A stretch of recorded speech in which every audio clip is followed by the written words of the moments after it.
Good afternoon, everybody. It is 4 o'clock, yes. Good afternoon, everybody, and welcome to the Town of Greenwich Planning and Zoning Commission, a meeting being held virtually on Tuesday, November 26th. Some announcements before we start. The first seated alternate is Mr. Wells for this evening, and we have 3 applications postponed. The first one is the Bridgeport Roman Catholic Diocesan Corporation for a final subdivision at 35 Parsonage Road. The next one is Elysium 201 LLC for a final coastal site plan at 201 Byram Shore Road. And then we have a postponement from GFC Havermeyer LLC and GFC LLC on 226 and 230 Mason Street and 16 Havermeyer Place for a final site plan. Those Nightingale did not postpone, correct? Not yet, Madam Chair. Okay. All right. And then as we go, there were alternates seated on on certain applications where they were heard previously, and those people will remain seated. I'll announce it as we go. I think it's simpler because we've had some changing around of seatings, but everybody has listened to the recordings as required, so we should be able to proceed. Our first application is number 3 then, which is Julie Rapp and Brian Rapp for a final coastal site plan at 22 Old Clubhouse Road in the R12 and coastal overlay zones. This is for the demolition of an existing residence and construction of a new residence within 100 feet of the coast, as well as improvements to an existing detached accessory building, modification of the existing driveway and associated stormwater, sewer, and site work. I see the applicant is not with us yet. Oh, it's Mr. O'Donnell. Hello, Mr. O'Donnell. Good evening, Madam Chair, members of the commission. Good to see you all. I haven't seen you in a long time. Too long. Are you not doing land use much anymore? I am still doing quite a bit of land use, but I've been not our kind of land use. Not enough of your kind of land use. Oh, or maybe not. Okay. All right, please proceed. I listened to the comments. I can restate the application very briefly, and I know that there was some concerns I heard in the briefing.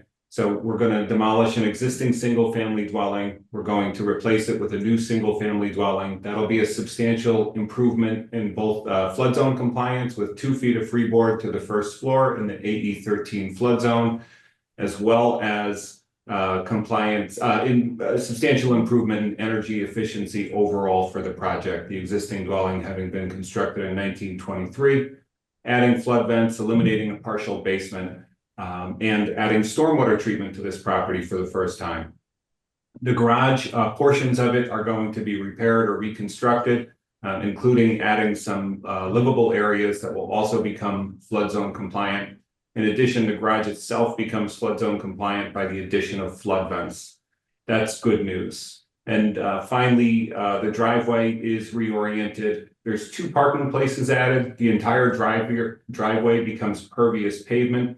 That's good because we don't have to start cars and move them out into the street and leave them idling when we're reshuffling the cars. If our exit order varies from our return home order the evening before. So I think there's some good practical improvements in this application. Finally, if this commission approves this, there's a landscape plan that's proposed to be implemented, which includes Pennsylvania sedgegrass and native salt tolerant and drought tolerant planting along the entirety of the northwest border of the property. As this commission has seen before and probably recalls, Shorelands is surrounded by some paper roads, and some portions of those roads exist and other portions sort of float through Greenwich Cove. So in this case, the only coastal resource that's located on property is the flood zone, and the remaining coastal resources, the coastal wetlands, are actually on the association property in a portion of what is Greenwich Cove Drive. There was some conversation with conservation, and I'm very grateful. This commission remains with an exceptional staff, and it's always my pleasure to get to work with them. So I traded some emails today with Rebecca Poirier, and we discussed when environmental impact assessments were appropriate. Now, an EIA or an EIS, that's a term of art, and that is typically conducted under the NEPA, right, the National EPA or Connecticut EPA standards. And when you conduct an environmental assessment of a project, which is a mandate by the EPA and CEPA, you have to evaluate whether there's an environmental. SEPA.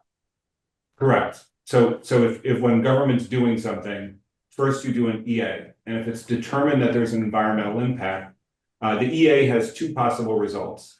The FONSI, finding of no substantial impact, or a environmental impact statement. So you would discuss, these are the negative environmental impacts of this project, and this is how we're going to ameliorate them.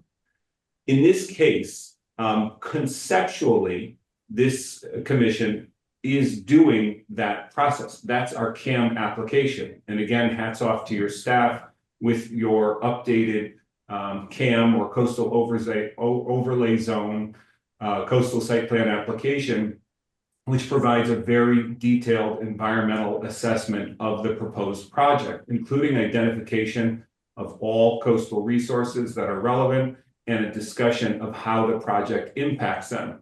Now, if we review the coastal application here, we'll find that there are no impacts.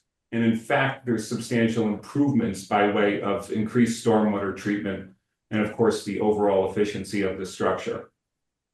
I can talk more directly to that issue or the exact coastal standards. Go ahead, Could we Madam just Chair. let Patrick weigh in at some point? Absolutely. Oh, right now, Madam Chair? Okay.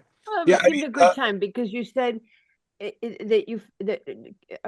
O'Donnell was saying that he feels that the commission is acting in that role of environmental assessment, if you will. And I'm not clear that that's what we do. We're a layer of review, and we're looking at we're looking at CAM relative to the application, but I don't know. We don't have the expertise to do an EA. So I'm not following that, if you would comment.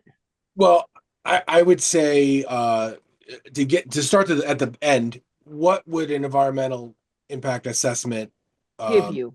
give you? Yeah. Okay. And so when you're asking that question, I think a lot of the comments that the commission or staff would make under review of these, and also some of what conservation has already said, would probably be the likely outcome, right? You know, making sure that the the impervious surface is done in a manner that is minimal invasive, that we're we're building to flood standards. We are not going to impact or exacerbate any problems with adjacent coastal resources, and we're enhancing the environment there. So I think in some ways the applicant probably is reaching or going towards the evaluation that would be done. Okay. You're But agreeing with Casey. I mean, Mr. well, O'Donnell. well, I agree with Casey on this point. So the studies that the Conservation Commission notes is the coastal resiliency study, and that was something that they did through a grant on their own to note about impacts to town infrastructure with sea level rise and flood, the frequency of flooding in our town. And so what the staff has done here is just alerted that there is areas of high frequency flooding for town infrastructures in the vicinity of this project, and making them aware that this site will likely flood at some point in the life of the structure because of its low lying elevation, and there's just the geography of the coastline here. So it's more of a alert first, and then also looking to get some revisions to the plan to reduce surface area, or excuse me, not surface area, impervious area, to minimize or minimally change the current condition on there. So that's what I think their overall arching summary is, but it's it's based on that analysis that was done in 2022, and not on other factors or new factors that we don't have new FEMA regulations or anything like that. So with that said, I mean, is there, I guess the question would be to the applicant, are there areas of the site that can be revised to reduce impervious and enhance the natural environment here, given, the comments that have already been provided. Certainly, you could always build less. However, this project is proposed within the confines of the Greenwich Building Zone regulations and the coastal area management regulations, which require that the applicant respect what the local permitting process is. Here, the development isn't unmodest. It's 95%, so we still have about 5% of floor area, and we still have about 10% of green area. Looking at where we are, I looked at page 5 of the drainage summary report, and it indicated that the project is going to increase in 1,233 square feet of pervious area. And I think when you're looking at the plans, you can see some portion of that is in increase in the square footage of the home. And again, still not maxing out the floor area for the site. And some portion of that is this increased parking area. The history of the property and the way it's developed, where the garage is sort of at the back corner, leaves with a relatively narrow driveway corridor. And so that driveway is being trimmed down. It's being made more narrow. And the trade-off is we're adding some parking places at the end of the driveway close to the street. And what that does is practical for the owners, that they don't have to start and move cars every time they want to come in and out. And what I would argue that does for the environment is we don't have cold cars starting and idling out in the street while we're restacking things with this needless shuffling. So I think there's a balance there. I see and I'm so sorry, before I stop, just to say, there is no reference to an environmental impact assessment or environmental impact statement, both of which are terms of arts within any of the Connecticut Coastal Area Management Act, the zoning regulations, or the coastal resiliency study. That Rebecca and I agreed on. That's in, again, national EPA and Connecticut EPA standards. And those specific studies are when there's a finding that there will be a negative environmental impact. I'm sorry, go ahead. Mr. Wells. No, thank you for your comments. After yesterday's meeting, I looked more carefully at the drainage report that you provided, and did see substantial improvements or reductions in both peak and volume over, at least volume up to the 100-year storm. Sorry. So I'm backing off pushing for an EIA. And in this situation, we may need it for another residential application, but I don't feel as strongly as I did yesterday, having reviewed the steps that you're taking to reduce both peak and volume flooding in the area. Recording in progress. Concern. I think you're touching on the reason I was pursuing it with Mr. O'Connell was more that was to find out what Patrick thought and if he agreed with the reasoning, but also that what would make sense is that there be standards. When would you want to have an EIA?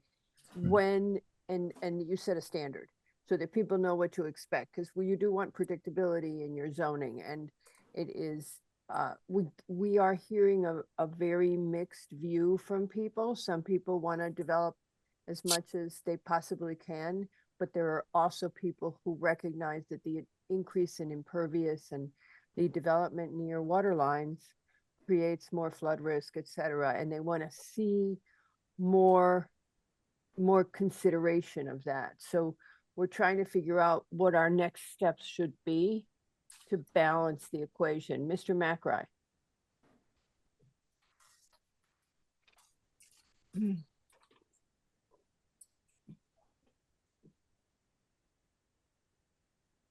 Mr. O'Donnell, the driveway is impervious, or impervious, correct? It's got that drainage underneath it? That's correct. Okay, and the property does not front on the water. There's a 40-foot buffer, which used to be Old Greenwich Cove Drive. That's correct. And portions of that road on this particular property, all that land does exist. Okay, but it's not it's a paper street, but it's somebody else's, so it's really not you're not really on the water per se. And that Old Greenwich Cove Drive is actually wooded. That's correct. That's association property, and there are substantial mature plantings existing there, as well as lovely coastal plantings, some that have been installed by the owners that are native plantings with the goal of stabilizing and improving the estuarine environment there. Okay. And then the Cultec as part of the drainage actually is existing? Is that what I'm reading? That's correct. That's existing. That was installed when the pool was installed about 2 years ago. Okay, thank you very much. Mary? Yes, I was just going to thank Arn for kind of backing off the idea of an environmental impact statement, because it really seems to me that if we're going to look for a particular project to set a higher standard for, this appeared to me to be meeting all of the existing requirements, and the applicant seems to be very responsive to comment. So I would hate to make an object lesson out of someone that's actually cooperating with us based on the existing regulations. Great. Okay. Anybody else have any questions or comments? Does anybody from the public wish to speak on this application at 22 Old Clubhouse Road? Please raise your virtual hand. 22 Old Clubhouse Road. Nope. Does anyone object to closing this application at this time? Seeing no objection, this application is hereby closed. Mr. Secretary, might we have a motion? I think we could do something. Mm. Let me get my notes together here. 22 Old Clubhouse Road, application PLPZ 2024-396, final coastal site plan. Excuse me, applicant seeking approval to demolish the existing dwelling, construct a new single-family dwelling, rebuild existing legally non-conforming garage, modify the driveway and stormwater sanitary sewer and site work on a 19,833 square foot lot in the R12 and COZ zones per section 6111 of the BZR and section 22A 90 and 22A 96 of the Connecticut General Statutes. Whereas the existing garage structure is legally non-conforming with respect to setbacks, the garage would rebuild within the existing footprint and retain the non-conforming setbacks. The subject property straddles the AE13 and AE15 flood zone and has indirect frontage on Greenwich Cove. Commission finds that zoning issue comments on 11/25/24 indicating no issues to the proposals. Sewer issue comments dated 11/20/24 requesting the applicant submit a signed letter of acknowledgement of receipt of P&Z comments. Engineering Division issued comments 6/5/24 indicating approval for zoning and building permit. Conservation issue comments dated 11/20/24 indicating recommendations to the plan. DEP issued a memo dated 11/8/24 indicating no comments to the proposal. And Wetlands issued a permit needs questionnaire dated 10/1/24 indicating no action required. Therefore, motion to approve the final plan with the following comments. Per Sewer Division, the applicant has submitted a letter acknowledging comments dated 11/20/24.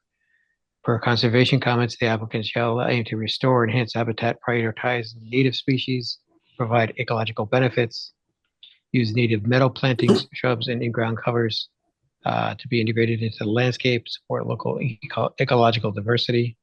The proposed plan should clearly identify how many trees are to be preserved, and the construction envelope should exclude ecologically sensitive areas.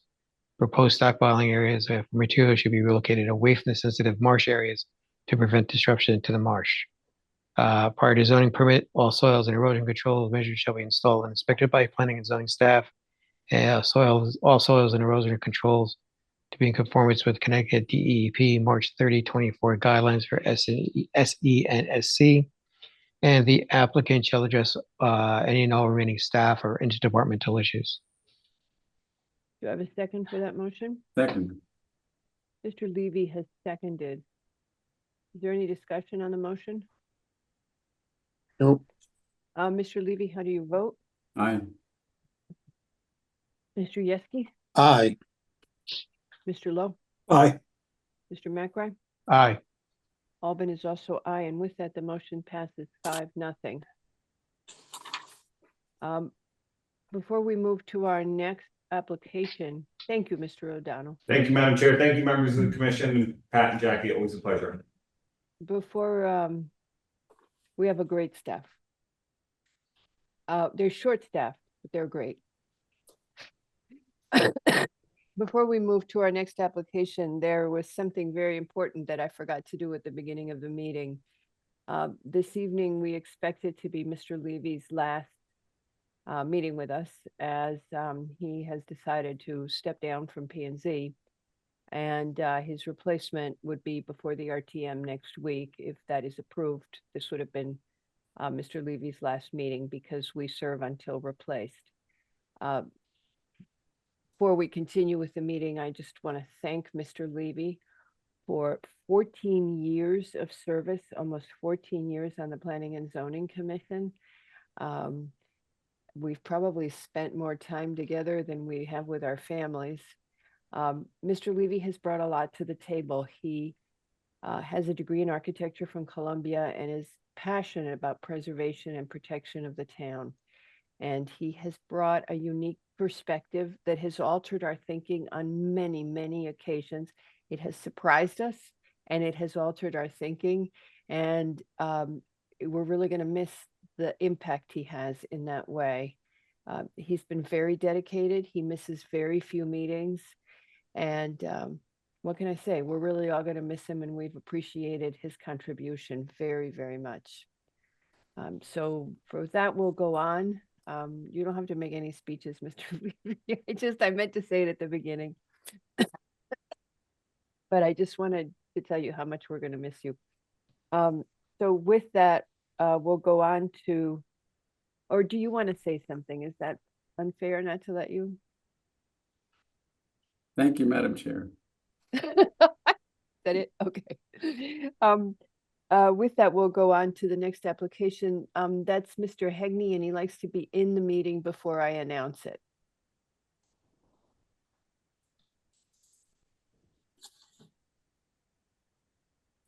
Are you letting him in, Patrick? Or you can leave him out in the cold too. Madam Chair, may I recuse on this application? Thank you, Mr. McRae. And this is because you have a business conflict, correct? That is correct. Okay, thank you. So Mr. McRae has been recused from this application, and seated for him, as was the first time we heard this application on the 29th of October, is Mary Jenkins. Seated on this application then are Albin, Jenkins, Levy, Lowe, and Yeski.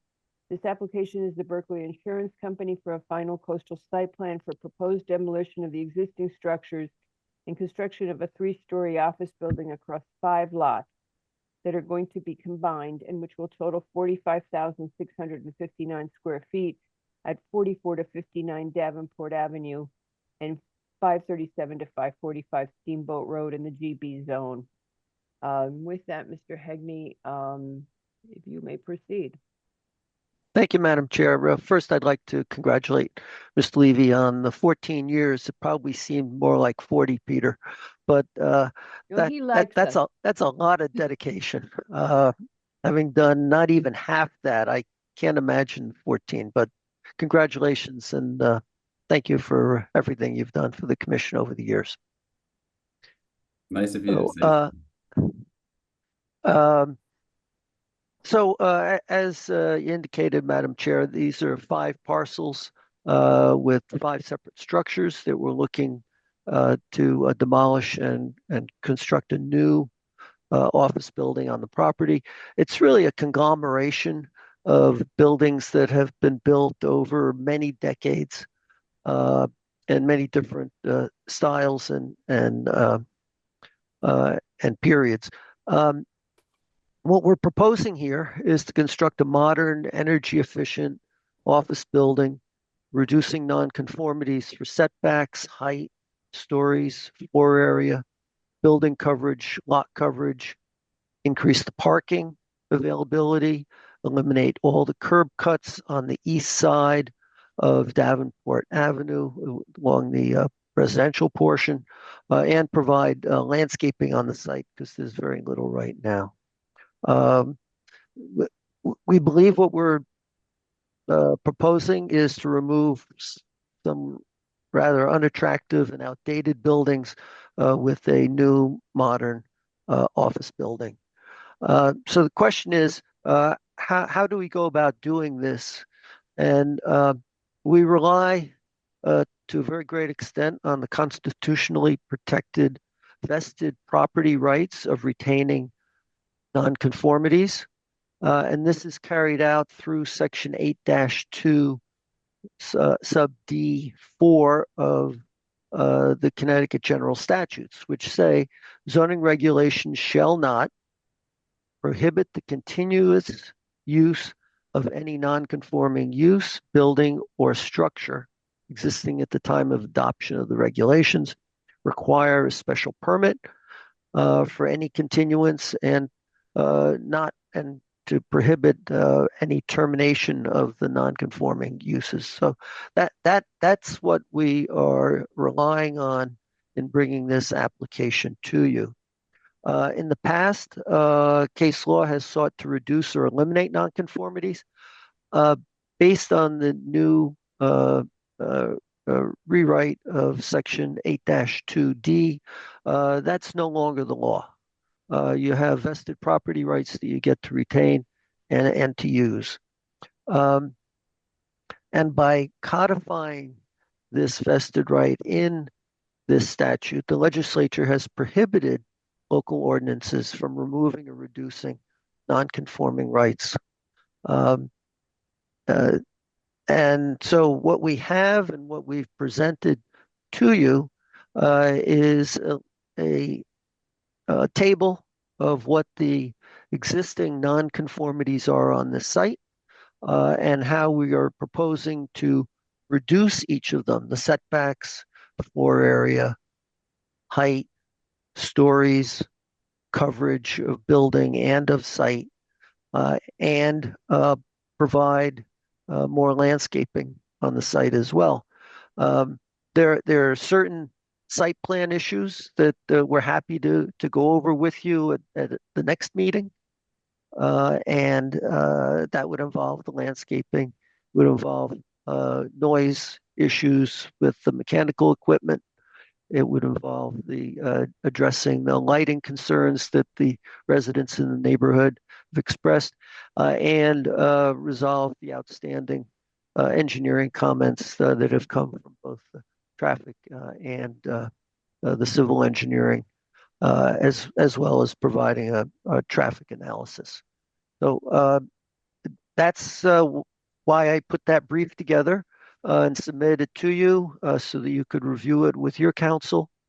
And that's how we would plan to proceed with this application.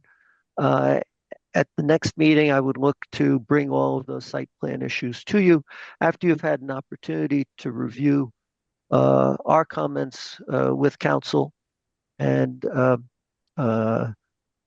gotten information and an opinion back from them as to how is best for you to proceed. But we see this as a real positive improvement to the neighborhood.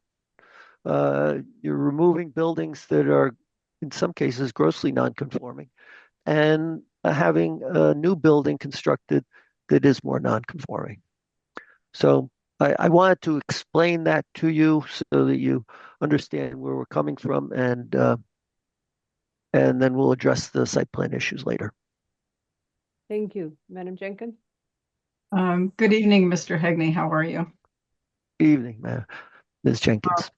Thank you. I understand your concern about constitutionality under 8.2, but the problem is that merely addresses, as I understand it, the fact that demolishing a building is not enough to represent abandonment. Over and above 8.2, we have years of constitutional protection of nonconformities, but the nonconformity attaches where it was when it was created. And I'm unable to find any legal authority to the fact that a nonconformity can be consolidated with other nonconformities and moved from the location to which it originally attached. Each nonconformity is a legal entity, if you will, of its own, based upon what was legal when it was created. And so again, to the extent that your argument is based upon a reduction of consolidated nonconformities on 5 separate lots, the idea of relocating a nonconformity simply because you've merged parcels, I'm simply unable to find any authority to that effect. You're protected from government intervention to the extent that your nonconformity was legal when it was created. But the moment you demolish the building and use that property for something other than or different from the nonconformity that attached to the property, it's gone. Demolition, absolutely, I agree with you. Demolition alone is not adequate to demonstrate loss of rights to a nonconformity.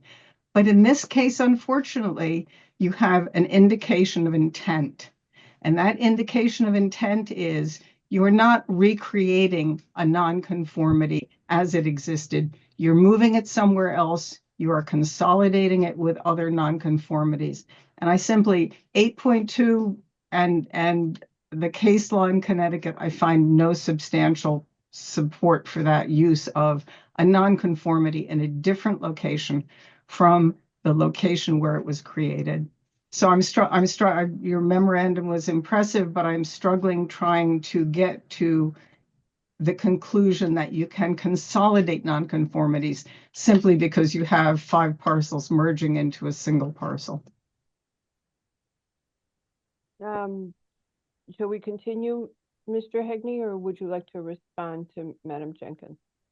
Well, if I could respond to Ms. Jenkins, first of all, there will be no demolition until we have a site plan approval.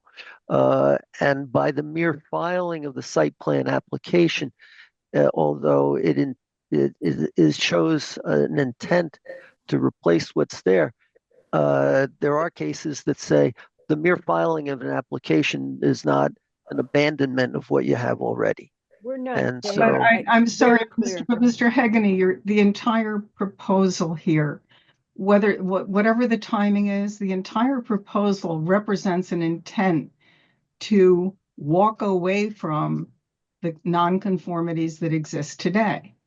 I mean, it's not simply a question of you're knocking down buildings. You are not recreating that nonconformity. You're attempting to reuse it, which is an intent to abandon the nonconformity as it existed when it was created. Regardless of timing, we can't get to the site plan until we're sure that the project itself will not increase nonconformities, because as you know, we're tasked with reducing them. And on a consolidated basis, your math works, but I don't think you have a legal basis to consolidate them. So there is no doubt that Berkeley is entitled to continue to use its legally non-conforming buildings. However, Berkeley loses its constitutionally protected property nonconformities as to the size, height, and location of these buildings by reconfiguring and locating them elsewhere on the property. Mr. Wells. Yeah, I'm just going to come into a narrow focus. I certainly agree with everything Madam Jenkins has said. I just want to focus in on office use. Do you have an estimate of what the current office use is amongst the 5 lots on the property now? Yes, it's approximately 38,000 square feet. 38,000 square feet. And so approximately, I'm sorry, Mr. Wells, just a second. Approximately is really sort of not the best way to submit an application to us. You know, we rail at other people for that. Because you aren't providing us, you really haven't given us the extent to which the residential dwellings there are used for residential. Have they been converted to office? How much office do you have? How much office are you going to? You aren't telling us. Go ahead, Mr. Wells.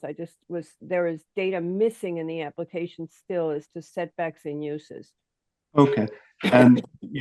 And how much is your proposed office use? 40,772 square feet. Okay, and would you agree within the Greenwich Business District, the limit on office use is 10,000 square feet? That's what's indicated for the GB zone. Of course, there's much more than that there now. Okay, more than there now, but how could what you propose not be an expansion of a non-conforming use? Well, we're reducing many of the nonconformities on the Talk site. about office use, just looking at office use. How is this not an expansion of the non-conforming office use that's on the property? I have to say I'm looking at it as holistically as to the number of nonconformities that we are reducing, and that overall this plan is much more conforming than what's there now. Okay, I'm just going to close out that. I'll let Mrs. Jenkins come in, but holistically does not work legally. I'm just going to leave that thought with you. Holistically does not work legally, but thank you for your interpretation of the law.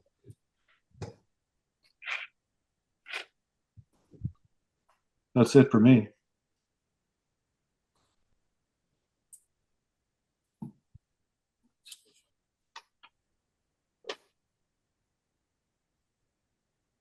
Is everybody muted? Hello? Yeah. Yeah. Oh. Can I? Mary? You're muted, Madam Chair. Okay, Mary, you had your hand back up. You ready? Yeah, no, I couldn't have said it any better than Arn just said it in terms of the argument with respect to a reduction, an availability of additional office space based upon curing of nonconformities. We have to get authority for the ability to consolidate those existing uses in a different location before we can argue that the use is somehow less nonconforming. And I'm going to embroider a pillow because Arn said it so beautifully. Holistically is not legally. Thank you, Arn. Anybody else have any comments? So, Mr. Hegney, there are a couple of issues here. We could spend a lot of time answering you. We clearly, I'm sorry, Mr. Yeski, go ahead, because I was going to do a summary and I want to integrate everybody's comments. Well, not to pile on, but one of the comments we made earlier is even though this is a GB and Arn accurately talked about the 10,000 square foot, the POCD is pretty clear that we're trying to prevent the conversion of residential into commercial. Now, I know that in this zone, some of it's permitted, but not this much. So I was just kind of, not that the POCD alone is the regulatory final say, but it's always been striking. We've looked at other applications where people want to convert a zone into commercial from residential. And in some cases, they had some rights to it, but we've, in many cases, discouraged people from doing that. So this is above and beyond the legal, above and beyond the 10,000. It basically goes against the grain of what we're trying to do in Greenwich on land use. Okay, so a couple of things, Mr. Hegney, and I think Mary said some of them and Arn said some. So folks, if I don't recap, well, just step in.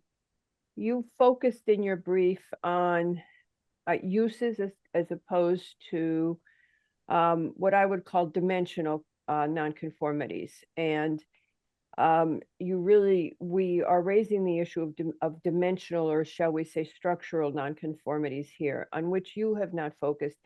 Your brief talks in general about is a statement of the law, and you don't bring it to the specific basis of the specifics of this application and how the law applies to this. You do indeed have a constitutional right to continue your existing nonconformities, but again, you are within the envelope or footprint. You cannot expand, and you know that that's the practice. You can't expand or relocate them. That's our interpretation of the law, and we believe that that is correct.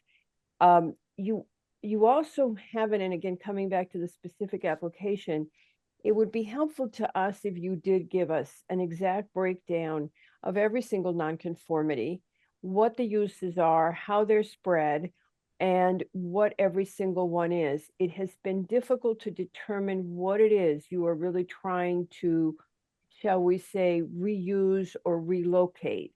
We could definitely see that you would want to reuse and agree that if you are doing it in the structural that it is now, that you have the right to continue in nonconformity, but in the clearest way, you don't have the right to expand a structural nonconformity or to relocate it, which is what you're arguing.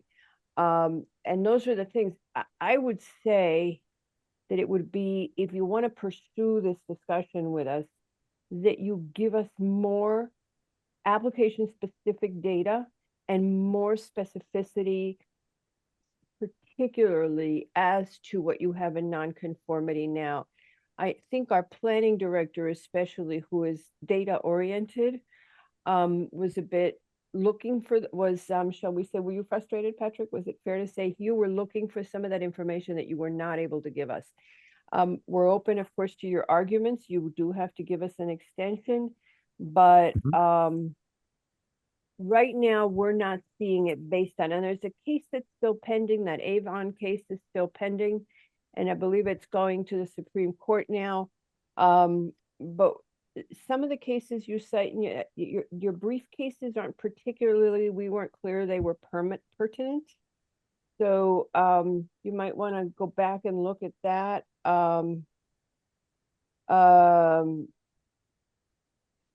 That's about it. Let me let Levy talk. I got one more point here. I want to go back over my notes. Go ahead, Mr. Levy. Thank you, Madam Chair. Just a comment. I was thinking that looking at this a different way, this is a creative solution to trying to develop an unusual site because it's combining some different uses and coming up with something that does try to improve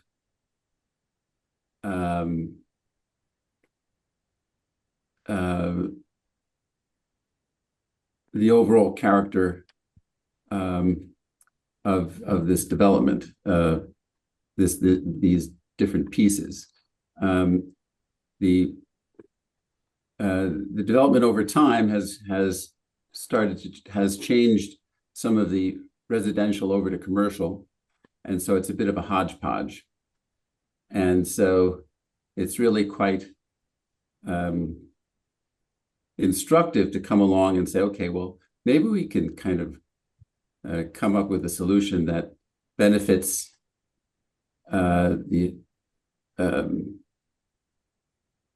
has some real benefits here by creating an overall solution by combining these lots.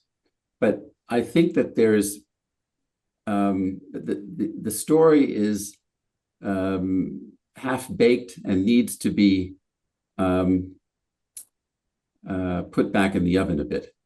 So if you're offering something which it has a compelling element to it with regularizing this these lots and trying to offer up this idea that it's more conforming and there are some benefits for everybody.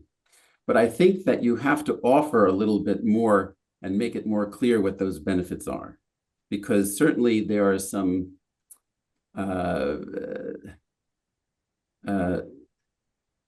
there's some ambiguity about the legal aspects of this, which complicate your thinking and your argument. So maybe if you offered more, there's more of a rationale for trying to figure this out. But the presentation, the application is somewhat incomplete that way. I don't know if that's helpful or and if I explain myself well, but I appreciate what the application is trying to do very much, because there is an opportunity to do something good here. Always a unique perspective, Mr. Levy. Always one that makes us look at the question differently. Ms. Jenkins? Thank you, Madam Chair, and thank you, Mr. Levy. We're going to miss you, definitely, because you're so protective and sensitive to the nature of the community, and I appreciate the fact that even for this short time that I've been on the commission, I appreciate your thoughts and your input. And now I'm going to say that the interesting thing about this neighborhood, notwithstanding the ambiguity of the law and then the need for a beneficial use of property, actually that side of the street has gone from commercial to residential. The 2 blocks farther down that street actually have created housing. So there are beneficial uses not involving office space as well. So I just had to put that 2 cents in as an opportunity to say goodbye to Mr. Levy. Thank you, Madam Chair. Okay, so coming back to the other perspective, which is again, your brief doesn't cite any specific legal authority for demolishing a legally non-conforming building and relocating it to a separate parcel and keeping the demolished building. We're losing your Madam audio. Okay. Just adjust. All right, Yeah. how's that? It was getting weaker. Thank you. Okay. Yeah, I was fading. So you got the part about you just haven't provided the legal reasons that you could technically demolish a non-conforming building and relocate it to a different parcel, keeping the demolished building's dimensional legal non-conforming status. And there doesn't seem to be any case law that supports you. So why would you be able to take the nonconformities attributable to 5 different buildings to create one large building with multiple nonconformities differently located? And again, as you might expect, this has undergone some research. I mean, I expect you suspect that. And again, the burden of proof on this is for you. This is your burden of proof, and we're listening, but you're not there yet. I hear Mr. Levy's point. What zoning is here to do is to get to a good answer. And maybe the answer is something entirely different, like you create, I don't know, Patrick, don't shoot me for this, but an overlay zone. But you create a different standard. But the notion that you can The take. skating rink. Excuse me? Peter? A skating rink. A skating rink. Hey, would you like to have a skating rink there? What a great idea. I don't think that's part of the plan, but we'll take it under advisement. Patrick was laughing so hard he had to leave. Every time we get an application, we go, do you want to do a skating rink there instead? You can put it on the roof. And anyway, you made us laugh. Open to it. Understand, as Mr. Levy pointed out, that you're trying to do something new and shiny and something that looks better and that works with the street. And it seems like your important neighbor across the street supports it. But there it is. You need to give us more of a case. Understood, Madam Chair. No, I wanted to have the continuation of that dialogue with you this afternoon and evening, and certainly we're prepared to provide more to you. So the one thing I would say, sometimes a statute is so clear that you don't really have much case law associated with it because it is obvious as to what it enables a property owner to do. And I think that may very well be the case here too. I'm laughing, Mr. Hegney, because this is not our first rodeo in which someone tells us that what is not specifically stated in the statute therefore exists. The statute applies to the ability to continue a nonconformity where it is. We totally understand that. The statute is silent on moving them around and on recreating them elsewhere. It's just silent on that. That is not meant to protect the right to transport nonconformities in a little car to some other place. It just doesn't say that. It protects you where you had it. I'm sure that if someone had thought about it, they would have done language, but you and I know how statutes get written. I especially am way too familiar nowadays. So that's the thing. It doesn't say it. It's what we say to a certain state commissioner, we know it's what you wish it said, maybe. Mhm. So, All right, I hear what you you're giving us an extension are on this? looking for. I will. Okay, because I'm not sure the alternative would be one that you would like. No, the- no, we're not here to a point where we can close this and you can vote on it. We need to provide a good deal of more on the site plan issues themselves, and And clearly don't want to do. there's more legal Yeah, I don't presentation I wanna- need to be making to you. I don't want to do the site plan issues until, I don't want to waste your client's time or money with site plan issues if we can't move forward on this. I think that is an ineffective, that is a disservice to your client on our part. Let's get these legal issues, Well- let's focus on them. I don't want to talk about the site plan because the commission is telling you we are not seeing it as being feasible from a legal point of view as proposed. I'm not hearing a different opinion right now. So I do have obviously Mr. Rydberg and Mr. DeAndrea available, but I was not planning on calling on them this evening. Mr. Leroux? To Move your hand up. January 7th, Mr. LaRoe. That's a Was that going to be the question? that is a great parlor trip, Mr. Higney. Yes, January 7th or the 21st were our meetings in 2025. So Yeah. thank you. I do have the 2025 calendar hanging on my wall. So yes, I did look at that. And yes, I will send over to you momentarily the extension to the 7th. Also, Mr. Hegney, I know it was dated the 20th, but your brief for some reason didn't reach us until close of business on the 21st. It didn't reach town hall until the end of the next day. I have already made my apologies to Mr. LaRoe on that. So I make that to all of you as well. Well, we will pass it on to certain other members that are not here, other people, wonderful staff people who aren't here right now because they had to burn the midnight oil on it. There you are. Mr. Leroy, you still have your hand up. Did you want to add something else? No, Mr. Higney answered for me. Thank you. All right. Madam Jenkins. Are we going to take public comment, Madam Chair? I am. I just wanted to, there's something I keep scrolling to and I keep losing. You know, I mentioned in passing because we have worked with it before, but that 1991 case of a ZBA of Zach's versus ZBA of Avon is apparently going to be decided shortly by the Supreme Court, and that might be helpful. That decision is supposed to come out pretty soon, so that might be helpful in this. So you might want to keep an eye. I think some of the other ones were not. I think you cited Petruzzi and Carbone as well. Okay. So that's, does anybody from the public, Mary, you were done, right? I'm going to lower your hand. Does anybody from the public wish to speak on this application by the Berkeley Insurance Company at 44 to 59 Davenport Avenue and 537 to 545 Steamboat? Please raise your virtual hand. I think everybody's away for Thanksgiving. Berkeley, application by Berkeley. Anybody who wants to speak on it, please raise your virtual hand. We only have about 30 people.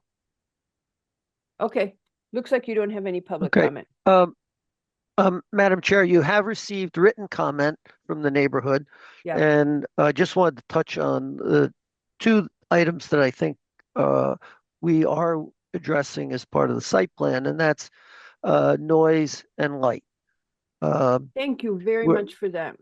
And we've already submitted to staff an acoustic analysis that we would meet the nighttime decibel level.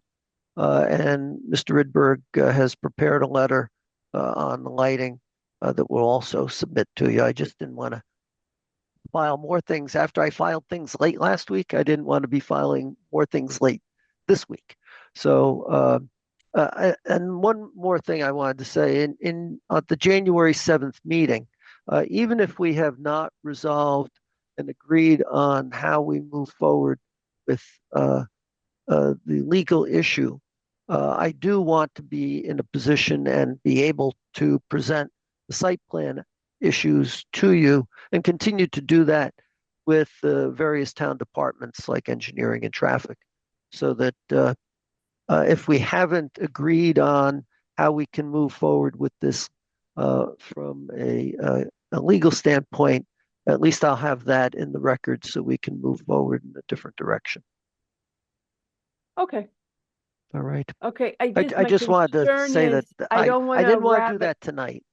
I don't want to rabbit hole on a bunch of issues and have everybody scrambling, working, having staff and your people working on something if it's if it's got a legal issue on it.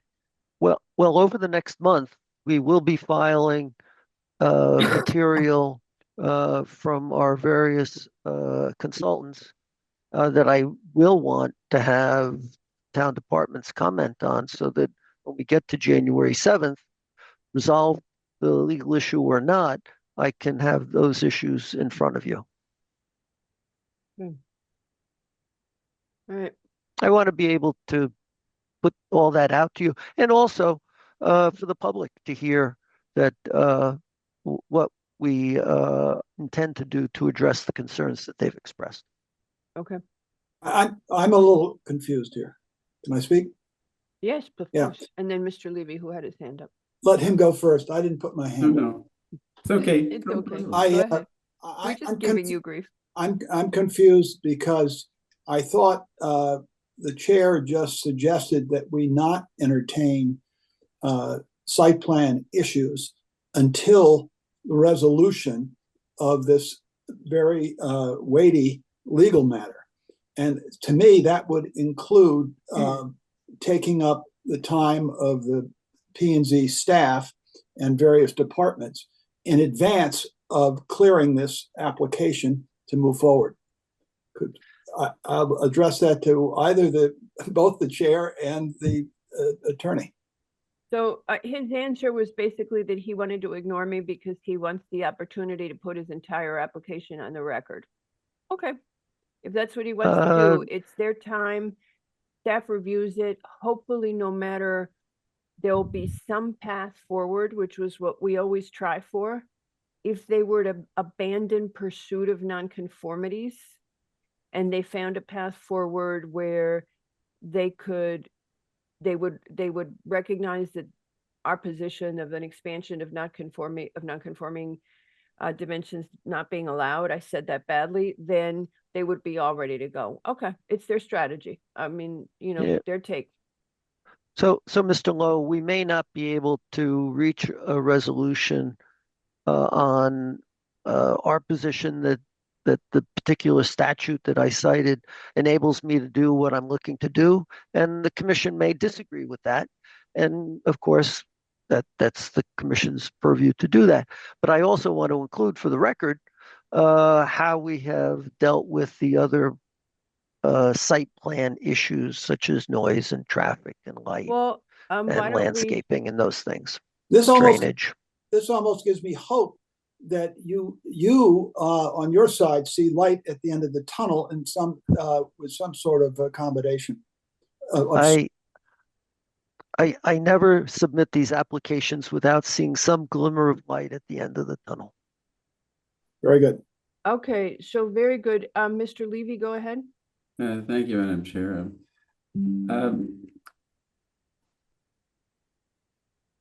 I was thinking that there might not be so much difference between the application and an as of right submittal. There is a very large difference. Well, maybe. It's not as of right by a long shot. I mean, even Mr. Hegney knows that. I'm sorry, I didn't mean to put it in a disparaging way, But Mr. maybe- Levy. I mean, Maybe. he's arguing the special that he doesn't need a special permit. We are arguing back that he does. Yeah. Okay. Okay. I was just thinking this through, that maybe it would be good to discuss a less ambitious application, There you go. because there might be an opportunity there to really, figure this out. So Okay, if so, you have any interest in doing that, I think that would be a worthwhile if Mr., discussion. I'm hoping that the applicant is considering our initial take on the legal issues and is considering something that would work within the context of our regulations. It's gonna be a bit tricky on certain areas. Okay, so looking at this fast, you're in the flood zone and you know that and you'll comply with that. You've got some comments in the drainage plan, so you're working on those. Traffic has asked that you do a traffic study. And you assume I did only focus on the legal issues, so I assume you were doing that? They asked for a traffic analysis, which we have completed, and I'm going to Says share with the traffic staff. It says traffic study in my staff report. It doesn't say analysis, it says study. Just saying. We've engaged our traffic consultant to respond to that comment. Okay, so they asked for the traffic study. This is Juan. Juan has a resubmit on it. Mm-hmm. Okay, so you know that, and now I'm suddenly in the site plan. Oh, okay. Kislak also says traffic study. I'm looking at it.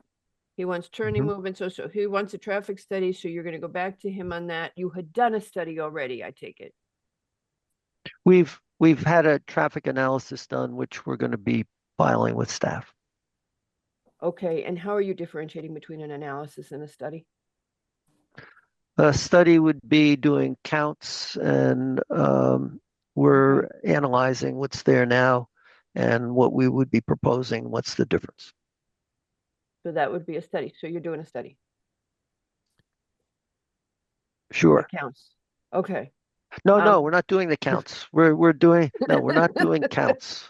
Okay. That's all right. We will submit Patrick, it to the staff and see what they think. Okay, Patrick Kiselak has the word study in his comments. I think the data is there. Not to put words in Mr. Heggie's mouth, but I think the issue is that there's low occupancy or no occupancy in the building. So doing count would not be sufficient. So the Gotcha. ITE manual would be the basis, right? Is that what I'm understanding? You're using ITE. Got it. Yes. Okay, understood. So, Madam Chair, you are correct, as is Mr. Hegney. It's a study of two different verbiage, I guess. No, if he keeps saying we're not doing a study, we're doing an analysis, and I'm like, not what they're asking. Well, he's not doing traffic counts, I think, is the operative word. True. All right. Stuart's got comments you need to address. Okay, so I see. Yep. We've got some reasons to move you forward. On parallel, you feel like it's a good use of your time, and you're simultaneously thinking what you might propose differently. If we were to prevail on this, and again, I have reason to believe that the burden of proof is on you. Okay, and I think I said that like 4 times already. Did I already say that 4 times? May have been in some particular memo you may have received, but yes, you'd have mentioned it a number of times. The burden of proof for the existence and legal right to continue and et cetera is on you. It's on the applicant in this case. So, and I know I keep saying that to you because the data is what we're looking for. Okay, so I'm looking at all these things. I'm seeing that it would make sense. The parking. Okay. All righty. Anything else from anybody? Okay, so Mr. Hegney is providing us an extension. It will arrive in Mr. LaRoe's inbox momentarily. Okay, good. All right. So with that, we will continue this application and we will move on to the next one. Okay. Thank you, Mr. Hegney. All right, Mr. Town Planner, you have your hand up. Madam Chair, Mr. Basili is going to be out of town today, so we have. I know. I've been looking for him and I haven't been finding him. Yeah, so it's Miss Cullen is going to be our court reporter for the evening. Did you move her up? Sure, I will do that. I just wanted to let you know that we don't need to panic. No, I was panicking, and I was. It may have been both of us panicking separately because I was nervous too. But okay, and how did you figure out it was Miss Cullen? There was an email buried in my inbox from Mr. Basili. Thank you, wishing everyone a happy Thanksgiving, but also that he won't be here. So, Kelly, You want to accept the promotion, we'll move you up.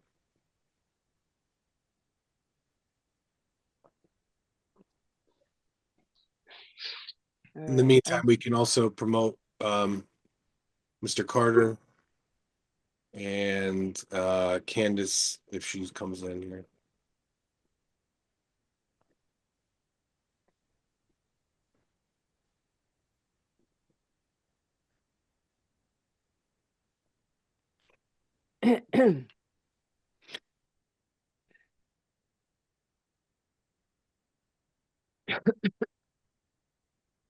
Muting.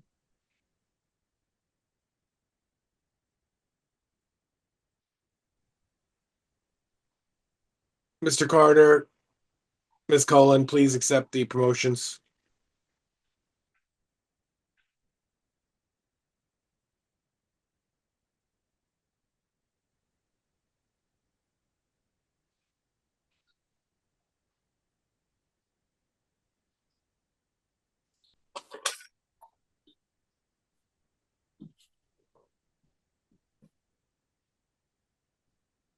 Carter. And, okay. I'm not even allowed to let Ms. Cullen talk. What? And I couldn't do something. Miss Cullen's not in the meeting though. Hold on. Kelly Cullen, yeah, she is. Okay. And you've got her in? She's not seeing her as an attendee. She is, yep, she's in there. Okay. Oh, and then Mr. Carter just left. What's going on? I wish I knew.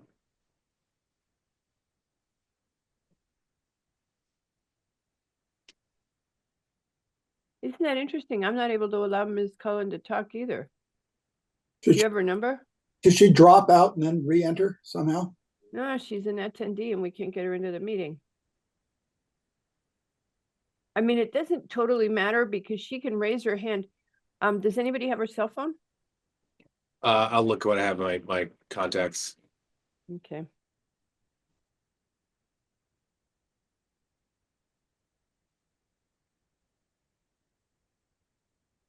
Sorry for the silence, folks.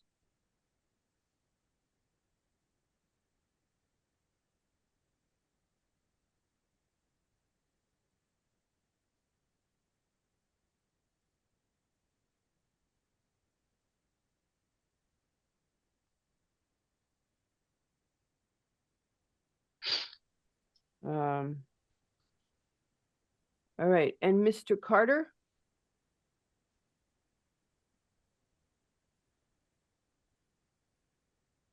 I have his number. Jackie, maybe you can help promote. We're trying. Yeah, I was specifically not trying before because I know that sometimes makes a glitch, Yeah, you're right. but I will try now. Oh, something strange happened to him. He's lost his comm. I could ask him. Let's see if I can. Yeah, I'm trying So to talk. brace yourselves, folks, while we're doing all this. We can technically go into the public hearing without Miss Cullen because she should be able to hear us, right? Correct. I have her contact. I'm trying to communicate right now. And I'm trying to call Mr. Carter.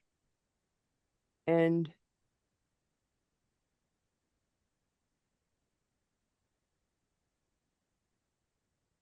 are you trying to get Mr. Carter in? Yes. Hello?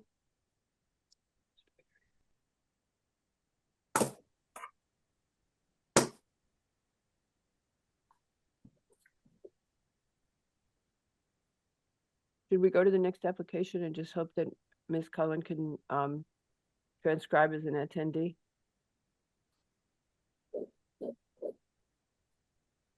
Patrick? Oh, well, Madam Chair, they wanted to be on this meeting now, so like early in the meeting, so I'm They may have wanted it, but if they can't get on. And my call to Mr. Carter keeps dropping. some sort of internet outage or something worse. Mm-hmm. Understood. Hey, it's never happened to us, like this. Well, if we go to Mr. Cohen, That would be the next on the agenda. Yeah, it rings and then it drops and I can't hear him. Okay.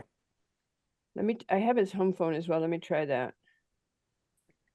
I think it's his No home one phone. is allowed to talk. That's the other thing too. You know how we can allow people to use their mic? Yeah, I noticed that. I'm not having any success. Yes, I know that. Let me see if Mr. Cohen can be promoted, and then that'll maybe answer right. you next.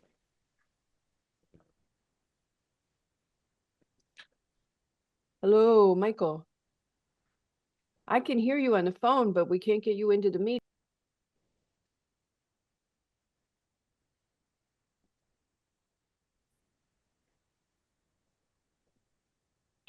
Bruce, can you turn on your camera? Oh, great. Good. Oh. It would. Hi. Hello, Bruce. Hello, Pat. How are you? Well, besides the technical problems, we're good. If the chair is ready, we may go out of order, and I just need a motion to do that. So if you bear with us for 1 second.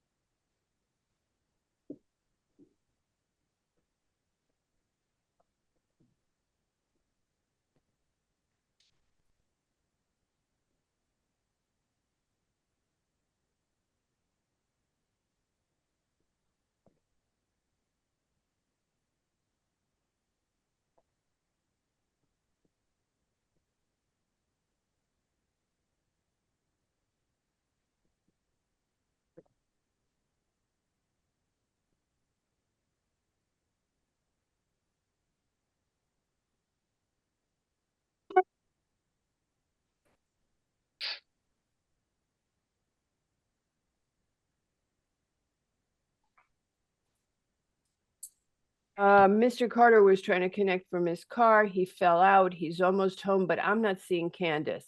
So I told him that Mr. Cohen was going to talk very quickly and that we would be done in short order with Mr. Cohen and we'd come back. Are you looking forward to that? Hello, Mr. Yes. If Candace could raise her hand on whatever device she's not on, there. but she may be under a different name. That's why I'm wondering. So Not something she does. Mr. Yeski is recused from this application Correct. because of his association through a family member with the school. And Mr. Wells will be seated for Mr. Yeski.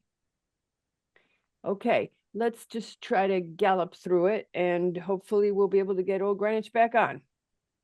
Mr. Cohen, we're going to be trying to move quickly. Go ahead. Thank you, Madam Chair.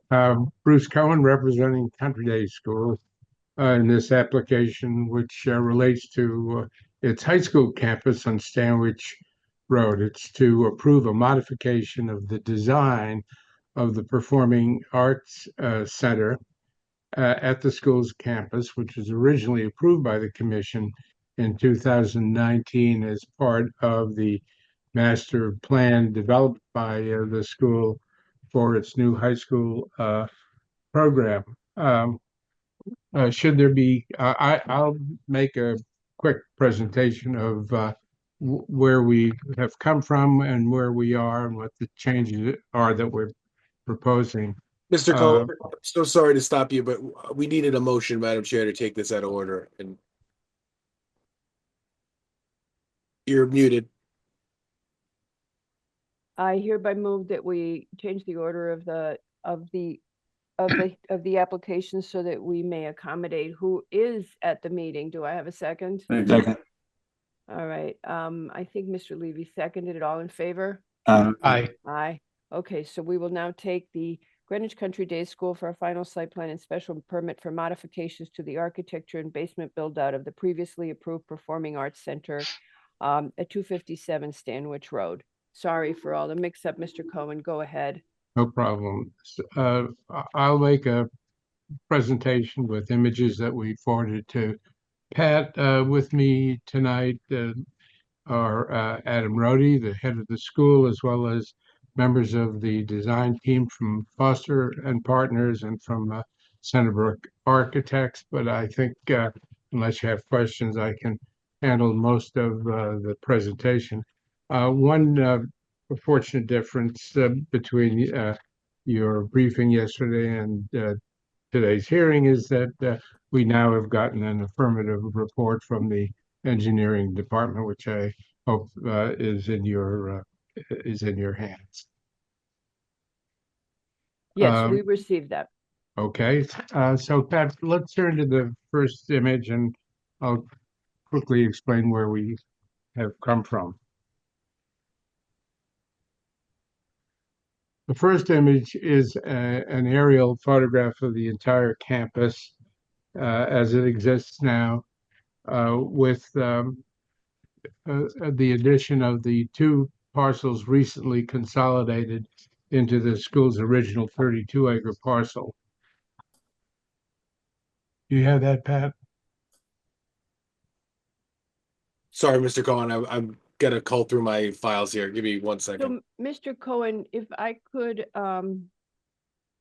do this, you know how we do this sometimes.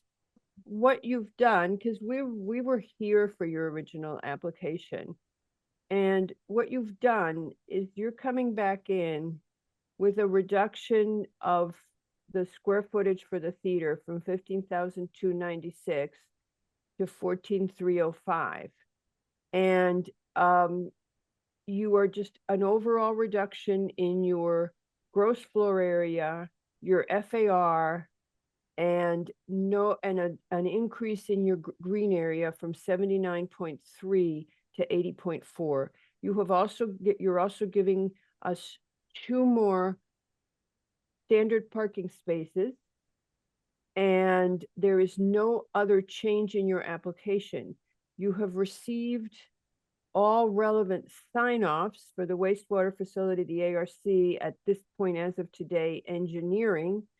And this is a relatively, as we like to say, de minimis change in what was previously approved. On that basis, might I just ask the commission if they have any outstanding questions for you? No, Mr. Cohen, you don't want me to ask the commission? that was low. Oh, Lo doesn't have any questions. So does anybody on the commission have any questions regarding this application? No, we have no questions. May Mr. I Cohen? point out, Ms. Yes. Albin, that in addition to the change of the design of the theater building, which you've seen in your package, there's also a small change in the open air quad area right next to it. So in other words, there are some site plan changes. The small change in the parking arrangement, actually we're increasing it by 2 spaces, but as a result of a comment that ARC had in terms of creating more of an entry plaza, we've lost a couple of spaces originally shown, and now we're moving them. But essentially, you're correct that the only change are design changes. There are no changes to any of the zoning requirements beyond those that we've previously reviewed with the commission. So I think with those changes, with the site plan changes and the design changes, really that's all we have. And I was going to go into it a little more completely, but at least you have this nice package of images to put in the file. Anybody have any questions or further clarification? I believe you also discussed it with ARC, did you not? We did, and they gave us their unanimous approval to the change. Yep, and you accepted it on the 1st of October, they accepted the design as submitted. Mr. Cohen, do I have your permission to ask for public comment? Yes, ma'am. Does anybody from the public wish to speak on the Greenwich Country Day School application? Anybody from the public, please raise your virtual hand. Oh, Nick, did you have your hand up? Yeah, just had a quick question. Mr. Cohen, do you have a rendering or something of what was approved? Yes, I do. Pat, if you could go to sheet number 5, I think it is. And then the one right after it is sheet number 6 that shows That's the new proposal. The one just before it is what was approved, Mr. McBride. Great, thank you very much. Okay, and you've seen it, Mr. McRae, do you have? we No, always I want just to- wanted, it's generally the bones of the building are still the same. It seems a little bit of lobby and the roof. I'm sorry, what did you say? The bones of the building are pretty much the same. It seems the lobby and the roof are the big differences. I remember that roof being like that. Am I wrong? That's That's the the, original roof. that's what we Oh, saw. Yeah, okay, I was wrong. Okay, and what was the reason for that? The change? Yeah, Well, we think it's a very handsome design by Foster and Partners. And we believe that it accomplishes in many respects the goals of not only the school, but of the very generous alumni who are supporting this. okay. Any other comments from the commission? Well, it's really turning into something big. I remember when it was this little old sandwich. You remember when it was a Catholic girls' school? Oh my gosh, yes, that's right. And then sandwich came. Wow, really something. And then people say we haven't done much development in Greenwich. Patrick, I can't see the attendees when we have something up like this. Or at least I don't think I can. Does anybody from the public wish to speak on the Greenwich Country Day application? Nope, we don't have anybody from the public. Okay, does anybody object to this application being closed at this time? Seeing no objection, this application is hereby closed, and since we are in the public hearing, we will decide this later on today. Thank you very much, Mr. Cohen. I think we just beat a world record. Yes, ma'am. Thank you. Thank you. Bye-bye. All right, Bye. now let's see if we can find these people from Old Greenwich. All right, I see You Mr. see them? Carter in the room. okay, let's get. I'd Mr. ask Clark. anybody else associated with the village district proposal to raise their virtual hand. All right, Mr. Rhodey, you didn't get to talk. All right, I'm trying to get Mr. Carter. Are you there? I may have to call him. He was on his phone.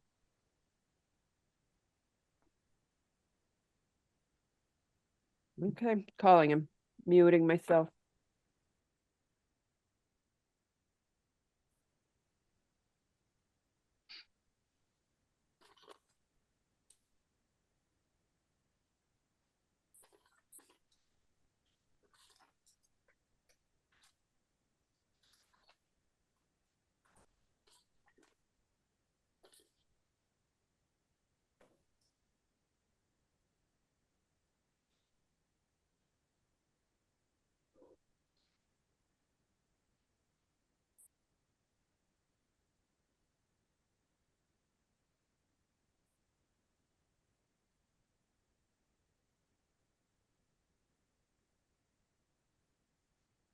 Okay, so what's happening to Carter is he can hear and see us, but he can't, when we try to promote him, he's not seeing that on the screen. And we also can't allow him to talk. Yeah, that is a odd scenario. Well, I asked him if he's run any updates recently, and we know all the updates had, and we just got Michelle. Yeah, I'm just testing if other people can, Yeah, I think it's Carter. Okay, the only thing I can think of is, I wonder if it'll work on my mic. Is there Well, somebody else from? Mrs. Garthwaite and Miss Peterson are also saying they're in the room, and I'm not seeing them in the room, so there is definitely a glitchy situation going on. And they can't just call in. Yeah, Well, okay, Carter, that's a great idea. Hold on a second. I'm gonna give you, Oh, they can. I'm gonna give you the phone numbers to call. All right, Carter, if you're ready. Yeah. Okay. You know, and then can you- No, don't tell her anything. Can you Commission hear him right now? Say something, Michael. Michael? I can't hear you, Margarita. Michael, hang up and call 646. My wife.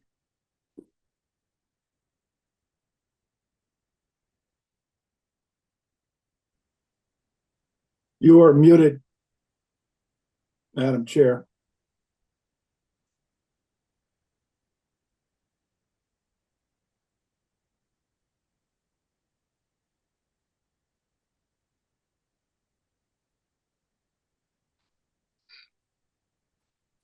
Okay, I got that.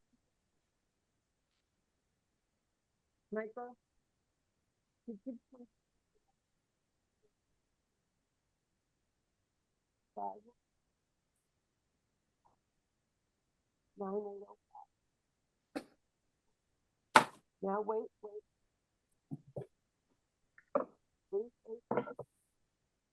0152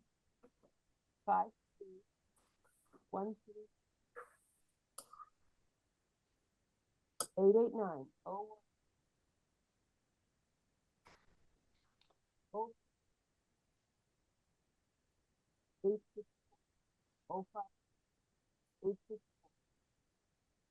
Take his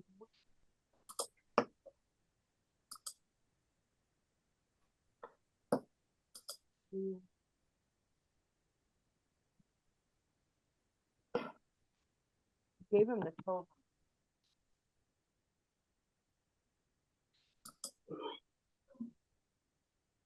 You guys couldn't hear him at all when he was talking on speakerphone, right?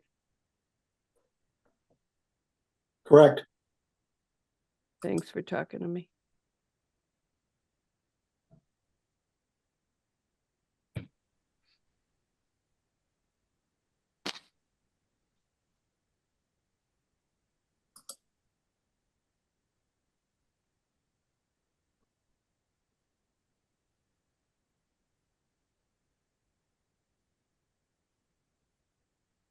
Hi, Candace.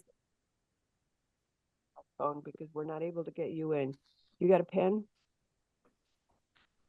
Dial 646 518 9805. Yep. And wait.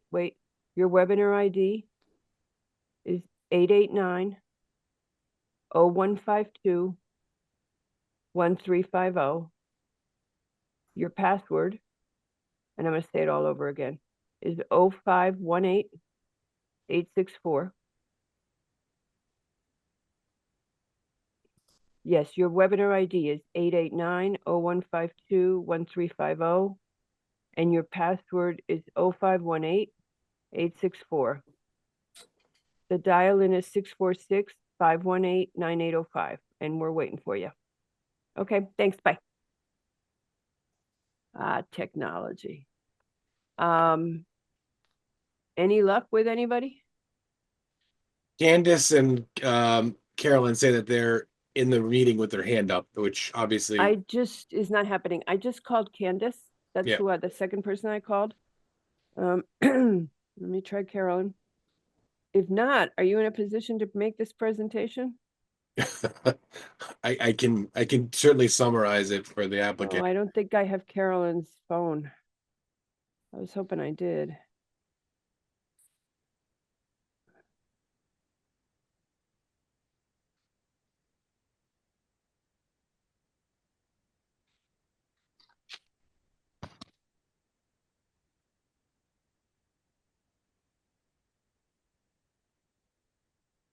Is Michael not in yet?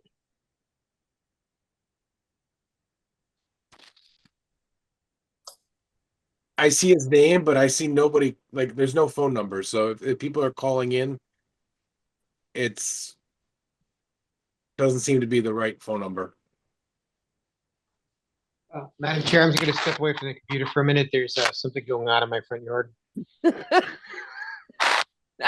Sounds ominous. Flock of turkeys.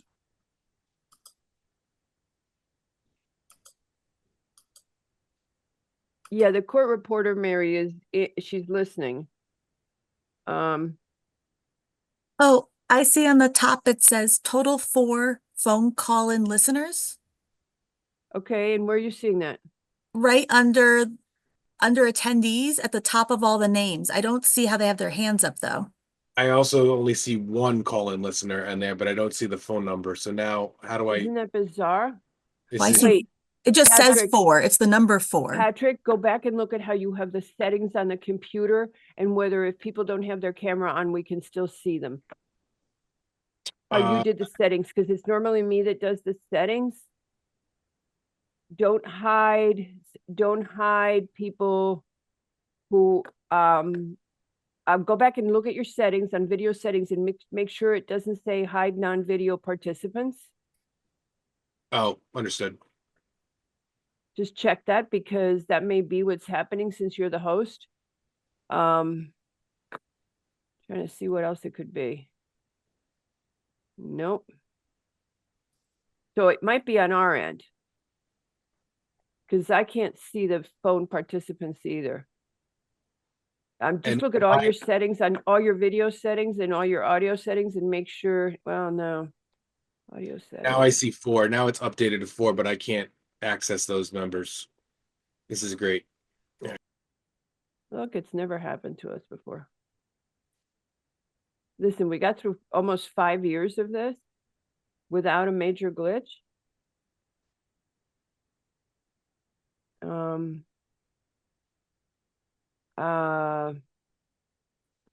Anybody else got ideas? And your video settings were okay, right? Yeah, the hidden members are visible. It doesn't say that. I know what you're saying. Have we promoted anybody from the public so far? No, we haven't been able to, wait, we promoted applicants. But applicants may have kept, yeah, I got that, Carolyn.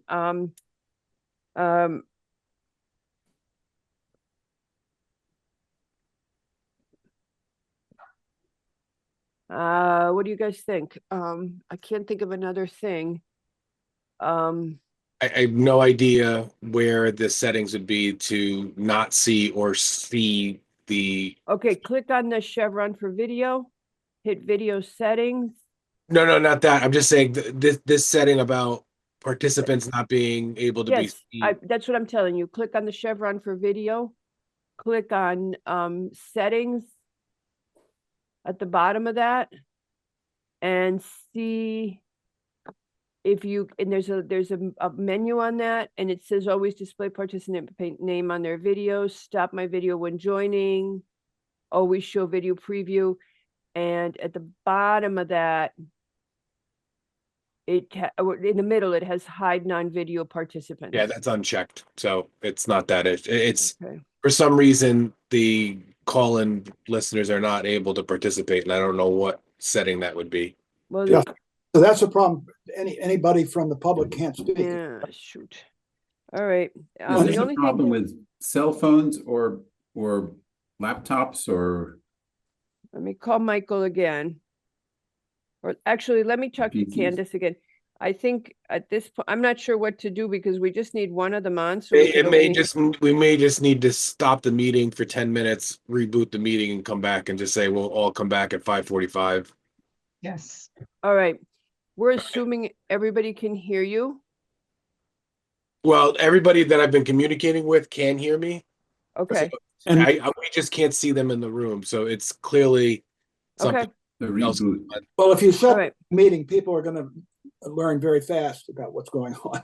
Well, Let's I will do- just announce it here, everyone who can hear our voice, right? We will let's do we will 5 start the meeting at in 5:40.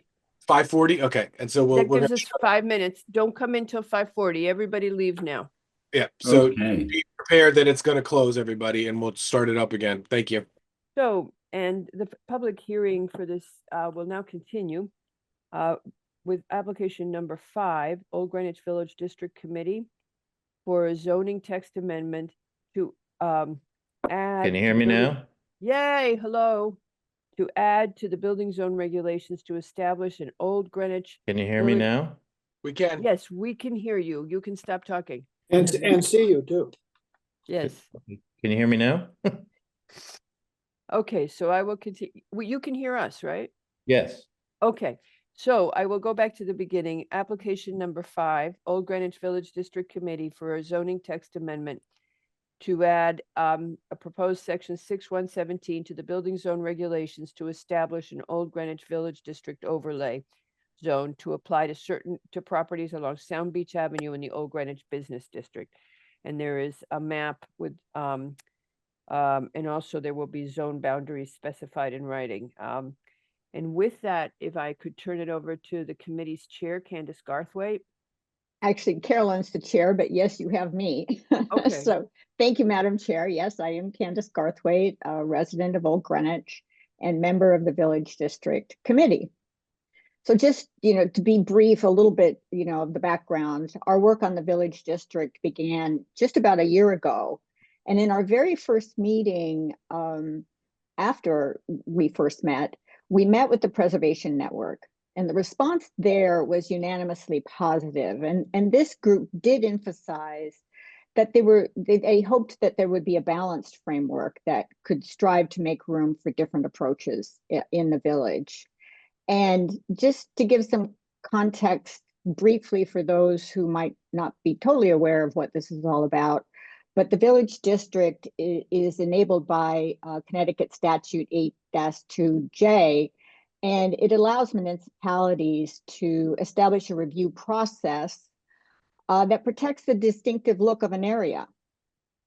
And that includes the design and placement of buildings, the maintenance of public views, the design, paving materials, and placement of public roadways, and other elements the commission deems appropriate to protect the character of a village. So we certainly are excited about this village district idea, and we have been before you a couple of times. And in the last meeting, we were given, after the last meeting, we were given edits, and we incorporated the majority of those. And we really appreciated the attention to detail and the resulting clarity. In our committee's view, it is essential that the regulations provide what the statute intends, and that is that proposed buildings or modifications to existing buildings be harmoniously related to their surroundings. In other words, the context of location must be considered when new modifications or new buildings are presented. So we have an appendix, and I believe there was some discussion about that in your briefing. We did choose the buildings pictured in the appendix really felt they gave a feeling for the Old Greenwich architectural context. And we also feel that they emphasize how buildings relate to each other. Yeah, Old Greenwich is eclectic, that's for sure. However, there are some really interesting examples of even recently built buildings like Back 40 and Fine Sod, which were built in 2010, and those are on page 10. They're beautiful buildings, and we love to use them as an example. The appendix also includes the Siren Restaurant building, which is historic. It's 1912, and also includes on Arcadia Road 2 buildings: Fat Poodle, which is 1932, and the adjacent building is 1952. So there's a real mix here, yet they are architecturally interesting and complement each other. We believe that if you go too specific with the regulations, since it all depends on how proposed changes look in the context of other buildings, it is potentially better to be a little general and then have the Architectural Review Committee make recommendations, which is really a similar process to what the ARC does now. So we're certainly asking for your support of the Old Greenwich Village District Overlay Zone. And I know Carolyn Peterson, is Carolyn Peterson elevated? I'm not sure. Yes, she is. She's right next to you. Oh, okay, there you are. I know she wanted to talk a little bit about just, the process we've been through and all the collaboration we've done. So I'll just hand it over to Carolyn. And thank you, Candace, and thank you to everybody this evening for getting through that. And we're here and we're excited and we hope we've done this right. And we have spoken with many, many people as it relates to this proposal. And we just wanted to list those out for you. There's 10 organizations that we worked with and spoke with, starting, of course, with planning and zoning, which has been fantastic and so very helpful. Thank you. We spoke with WestCog, so the Western Connecticut Council of Governments, the Architectural Review Committee, of course, the Historic District Commission, the Preservation Network, which Candace mentioned at the onset. We've been to District 6 to the RTM. And in that recent meeting, we actually had Martin Waters there, who's the gentleman heading up the OG Real Estate group that has recently bought the Nolan parcel in town. So he was there and we all spoke together in that forum and he was supportive. Of course, the Old Greenwich Garden Club, the Old Greenwich Association, where it was launched, this campaign, if you will, and the Eastern Greenwich Preservation Association, and lastly, of course, the Old Greenwich Merchants Association, which might have been the top of the list. But we hope that that demonstrates our due diligence and our thoughtfulness to make sure that we partnered with everybody and had every group weigh in and talk collaboratively.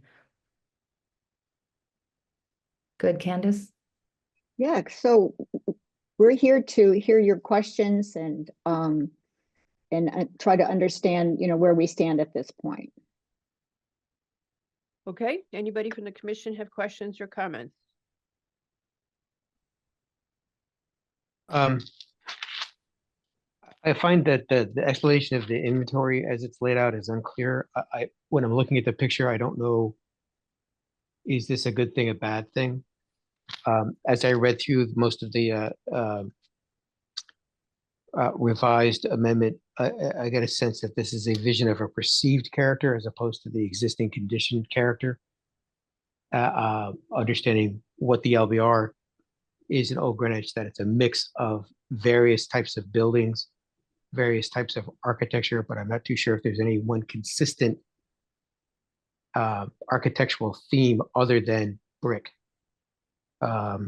There's stone, clapboard, all kinds of other things, but nothing as a consistent to kind of point in a design guideline or a design motif for the village itself.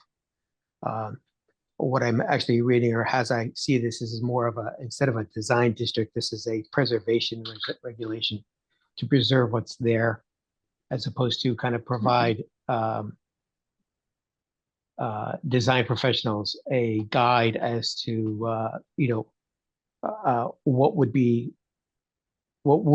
be designing to or for. It's more of actually, this is what's out there, be similar to that. The edits that I sent back, thank you for including those in the revised. But I would just like to say that the inventory photographs are unclear because as I see them, it's a photograph and a statement of something basically coming from the regulation itself. But I don't know whether it's the windows that I'm looking at, the storefronts, the awnings, the signage, the materials, so on and so forth. The Arcadia Road buildings, yes, they're quite nice, but what is it that's quite nice about those? And I think actually the one thing that did kind of stand out to me about the inventory is that two significant contributing buildings, the school, which is in this zone, and the firehouse, which is in the zone, are not included in the inventory. And I would think that would be probably an important aspect of that. Thank you.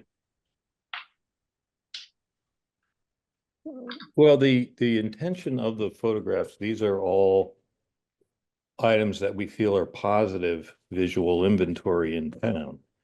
And again, just the issue that Candace was talking about is it is a variety of different styles, but they all bring this village district feeling together.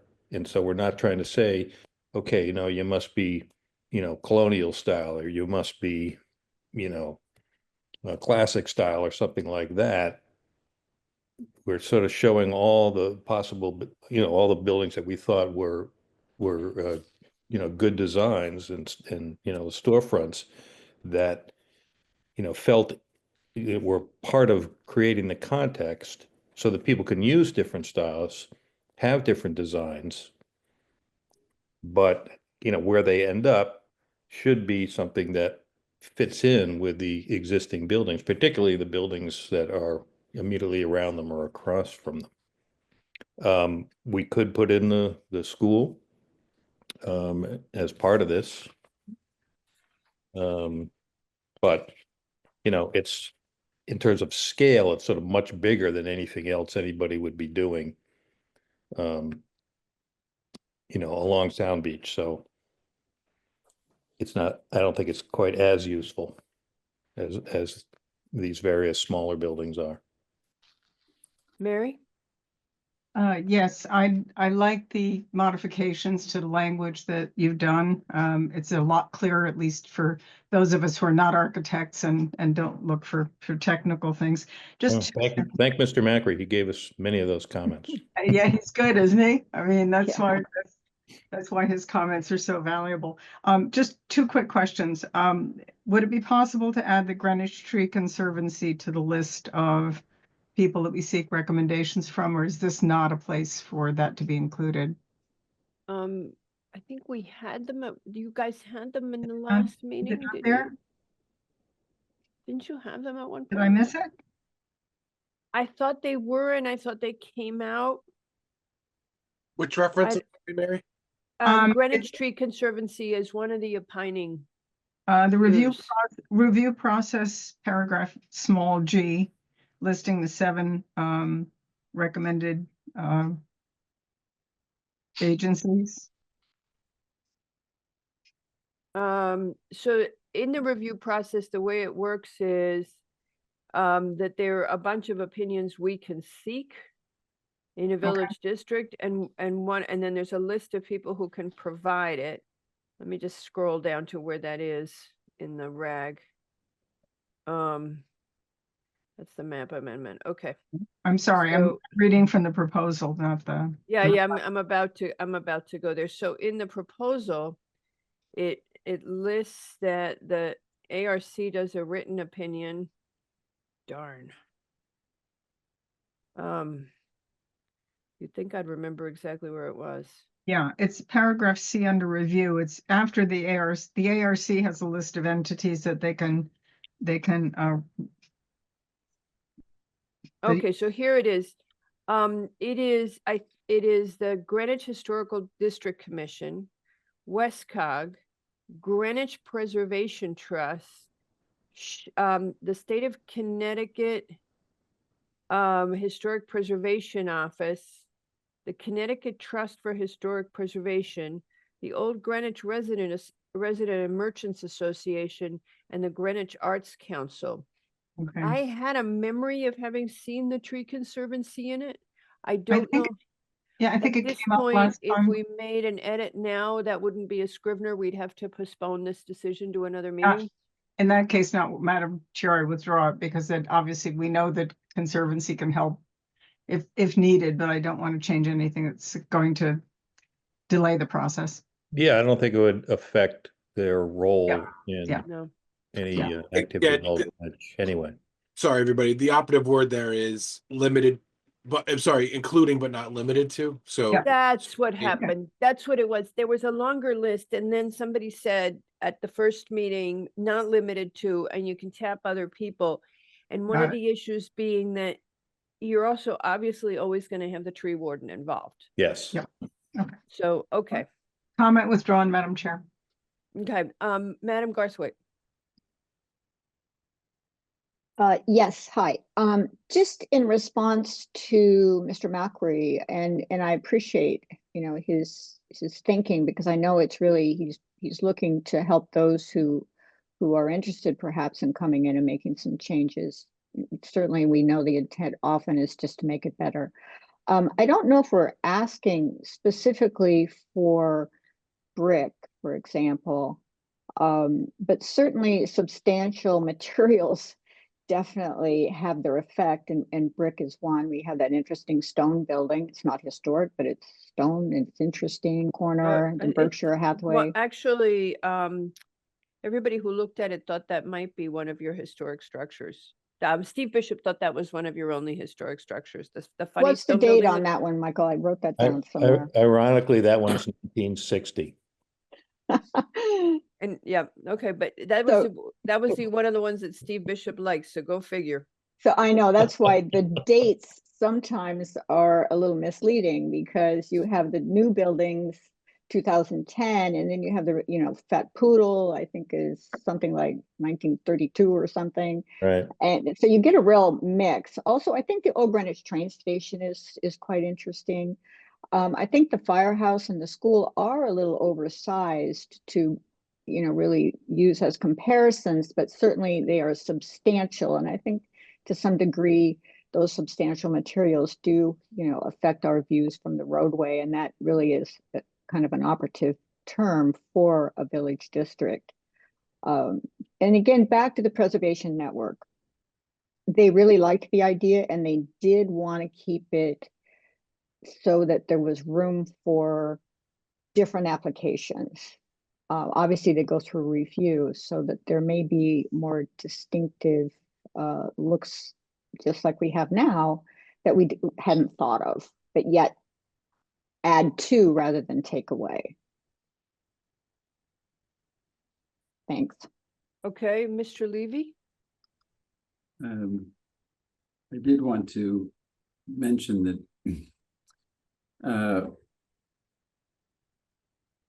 the school and the firehouse are in this district, and the consideration is not that you're looking to them for the same reasons as the retail buildings, but they are contributing factors because they make up the landscape, and they are focal points because of their size and because of their use. So it's an important, there's something contingent but different about those particular buildings, their use and access and their importance. So they're more than contributing factors. They are factors that make this particular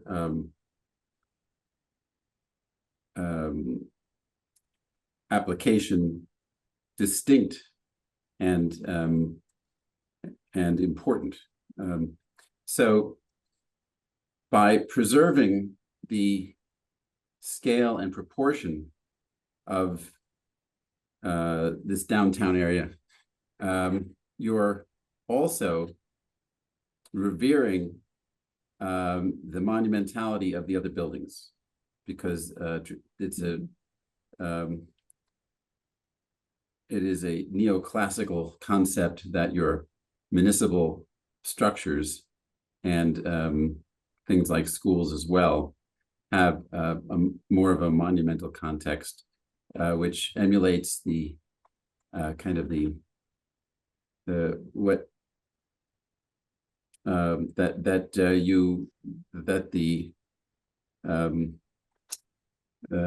these buildings are super important to the community, and you revere them, and therefore there's a monumentality about them. Likewise, the pedestrian nature of the retail street has a different context and doesn't really pretend to have that kind of monumentality, that kind of architecture. So this proposal is a kind of, well, it's really a wonderful opportunity to create something in our town that I hope is repeated in our other commercial districts, because this is something that the commission has always spoke out for and have encouraged.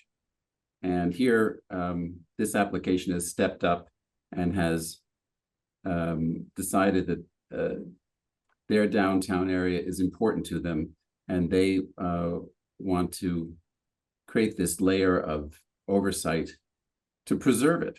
And there's nothing more commendable than that. So thank you for doing that, and I'm glad that I was able to experience this before I leave. Thank you. Thank you, Mr. Levy. Anybody else? Just on this question, I went back and I looked at the state statute again last night because we had a lively discussion yesterday. And the state statute, in fact, is preservation focused and talks about achieving compatibility objectives.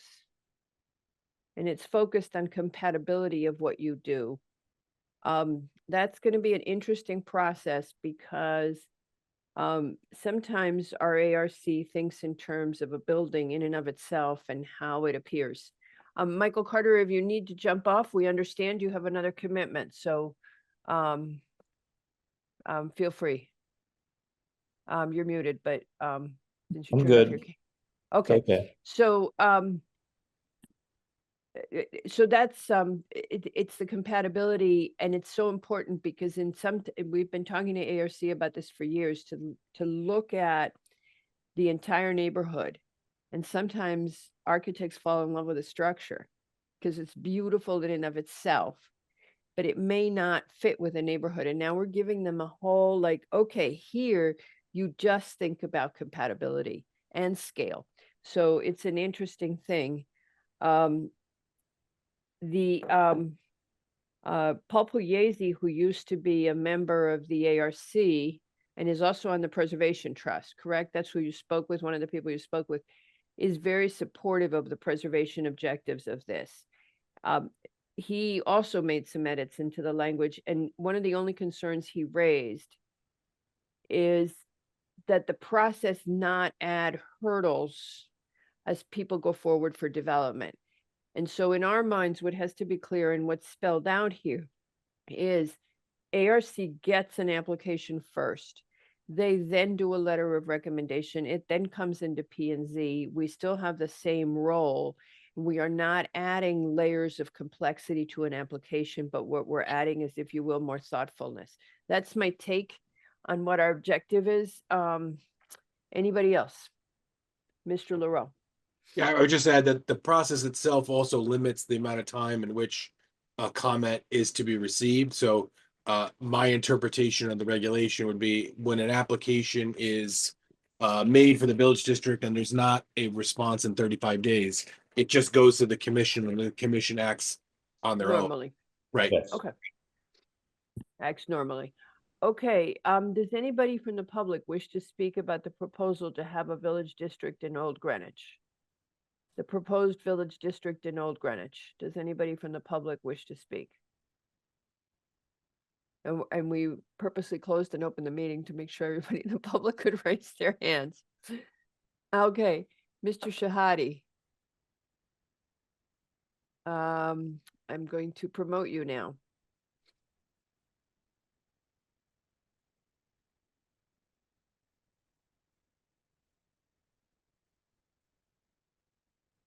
Mr. Shahadi, you would just unmute, go ahead. I was muted. I just wanted to let the commission know that I'm sitting here as a fly on the wall on behalf of the Byram Neighborhood Association. We are following this very closely. We've actually met with Mr. Carter and Ms. Braithwaite and are very supportive of it. And we're listening very carefully to your questions and comments because in some time in the not too distant future, you see us. So we really appreciate another part of town with a beautiful eclectic downtown taking the lead on getting the town on board on this kind of protection. And it's important, Mr. Shahadi, as the land use person from the BNA, for you to know that you are not bound to the Old Greenwich language.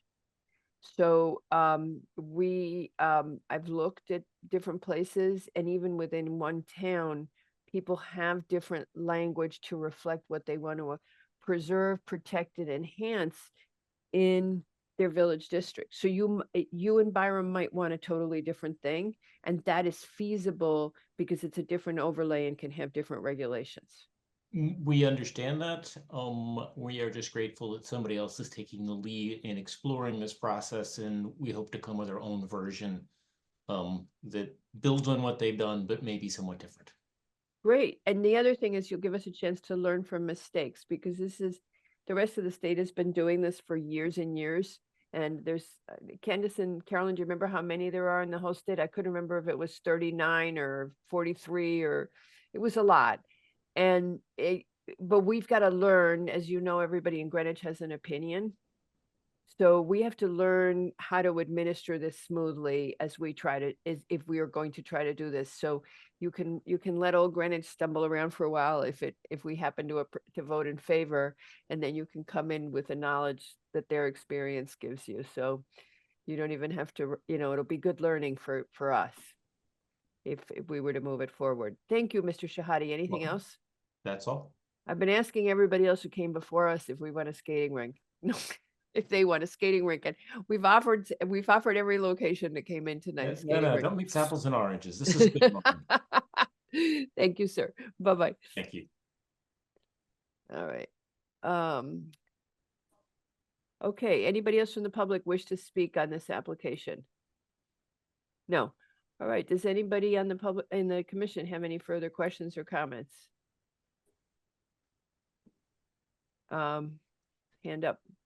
And no. Thank you. The only question I have is there was a comment in the report and about DEEP, and does DEEP need to weigh in on this because of It's not coastal, but it's not coastal resources. They did because it's within our coastal area. So they did comment, and we sent the revision. Again, I would classify the revisions as being technical, minor. Yeah, minor, and not changing the substance. So I don't expect anything different, but yeah. Thank you. But it actually doesn't touch on a coastal resource. It does not, but the standard in the state statute is that if you have a coastal area, every town's supposed to have a coastal area, or every town that has a coastline has a coastal area management area, and this is in ours, so that's the tie-in. Okay. So any objection to closing this application at this time? Any objection to closing the zoning map amendment at this time? I think Mr. McRae had made a comment that in the zoning map amendment, there should also be a very specific word-by-word description of the boundaries. I think it's more of actually referencing a specific map. There's actually I think there's 2 of them, but I think it's something that staff might be able to handle. Okay. Well, the map that's in the draft is the map that the applicant intends to use. So if there's a discrepancy, I'd like to just clarify which one we're looking at. So I think it's actually it's the one that's drawn on top of the GIS. Yes. Right. Okay. Yeah. All righty. Okay, so both of these applications are hereby closed, and we'll hopefully decide them tonight. Thank you to all. Thanks for all the patience with the glitches in the technology. Bye. Thank you. Thank you to the committee. All right. Okay. All right. Our next application up there she is. Now let's hope we can get her in. I assume this is Rachel Ursi. Madam Chair, after this, there's a postponement that I want to make you aware of, but we can. Oh, did Nightingale postpone? They did. All right. Okay. Did Ms. Orsi get in? Yes, she did. Phew. All right. The dynamic duo is with us. Okay. So Hello. we have two applications now. We're going to put them together.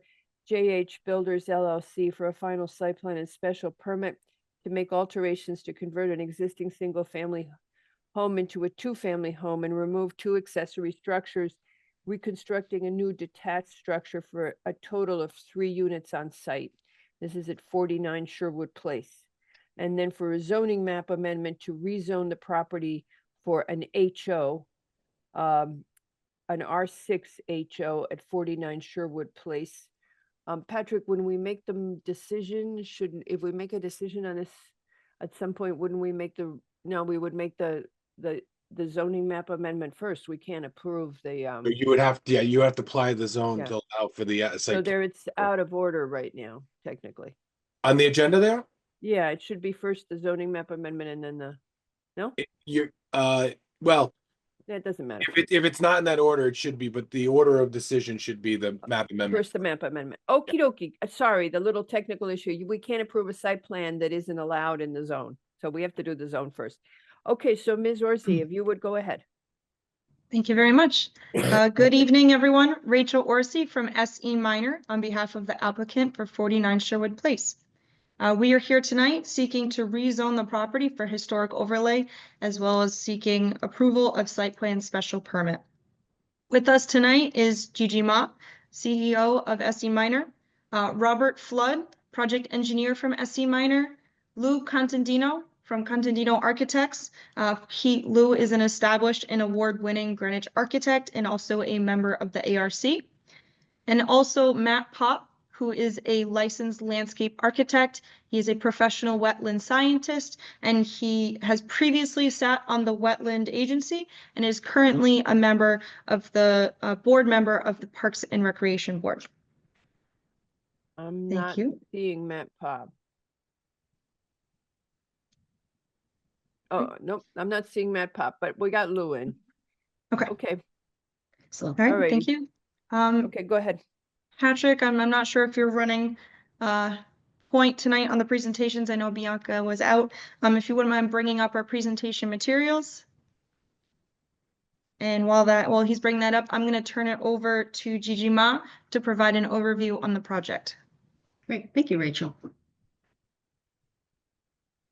And I'm just going to wait for you to pull up the presentation. Thank you. All right, if you don't mind going to page 2. All right, so I'd like to start out by giving everyone a context of how we approach this project. If you recall, this property is in the R6 zone that allows for a 2-family on each lot as of right.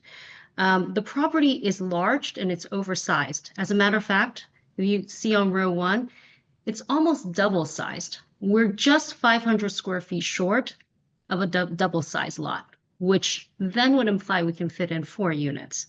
But that really isn't our approach here. Our approach is not to maximize the FAR. And you'll see on the last column where we look at the allowable FAR for this lot, that you can see how oversized it is. We're allowed up to 8,000 square feet of FAR. However, if you look at the total structures, the total FAR we're proposing here, it's just around 6,000 square feet, meaning we've left about 2,000 square feet of allowable FAR on the table. That was primarily due to design considerations. And I hope that demonstrates to you that we are truly looking for the most appropriate solution rather than maxing out FAR like normal developers would be doing here. The other thing that we took into consideration is that 3 units at a 2,000 FAR is much more accessible and affordable to entry-level families than the as of right going for 2 units and maxing it out at 4,000 FAR each.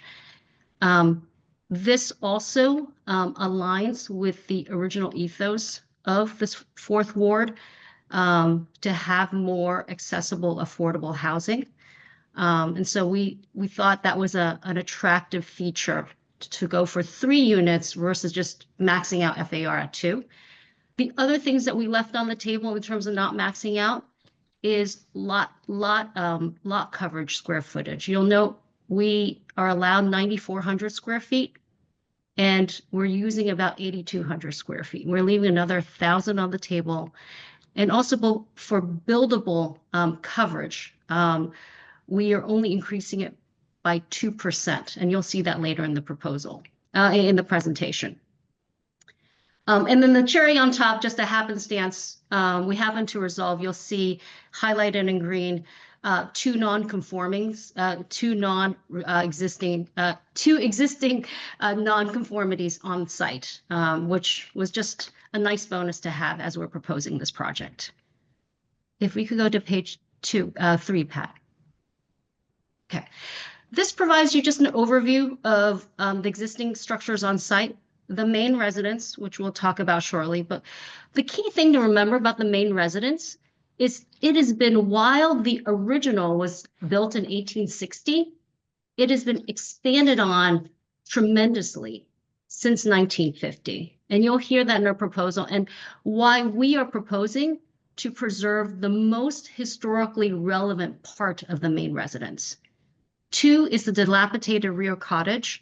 You'll see it is beyond repair, and unfortunately a safety hazard. And that's something that in our proposed plans, we're looking to improve and put in a 2,000 square foot, reasonable family residence.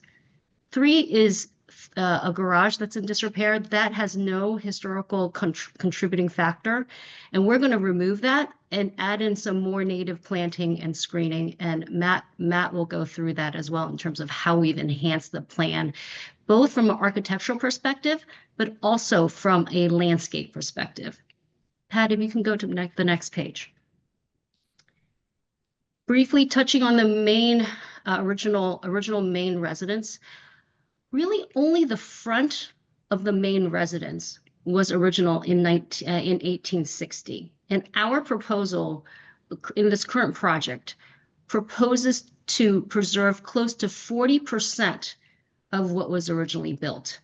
You will hear from Rachel as she goes through more detail on, if you see the second picture, a super majority of the home, including the entire rear. And actually we didn't, you see where the red circle is, the entire rear and the side. Only the sliver of the front was original, but everything else was added after 1950 and not historically contributing. Pat, if you can move to the next slide. This just shows you a bird's eye view of what was original. You'll see that the red box is what was original, and the rest of the hashed areas were expanded upon after the 50s, or during and after the 50s. And we're just looking to add add and improve the areas primarily that was added on in this century and after the 1950s. And next slide, Patrick, thank you. With that, I'm going to turn this over to Rachel. She'll go through some of the details as to the painstaking research we did to try to really use the historical rent drawings and files for this property to try to keep with and even restore some of the historical features that have been lost throughout the decades on this property. Thank you. Yeah. Patrick, actually, if you wouldn't mind going back one slide, I would just like to add one point. Thank you. You can see within the red square, there's actually a darker hashed portion of the property, mainly to the left side, and that is depicting the 40% of the original house that we are preserving and restoring with our project. And back to the next slide. During the design phase of this project, we focused on preserving and restoring the original structure of 49 Sherwood Place. And in order to start that process, we conducted research looking for any records, photographs, permits, or diagrams that could provide us with information into the construction of the original structure built in 1860. It was through that research that we found the following. And Pat, if you wouldn't mind going to the next slide. Thank you. We found that this property was part of William B. Sherwood's subdivision in 1836. At that previously, it was known as Mechanic Street, but with the subdivision of William B. Sherwood, he then created and I think coined it after himself, which is now Sherwood Place. So after the subdivision in 1836, the main residence was constructed in 1860. The property had then passed hands through a few owners, and the main residence remained relatively untouched for nearly 100 years. It wasn't until 1950s that the Russells had purchased the property and began expanding. And we have found evidence of that through the archive, through Greenwich Records, through work with the Historical Society, work with the lovely experts on the Historical District Commission, among with other experts on our team and throughout the town to help pull these records together. Pat, if you wouldn't mind going back one more time. Thank you. You'll see that the sketch provided here was found in these historical records, and you can see the addition of the chimney onto the front of the residence. That chimney is no longer there, but that was one of the additions that was placed from the Russells in the 1950s, among with others such as enclosing the front porch area and constructing numerous other additions such as the rear of the residence, the side bump out. And it was via the building records that we found that our design team utilized this sketch and these documents as a template for restoring and preserving the main residence that is a contributing historical structure. Patrick, if you can continue the next, and then we can, thank you very much. These are some photographs of the cottage, which is the other contributing structure on this property.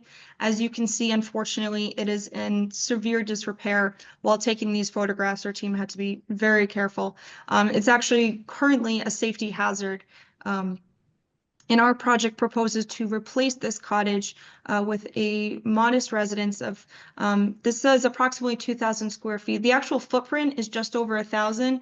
2,000 square feet is the floor area, so that's first and second floor.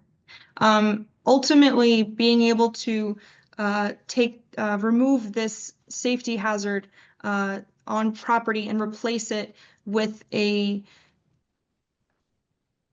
more appropriate building and a uniquely sized structure provided. Yeah, it's like a modest building, basically, you can offer somebody at a good price point to get into Greenwich. I mean, rarely there are 2,000 square foot homes that are newly built in Greenwich now. So this should be very attractive. Next page, Patrick. This is a photograph of the garage that's currently on the property. This garage was constructed in 1959 and is not a contributing historical structure.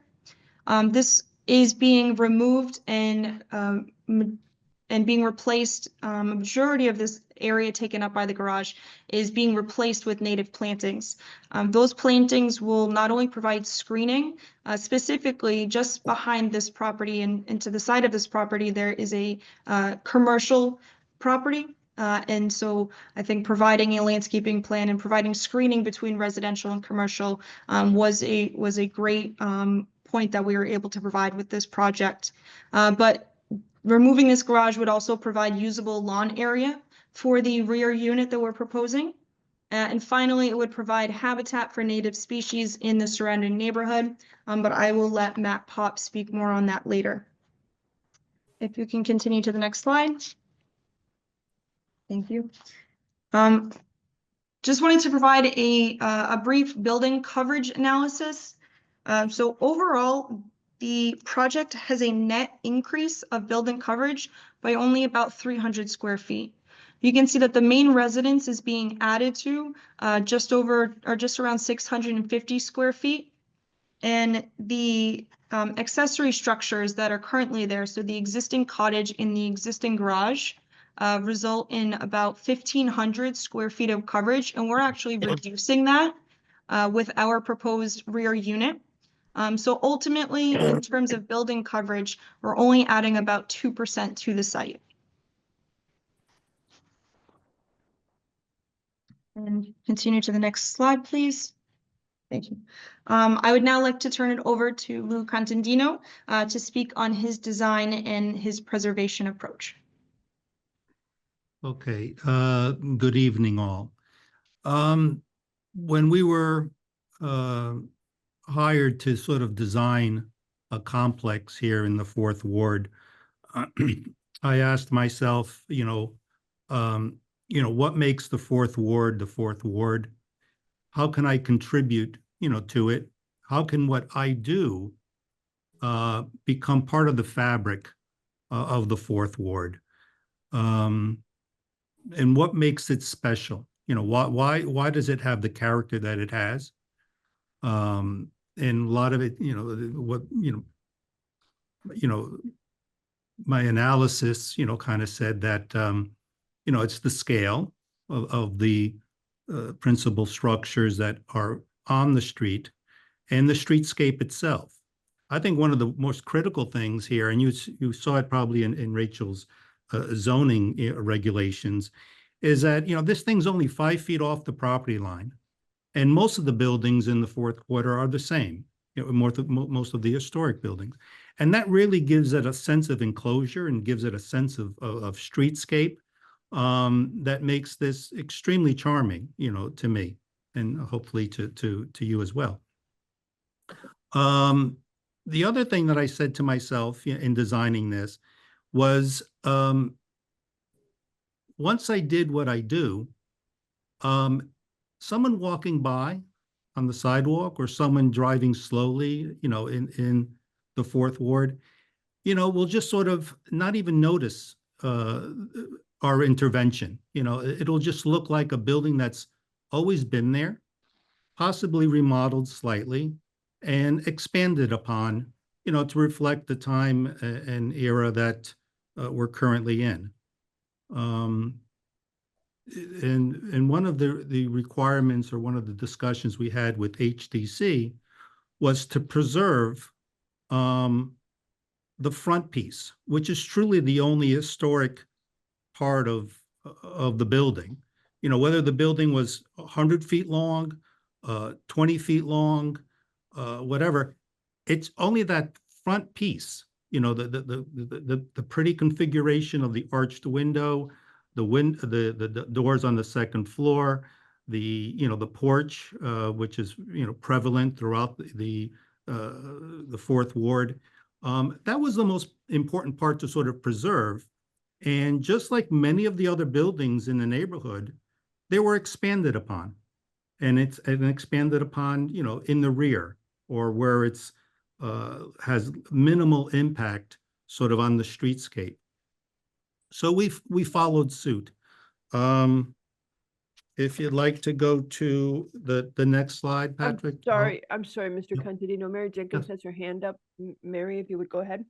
Yeah, on your comment that other buildings on that street have been modified and expanded.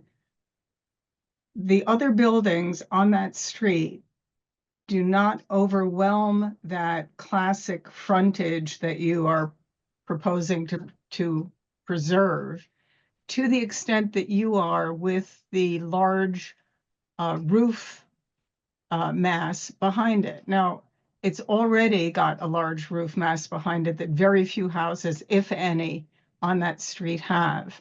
Most of the enlargements that were done with single-family houses on Sherwood, they moved back. These are deep lots, so they kept the profile and just pulled the profile back toward the back.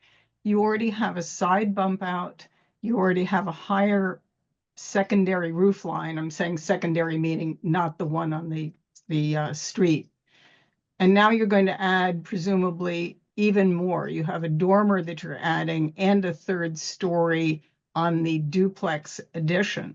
So again, to the extent you're saying, streetscape matters and it's consistent with other buildings, the other adjustments to historic buildings, particularly on that side of Sherwood, which is just absolutely beautiful. They have not done the massing from straight on from the streetscape that you're proposing here. So you're concerned about, it being similar to other, and you'd walk right by it and not notice the difference. If you walk on that street, you would notice the difference because you're going to see so much more architectural mass from straight on than you see with any other of those houses on that side of the street. So I'm a little concerned because you're saying, gee, it's almost like the other houses. It's really not. It is very dramatically heavier and higher than the equivalents, that beautiful frontage that you're talking about. And I'm glad you're going to open up the porch because I think closing that up was horrible. But you're putting a big, shadowy, heavier building behind that frontage. So my concern is, yes, it's similar in some ways to the extension of other buildings on that street, but it's also very different. If you were to go to the renderings and the streetscape and the landscaping associated with it, you see how it sort of recedes a little bit. Now, this is in this particular rendering, we call it the autumn rendering, where there's a lot more transparency and you see, what's beyond it. But if you were to go to the summer rendering, you would hardly see what you're suggesting at all. Well, and that's true, except for half the year, you are going to see that. And again, it depends very much on the angle. Of course. The particular one that Pat has put up now, it seems to me that protected facade is completely overwhelmed. It's got things on the side. It's got two higher layers, basically a good full floor above that roof line. If I were to walk by, I'd say, oh, gee, a new house. I wouldn't say, oh, it's really nice that they kept the typical format from the other houses on the street. It's from the front, spring, autumn, winter, it's going to be overwhelmed by, in my opinion, it would be overwhelmed by the mass that you have behind it. It's not the roof line anymore. It's just a roof line of what, three or four different roof lines behind it. So I'm a little concerned because to preserve the effect of that frontis that you have defined as being the historic part, it's now just the first layer of three that I can see when I stand in front of the building. So I'm somewhat concerned that the part that's important is being overwhelmed by the part that's being added to. Okay. Thank you. Mr. Lowe, you have your hand up. Yes, I wonder, were any of you at the briefing yesterday? I was not. Yes, we were. Yep. Okay. I wonder. And then Patrick, could you take this down for a sec so we could see everybody while we have this discussion? Go ahead, Mr. Lowe. Yeah. So I would like you, if possible, to perhaps address yourselves to the comments regarding the justification for this switch to an HO. Even looking at that last image that was before us that Patrick just removed,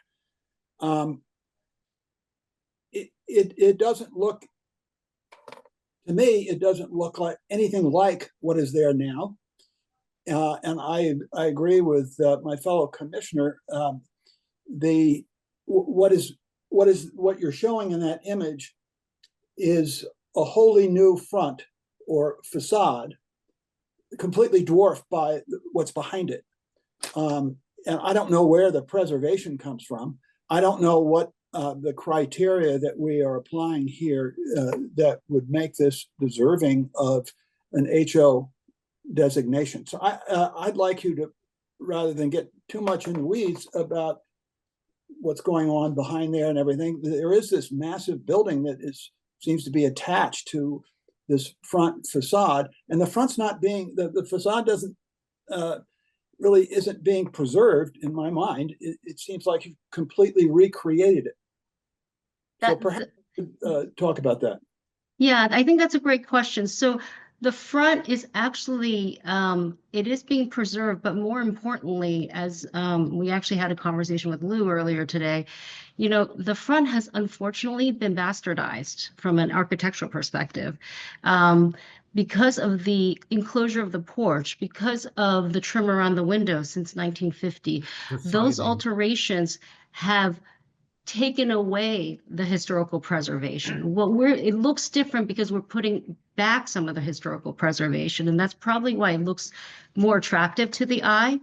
And we're focusing on the front because really the front was the footprint of the original 1860 build, and we're preserving 40% of that. Building on, does that help answer some of the questions as to why the front may look different? I know why thank you. I know why the front looks different. It doesn't look anything like this building, nor does it look in its entirety anything really like the rest of the other houses that are on the street. I see none that look like this. It may have a few common elements that have been created by you all in your proposal here. But it is not, to my mind, and what you've done is you've essentially created a facade. It's no longer an original structure, if you will. You're taking it all apart and reassembling something to create something entirely new, it seems to me. And I don't, the HO is quite specific, the regulation regarding the HO, quite specific in what has to go on and what qualifies it to become some entity to become an HO. That is what I'm asking. I know that this is part of the historic Fourth Ward, but in any application where anyone is seeking an HO, we typically see way more meeting of the criteria. And I'm hearing a lot about you saying this is where it looked like, and this rectangle was original, it's been added on in the 1950s and da-da-da-da. But where's the rationale? I don't see, I'm having trouble seeing the true rationale to warrant such a designation, because we're not looking at anything that is particularly historic here. You're not even preserving the way that window sets up above. And immediately above the first peak, you've got this looming structure and two more roofs on top of that. Well, Mr. Lilro, if you wouldn't mind bringing up before you go to that, are you going to respond to Mr. Lowe's question? Because Mr. McRae has a question. Do you want to wait, Mr. McRae? Yes. Okay. All right. Go ahead. In the presentation after the three renderings, or perhaps right before the three renderings, go back. Rachel. Let's see here. Go back maybe 1 or 2 pages. It has the 3 photographs. Yep, there we go. Thank you. Mr. Lowe, hopefully this may, hopefully to answer your question in regards to what are we preserving. We went through a very iterative process with the experts at the Historic District Commission to get to a point where they provided a favorable opinion for this project, and we're excited to see a structure not only in the Fourth Ward, but just in Greenwich being preserved. And they understand that it may not be not valuable. It may not be, for many reasons, able to save the entirety of a project or completely convert something back to original. And in this case, we're unable to see the original because it had been altered so many times. But what we can preserve and what is still original is that front portion of this house. And from what you see in the picture on the left, that is from building permit records that the front side of the front portion of the house. The middle photo is what is existing today, and there has been additions on the side, and there has been that increase in the second and a half, 2.5 or third floor.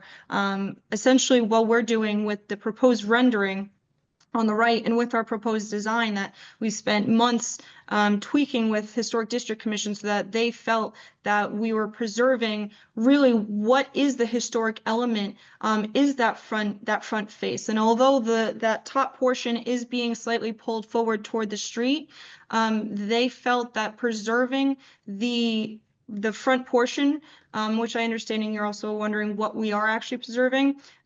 In this presentation, Lou Contandino is going to talk about actually the construction and how we would shore off the front portion to connect into the new construction, the new build of it. So that way that front portion is the bones and the architecture of what was originally constructed in 1860, but we're tying in the back portion. And really the elements that Lou was also describing was really just to tie in, pulling inspiration from the surrounding properties, wasn't to change the front of the structure. The front of the structure is what it is. We're just, replacing the old siding, replacing some of the trim with what was more what was accurate to the property that had been changed over the years. So we're really bringing it back to its original glory and just expanding the different details through the rest of the development. Well, excuse me if I may, with all due respect, the image on the left here, which I regard as a sketch,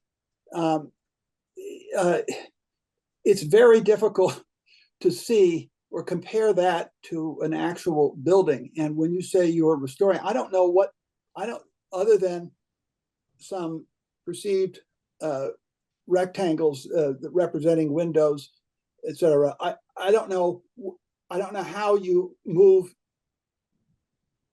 from the first sketch on the left to the third one on to the right, which is your planned one.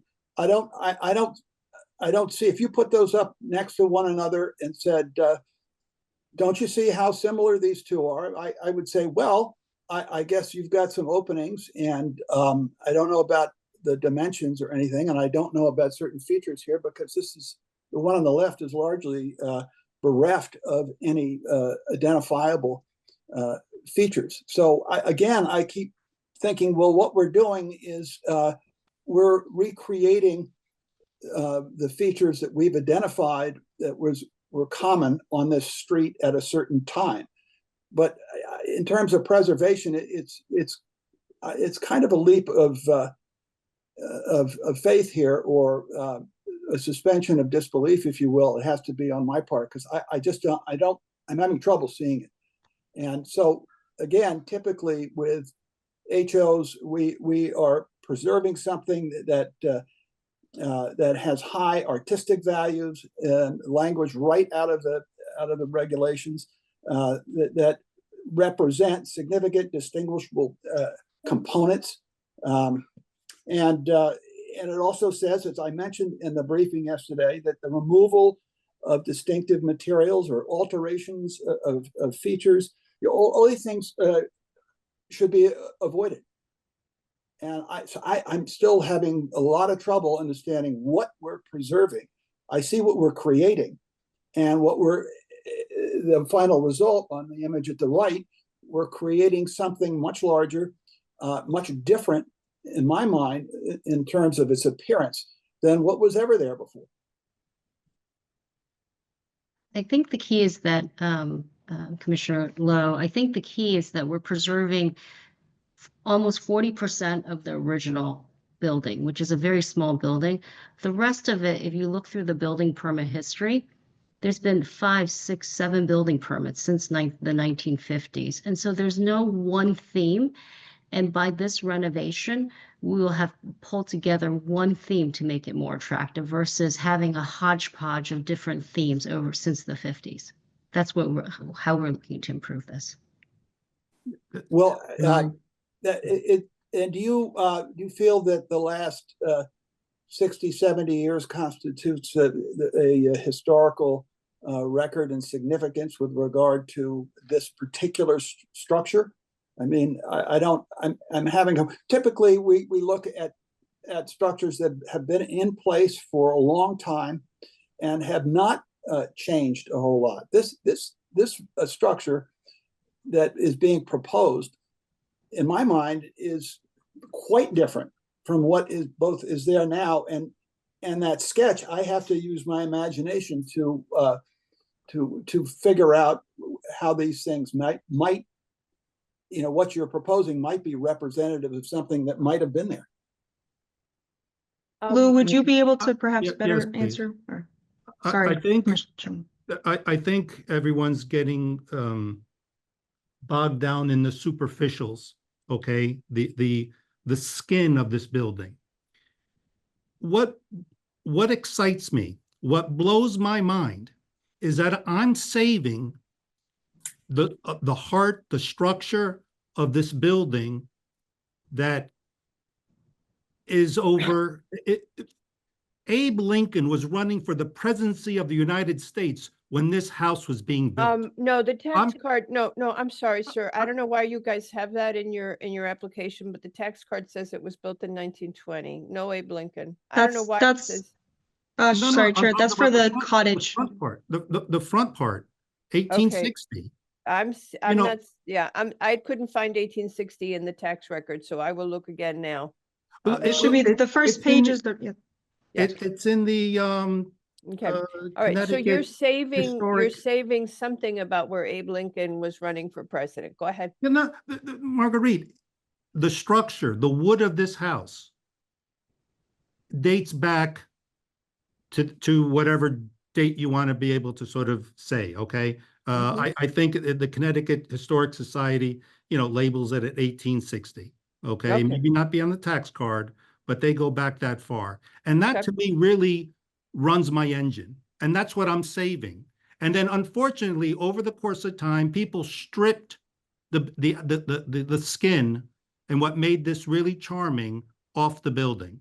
So here I am trying to preserve something that was built a long, long time ago and reclad it as best I know how with something that would be sympathetic to the neighborhood and what may have been there at the time at its beginning.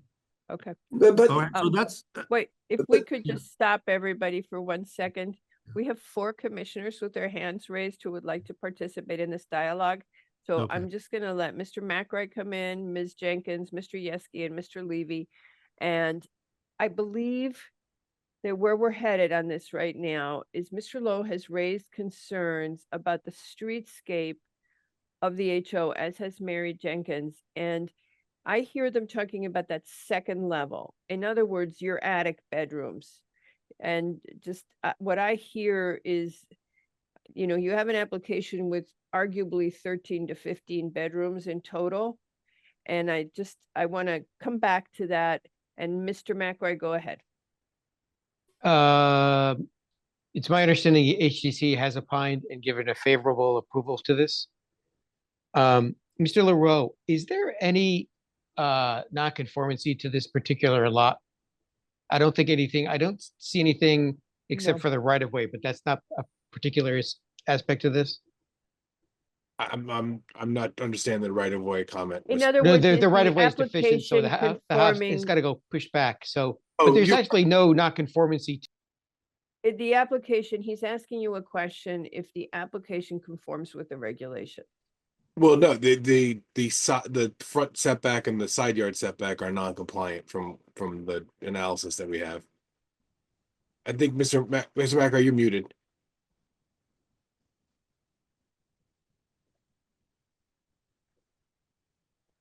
That's a new one. Yeah. Love technology. What I'm asking is the lot devoid of the home, the residence that's there? Is the lot conforming to the zoning standards? Yeah, it's larger than the minimum required in the zone. Okay, so technically they could tear the whole thing down and put in a new building, a 2-family, Yeah, without us seeing it. Well, A 2-family, well, and that, That would be a disadvantage to them because the HO gives them, they're putting in 3-family and the HO gives them the ability to do that. So, But they could put in a 2-family and we'd Yes. never see it. right, they could, we would never see it and it Okay, would be. so here's the option is that it's an 8,000 or almost 8,000 square foot 2-family building that has nothing to do with the neighborhood. Or take a look at this building as Mr. Contadino has designed it and say, what is the real issue that we do have? And listening to my colleagues, if you bring that rendering up, seems to be we have a facade on the street that is similar to the buildings to the south, buildings to the north. But we have a mass on the third floor mass on the roof line. If you go one of those renderings, you can see better. That may be the real issue. And that I'm asking Mr. Contadino, that third floor, which is common to the front, the back, and the accessory, can they be omitted, made smaller? Or could this actually, front mass, be pushed towards the back mass? So it's off the street. So we're not getting as much roof line and roof mass on the street itself. Because it seems to me you're saving the building, you're restoring it as much as you can, because if you see the building in this rendering to the left is similar, it's actually very strange is that the building to the left is right on top of the building to its left. When you perceive it on the street, it's one big building, which is comparatively larger than what's being proposed in the first place. What's very interesting is that the building that you see to the right in this rendering is huge because it extends back to the street, but it's just as big. So I think really the issue is the third floor, that attic bedroom and the other attic bedrooms, can that be looked at as possible solution to lower the perceived mass on the street? So let me ask, now let me go back to Lou Contadino. I'm sorry, I apologize, deeply apologize. That was Nick, that was the end of your question, right? Yes, and I'd like to hear from Mr. Contadino on that because I think this may but resolve a lot of okay. the issues that everybody's having. Yes, and I had just finished saying the same thing.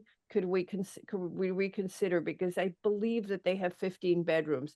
But let me just hear from the rest of the commission so everybody can get their thoughts out because everybody's been so patient. Mary, then Dennis, then Levy, then Ann Knoll. Everybody's been waiting to talk, so I do want to get, and then Mr. Contadino will come back to you with all the combined feedback. Okay. Yeah, my comment really is, again, I'm very much in favor of preservation. This is a beautiful area and that side of Sherwood is absolutely beautiful. So to the extent that the alternative is to take down something that's consistent with that side of the street in Sherwood, you're actually going to reduce the value of the property, in my opinion, because it's the historical nature of that house on that street and that district that gives it a particular value. And I guess I just want to be a little careful here. HDC is entitled to its opinion, but we are looking at zoning, and historical overlay has some very particular requirements. And so, you know, it could be a beautiful design. It's a good use of the property. It meets all of, you know, the setback or whatever and the drainage and everything. But the first question is, do we give it a historical overlay? And I have to say that as beautiful as the Fourth Ward is, and as beautiful as that side of Sherwood is, to change the house on that street to the extent of this design, you may be overwhelming the very thing you're trying to protect, which is this is part of a historical district. And frankly, you're starting from my point of view, you're starting from kind of a slender read here, because normally HO is you've had a house that has been intact in some historically meaningful way since it was built. And what I keep hearing is, this is what it looked like, and the first version had a fireplace, but now the chimney isn't there, and there's a bump out, and they did all these additions in the 50s and 60s.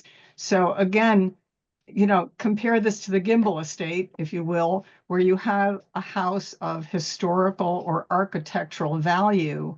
So what you're starting with is a house in an excellent historic district with some historic characteristics.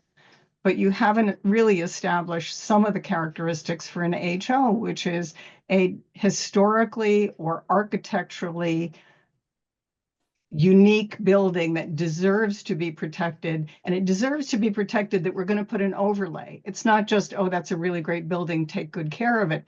You're giving it zoning protections, and you're getting a development incentive. So again, to the extent that it may have been there and it kind of looks like what was there before, and the other houses on the street kind of look like it, you're kind of arguing this is awfully speculative, historically valuable. So to the extent that you're then taking a limited historical value and overwhelming it with the additional roof line and development and driveway, I'm looking at 6109 and going, okay, where does it fit to qualify for historical overlay? And that's really all I have to say, Madam Chair. Thank you. Okay, right after that is Mr. Yeski. Yeah, Nick pounced on what my reaction to this was. That I call it a dormer on the third level at this point in time. And I think he pounced on that to say that's what's different on this design. I did have a couple other questions though. This is an oversized lot for the R6, right, Patrick? Yes, it's 14,900 square feet. How many other oversized lots are in the fourth ward? And what kind of buildings are on them? Very good question. I wouldn't be able to guess, Mr. Yeski, from I'm looking at the zoning map and I can't get it to go down further, but it looks to be 3 or 4 other oversized lots.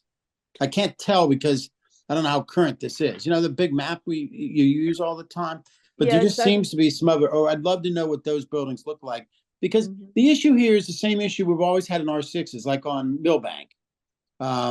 They're oversized, and technically when you run the numbers, they can end up building, in their case, not 2, not 3, but 4 units at some point.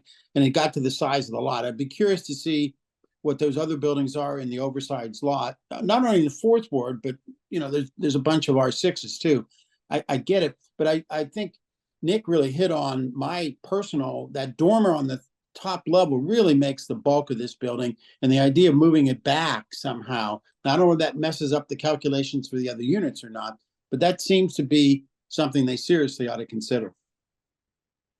And find an inventory of the lot sizes in the fourth district. If there's other buildings, love to take a look at them. You're probably going to find they're not this big, but I'd still like to see what they did on those lots. Looking at the zoning map and looking at the street view, right at the end as it turns to William Street, there's a series of very narrow lots that have been combined. And it's a series of condominiums, quite large condominiums, right? Built a long time ago. All of the lots are approximately a similar size. This lot itself is slightly oversized, but understanding the nature of the fourth ward, they're all long, narrow lots with a similar kind of Queen Anne style architecture on it. Literally on top of each other. From what I can see, there's a couple other oversized lots, at least 2 or 3 other ones. And again, how accurate this map is. Would like to take a closer look at those. The map may just show, and the map may show how it's divided. But as an example, I'm looking at one now. It's definitely two lots, but the building actually sits on both lots because it sits across the property line. And what does that building look like vis-a-vis these buildings in terms of the bulk? Nothing like it. Actually, it's bigger. It's much bigger than the building as proposed. Well, and I'm sorry to interrupt you, Nick, but there are two family houses on that side of the street farther down. Yes. The lot may be bigger, but there are 2 family houses there, and 2 family houses were not uncommon in the fourth ward. Right. So there are a bunch of condos at the end, just past William Street. Another one which actually conjoined, but it's actually long and very narrow. The subject house, and then the building right to the north of it, the small house, and as I said, the larger house next to it, very long and narrow. It's all tucked behind the building itself. Yeah. I drove down the street, but I didn't pay attention to every one of those lots, the combined lots, that kind of thing. I need to do that again. It looks like I'm just looking at a satellite view. This is the widest lot on this side of the street, other than there's a condominium complex, I believe, that has 6 units in it. Towards the end, it's, you know, where the name changes to Brunswick Field. Exactly. This is the widest by far. So, you know, some of the other homes, while they're smaller, they're on much narrower lots. I mean, this is double, the width of this lot is double the size of both abutting lots on each side. So while those houses look smaller, they're just much smaller, much narrower lots. I got it. Okay. I do believe that some of the two-family houses, the lot is wider because again, they're all close to the street and they're all on top of each other. But it's a two-family house, so I presume that was either a larger lot at the time or 2 lots were acquired and built as a two-family. Do you mean the more updated ones towards the end of the street? I think the two-family houses are this side of, what is that, William Street that comes in there? Okay, Yes. on that side. They're not, Okay. they are not modern and they're not that close to Brunswick. It's Okay. in this row of houses with that beautiful front. Right. But I would reinforce, I would love to hear the response back about Nick's suggestion. I mean, I was looking similar, that dormer. I mean, it just sounds like that's where you get too much bulk on the Well, front of the street. But we have some other questions as well. I'm struggling. I'm struggling a little bit, and I just want to come back to this with the bedroom count because the application says it's 12. I definitely get 13, and I think it's possibly 15. But the bedrooms about which I have some doubts are all the basement ones. However, they don't add to the streetscape, so maybe y'all don't mind. Let me just go to Levy and then Ann Knoll, and then we'll go back to the discussion. Just let people get their comments out. Thank you, Madam Chair. I think everybody has defined this application very well. The shortcomings are trying to piece together what makes up successful HO and the kinds of design choices that have been made here. You know, it's the massing, the materials, but there's a lack of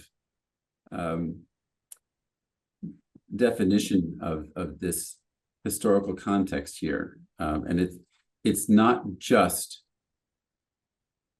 the retention of the general dimensions of the facade. It's the detailing, and there's something generic about it that has nothing to do with the historic context.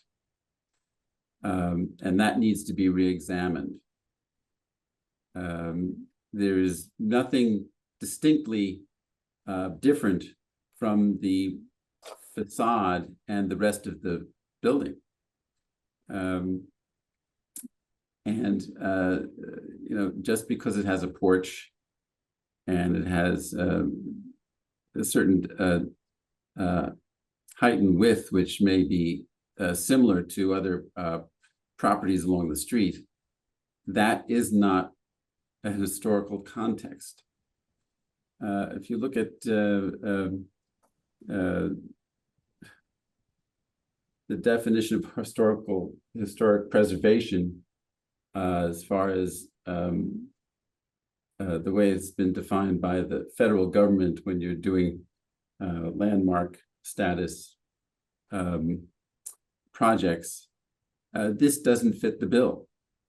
And that might be a good context for you to kind of look at, just to give you a better sense of what kind of detailing you really need in order to create that context. And there's a confusion here because of the overall massing and how it and the streetscape and how it relates to others. So I think that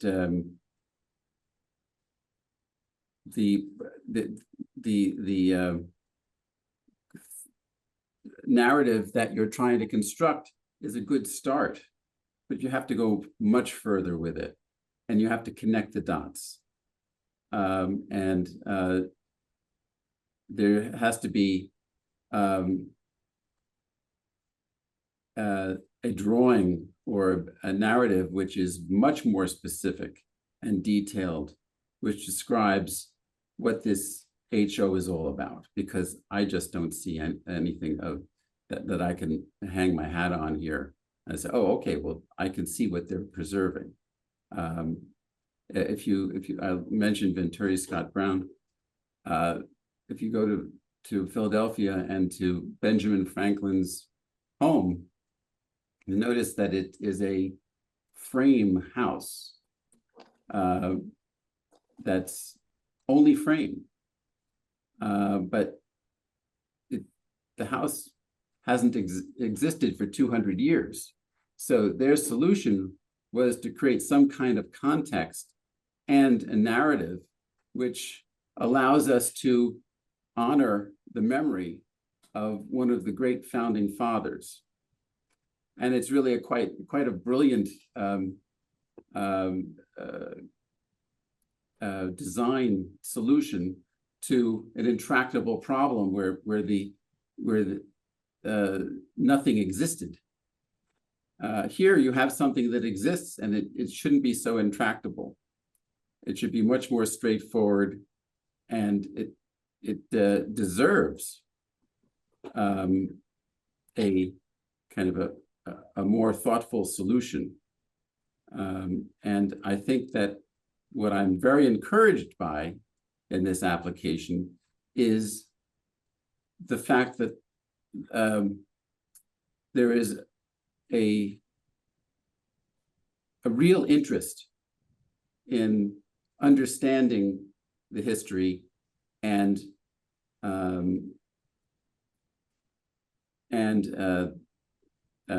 actually trying to preserve this particular residence in this historic district, which is exactly what our hopes and dreams are for the Fourth Ward.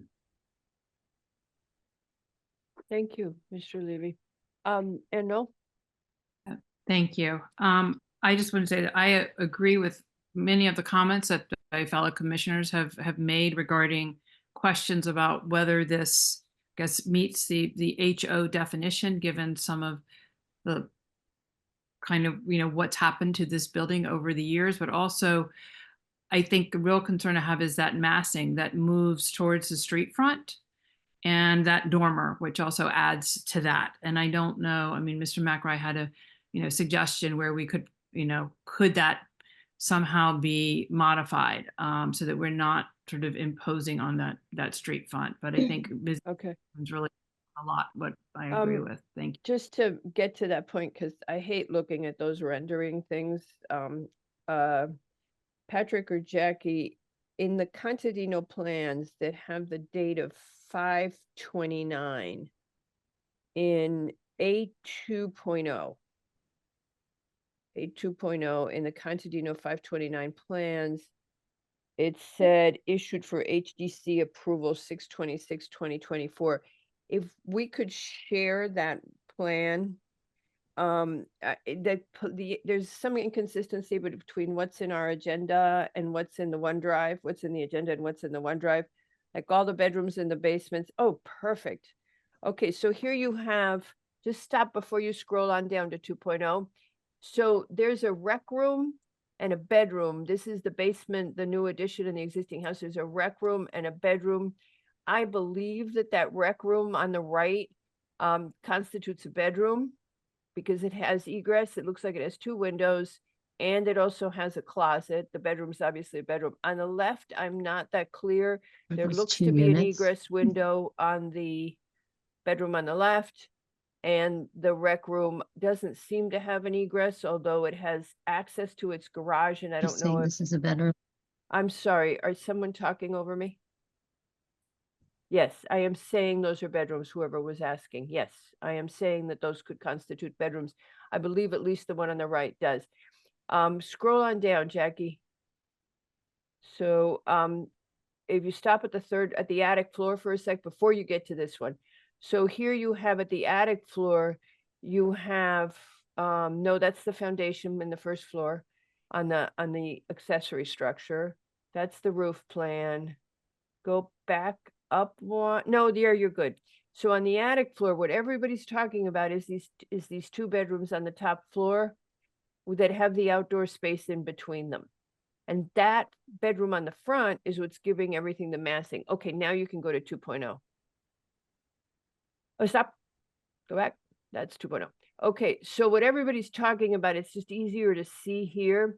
Here's the front view and the side view of the proposal. What people are talking about is that third level, Mr. Contadino.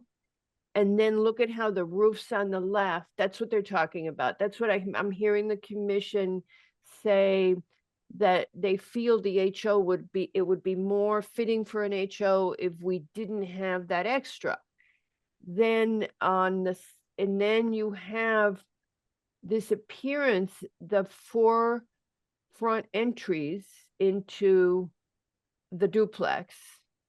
The existing front entry, but then you can see the side entry from the street, the way it's got the columns. And so I think that's another thing that they were talking about is, what did Nick say, or somebody, the appearance of massing towards the front of the lot was what they said. And there you see how the terrace works out. I think what people are looking at is this third level and whether we could subdue it to make it more consistent for an HO. Now, in the bedroom count, you then have, in the accessory structure, you have something that is shown as an office or a nursery, but that has an egress window and a closet, so that would count as a bedroom. So the accessory, the proposed accessory structure has 5 bedrooms. And each of these has 4, each of the duplexes has 4, possibly 5. So we're looking at 15 bedrooms. Now, as of right in an HO, for an HO, as of right without the HO, you're in the R6 and you would have a 2-family house. You could do a 2-family house and you would maybe max out the FAR, but how many bedrooms would you be doing? Would you be doing this number of bedrooms? Would you be having 15 bedrooms? Because they are small, and it then it forces you to have a lot of parking because of the bedroom count. So I believe that what we're all saying, stop me if I'm wrong, somebody, is could we just subdue this third floor? That's not an architectural term, right, guys? But there you go. Could we, I think, Nick, were you suggesting maybe eliminating it? I'm going to let you and Mr. Contadino duke it out because you were on ARC together for so long. I know you'll always forgive each other, right? I'm not designing for them. It's You're not your designing suggestion. for them. Yeah, it's a suggestion of elimination, relocating it. It's up to Mr. Contadino and his team and more the applicant, what they like to do with the third floor. Oh my gosh, I love that. Can you put a little gold star on your forehead? That was so good. Nick, Nick, hit the nail right on the head. It is up to me, my team, and the applicant. From a marketing point of view, are these still marketable? Doing what we need to do to appease you. No, not appease us. That's the bad saying. It is? Yes, it is. We are not mad. We are not somebody that needs to be tranquilized. We are somebody who is reading our regulations and saying, we're very specific about that. We're looking at our regulations. Lois not needing to be appeased, although it's getting to be dinner time, but that's different. We're talking about adhering to the regulations. Exactly. He wants to adhere. Mr. Lowe is our savant regarding the HO regulations, and he can recite them pretty much by heart. And what No, he's that, saying- I'm sorry, that's not, not true. I have no special talent here. But I'm gonna use this opportunity just to make No, one Mr. comment Contadino, hold on. to follow up on what Ann Noel was saying. The HO regulations state that any work that you're doing, the new work must be compatible with the massing to protect the integrity of the property and the environment. That's the massing issue. It's right in the regulation. Go ahead. Okay, so he doesn't need to be appeased. He's gonna get back eventually at me for saying, so he doesn't need to be appeased. He's reading you the regulations and saying, we're not clear, and everybody's saying that to you. They're not clear it meets that standard for them. So from a marketing point of view, you want to have more bedrooms. The only other extra question I throw out at you, I know you have drainage approval. I also know there's a high water table there. And I was surprised how much basement occupancy you have. Given the high water table, I assume you guys are waterproofing the building. I assume Juan looked at that, Mr. Paredes.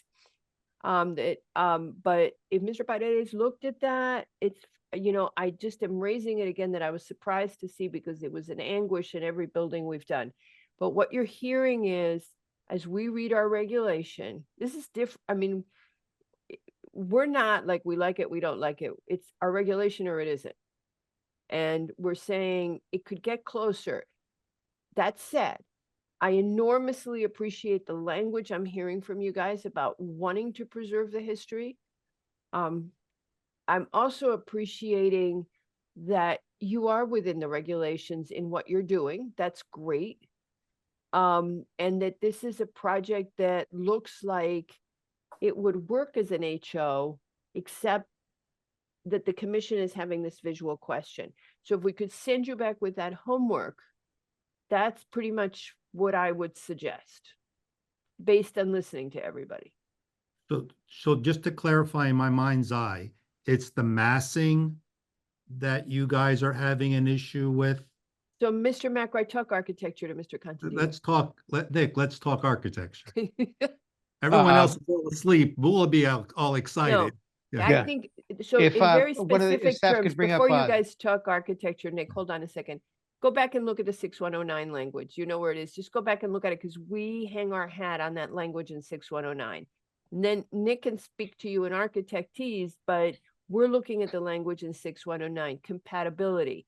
We don't want to change the loom factor. We don't want to change the massing. Okay, go Nick, sorry.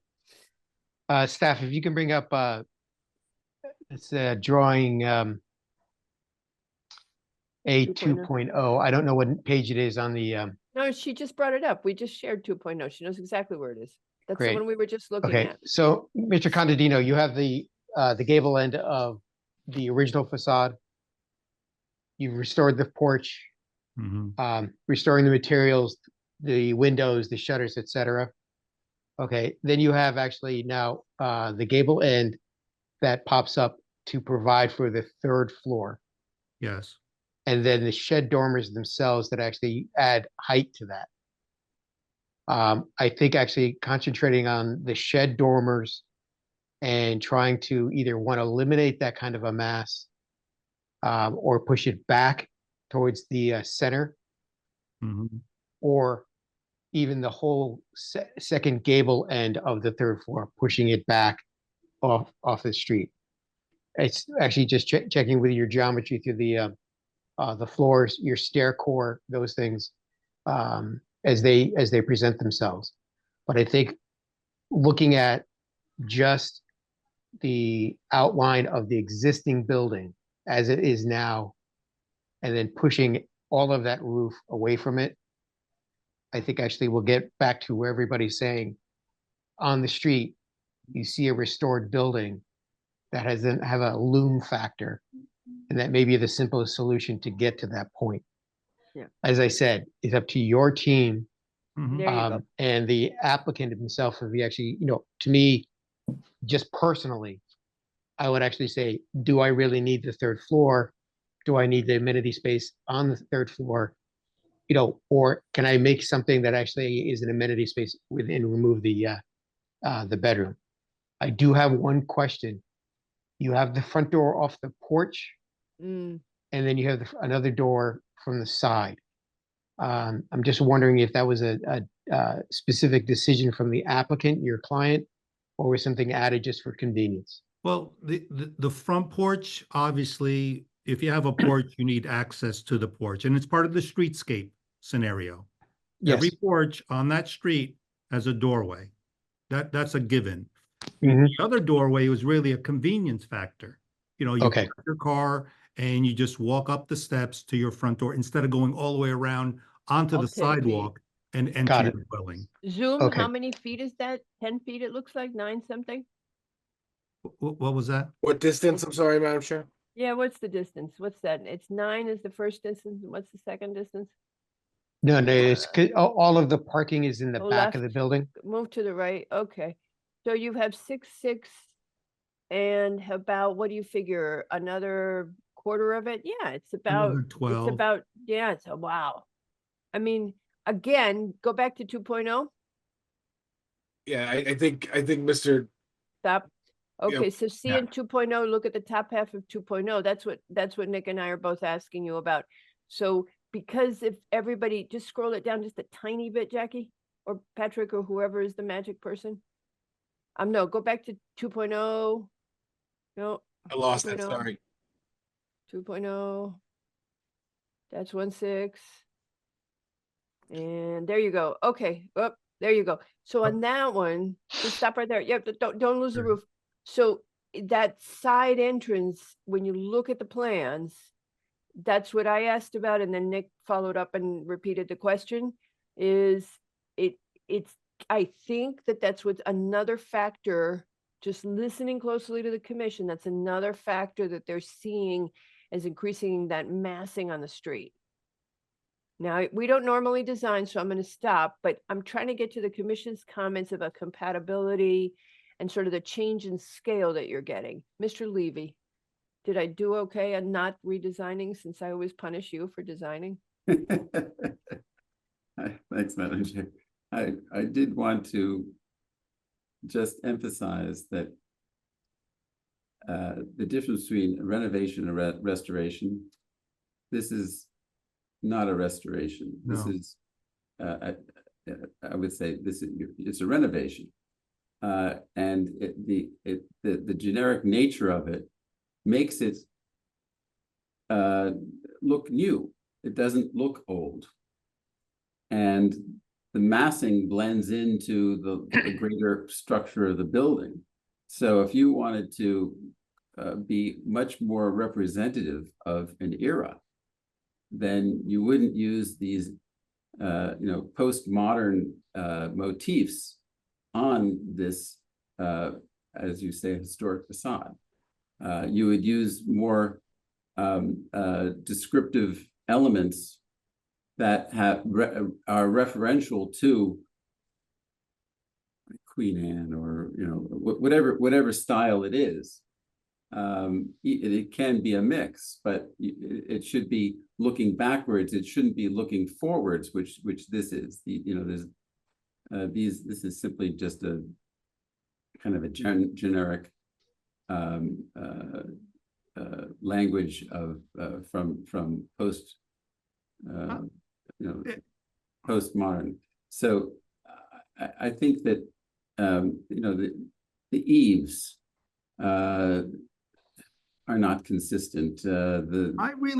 I'll let you finish, and but I really disagree. so- Okay, One we're second. gonna stop. We're gonna stop. No, Peter, we can't redesign Okay, it. but He's I gotten just our want input. to emphasize that there's a lot No you arguing. can do to give a feeling for what your intention is, but you're not there yet. Okay, so no redesigning. Nick was super good about not redesigning. Yes. Okay, and the architects are bad, Mr. Contadino.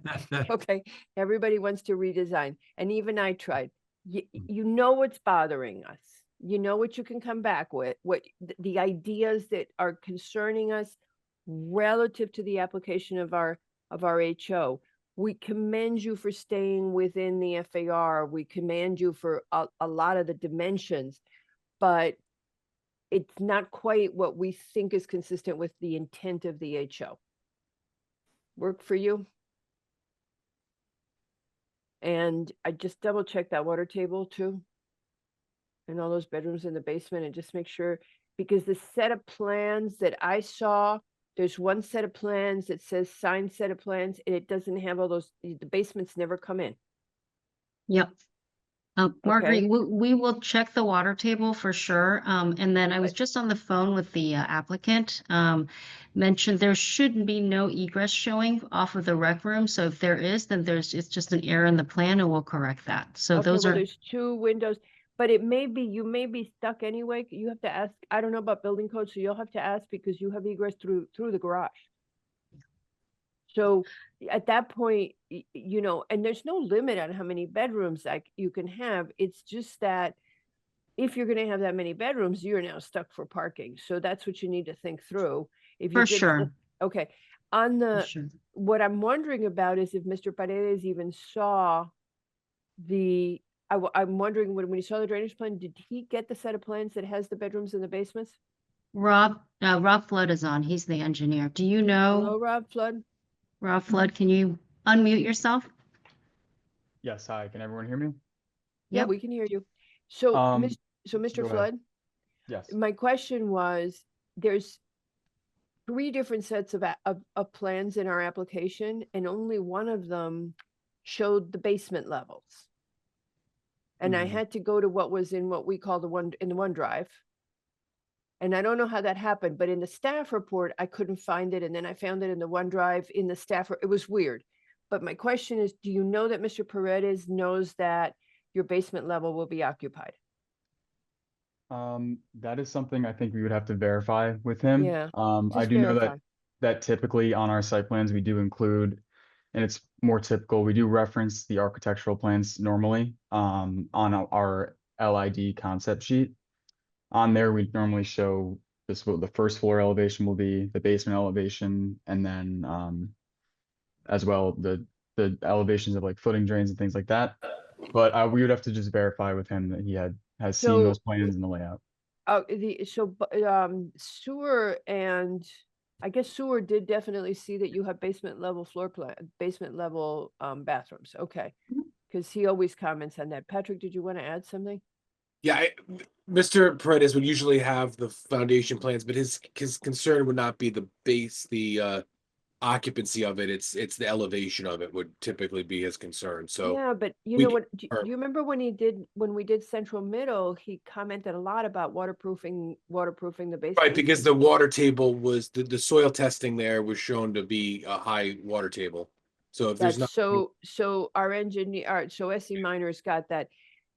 Somebody made a comment at some point, or I saw it in the application somewhere. I saw somebody say that maybe Mary, did you say it at the briefing yesterday that the water table is high in the Sherwood neighborhood? I didn't say it at the briefing, but the water table, I believe, is high because I know someone who lived on Sherwood a number of years ago, and the basement would flood anytime there was any sort of moisture in the area, so it would come up underneath the house. Chairwoman Alvin, sorry.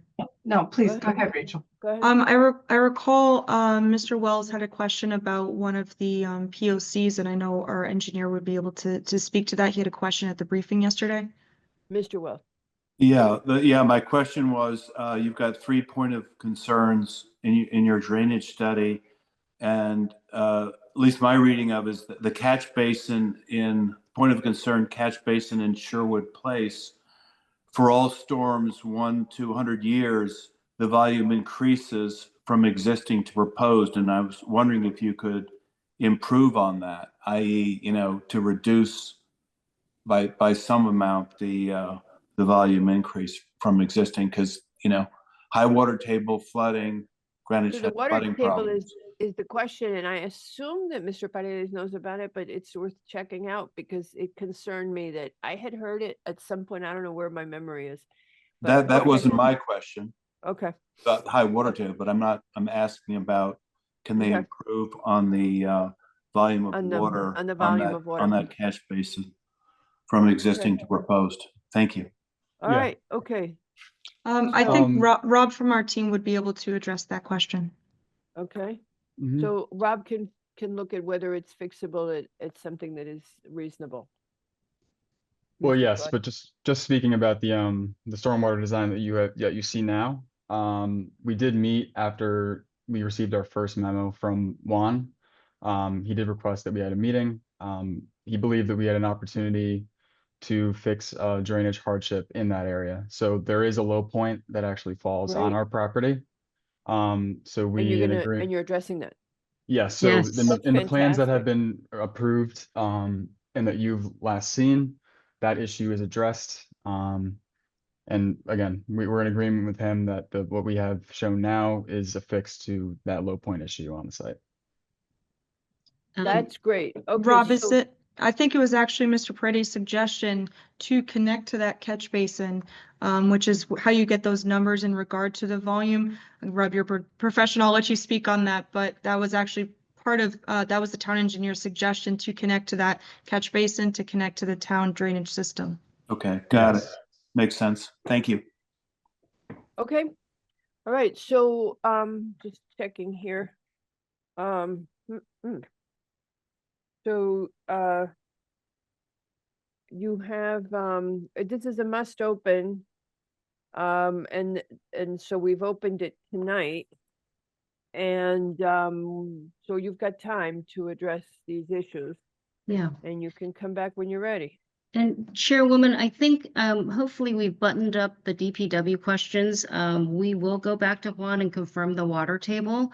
I know there's some other questions we have, you know, there's some open things that we have to address on the design side. Could we, Matt Pop's been waiting patiently to address the landscape. Sorry, I just want to Matt make sure Pop. to button that up because I think that will help with the landscaping and the conservation. And so the next time when we come back, we're only focused on the So, I'm design. Would sorry, that what be does okay? what does Matt Pop want to button up?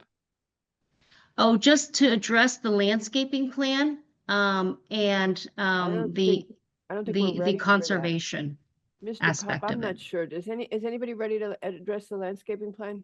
No, No. Okay. Okay, I Right. would wait. Sorry, Matt. I don't think, Mr. Pop, I don't think we had, let's go back to what conservation said. What did It's just conser- about that Norway spruce that's a non-native.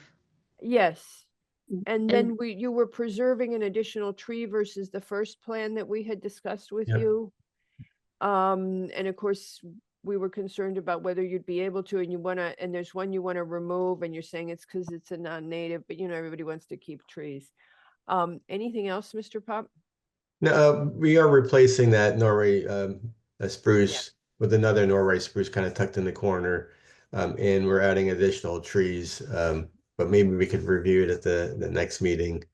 Yeah, But you know, they can always ping you when they're ready to have you talk rather than have you wait. We should probably do that, Matt. On our last picture, Pat, if you just pull it I up, mean- you'll see the existing Norway spruce Yeah, we know where it is is. not in great health. Okay, and so in the meantime, Oh, Mr. sorry, Pop- second to last one. Yeah, so Mr. Pop, the only thing to think about before you come back with, since you're here, is that conservation notes that the planting plan substitutes smaller trees and shrubs for larger trees. Everybody's looking for more heat island. I've heard you talk about it a million times. So you saw what we had to do on the post road. We had to get skinnier Correct. trees, but they still work for heat island because they get tall. So I know you have it in your toolkit. So just if you could consider that. we Mr. could add a LaRoe. a shade tree or two. Yeah, Mr. LaRoe, Yeah, Madam Chair, if we're gonna close this, we just need an we're not gonna extension. close it. I We mean, don't need an sorry, extension. It's a We- must open. right, and we only have 35 days to, again, and we won't meet before that time, so. Oh, okay, so if they would give us an extension, otherwise, Just we'll to have to the- meet to again and January. deny it. Yep. Okay. It would be good if the next time the agenda shows that, okay, because I'm thinking must open, I got time.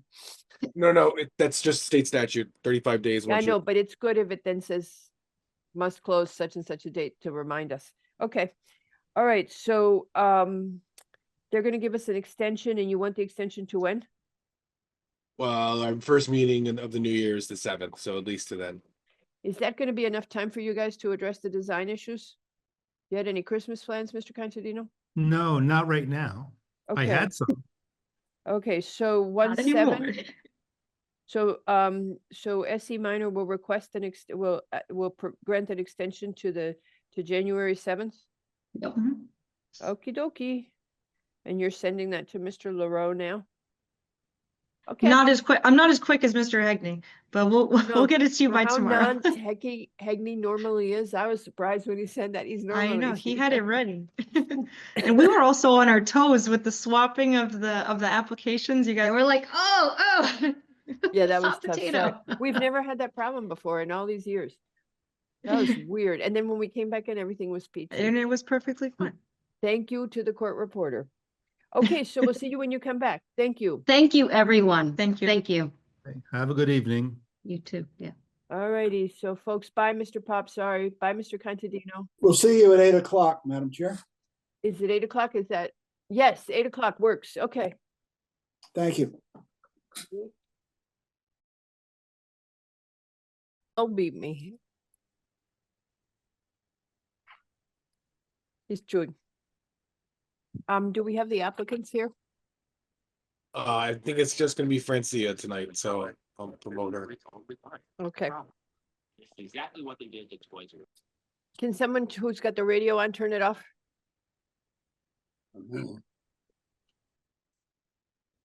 Oh, so he mutes us instead. No, turn off your radio. I don't have a radio. Are you talking to me? I don't have a Yeah. radio on. Okay. Okay, we got Francia coming in. Ms. Alvarez. We do. I'm here. Yeah, Abigail. Oh, maybe they're both here. Yes, they are both here. All right. Abigail was not joining us, so. Okay.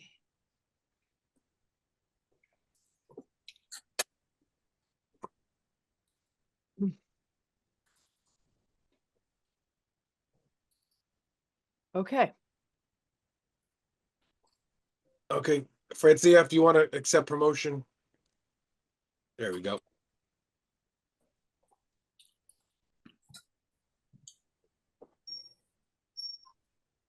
Okay. Hello, how are you? Hello. Okay, so let me announce before you start, let me just announce, recording, we're all set. And so continuing with our public hearing, our next application is number 12. Again, items number 10 and 11 were both postponed. We did not announce that earlier, but item 10, the Nightingale Veterinary Partners was postponed because they didn't have a sewer decision yet, and it seemed better to just wait till they had it. So item 12 is Abigail McCarthy and Francia Alvarez for a scenic road application to designate the entirety of Palmer Hill Road from the Stamford Greenwich border to the Mianus River as a scenic Yes. road. And seated on this application are Alban, Macri, Levy, Lowe, and Yeski. Mr. Levy, we reseated him. He listened to all the recordings of the one meeting that he had missed, so that he could take back all of his items, his swan song retake, be like that. So with that, Madam Alvarez and Madam McCarthy, if you would, or Mesdames, if you would proceed. Abigail, oh, there's Abigail. There's Abigail. Yes, Ms. McCarthy is here. When last we spoke, we were seeking information, which you have seen. And if you want to just take it from wherever you want. Ms. McCarthy, are you? She's actually at a hospital right now, so. It's a very pretty hospital, has some sort of wonderful thing that looks, I can't decide if it's Asian. Yeah. Behind you? Yeah. Yeah, it looks vaguely Thai. But we can't hear her. She's moving around a lot. I'm not sure she recognizes that we're waiting for her. Yeah, she doesn't have her sound out. Ms. Alvarez, I think you better go ahead at first. Nancy, I'm not sure if you all can. There she is. Are you okay, Abigail? Are you ready to go? Yes? Okay, because we were waiting for you and you didn't seem to know that we were waiting for you. Okay. All right. You ready? Ms. McCarthy, are you ready to start? Can you hear me? Yes, we can Abigail. hear you. Yes. My screen is frozen. I'm not sure Yes, if you can she's hear me. frozen on So screen. Francia, would you like to go ahead and get started? Sure, Yeah. I can. Absolutely. Okay. Oh, and Ms. Alvarez, you could let Ms. McCarthy know that where she had that Asian thing behind her, her screen seemed to be not freezing better. Okay. It's really been a night, hasn't it? The screen didn't freeze behind the Asian thing, so go over back. So sorry, I'm here in a hospital and I'm trying to transfer. Okay, she's breaking up. If you could just text her that her original position seemed to have better Wi-Fi. Sure.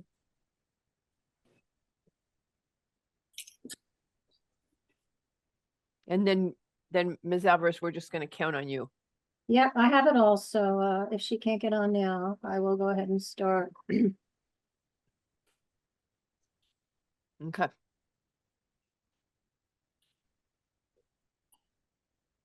Can you hear me? Yes, we can hear you, but your reception was better in your original position. You had better Wi-Fi where you were at the very beginning when we were waiting for you. So I'm not sure if you Okay, she can't hear us. Just go ahead, Francia. Okay. Ms. Alvarez, go ahead. Okay, we've read it and we can now start. Can you hear me now? Not very well, Abigail. Okay. Okay. Can you hear me now? Yes. Perfect. Let's go. Let's go, Ms. Alvarez. Let's just go. Okay. She has bad reception where she is. Just go. You do it. Okay. All right. So we have some photos, and if you could put up the first one, which is of a maple tree growing between boulders. We have two sets of photos, ones that are Abigail's and one that are mine. You sent those over today? Yes. Both of you, though. I mean, I saw yours, Francie. I don't know if I saw. Oh, Abigail's was sent a few days ago. Oh.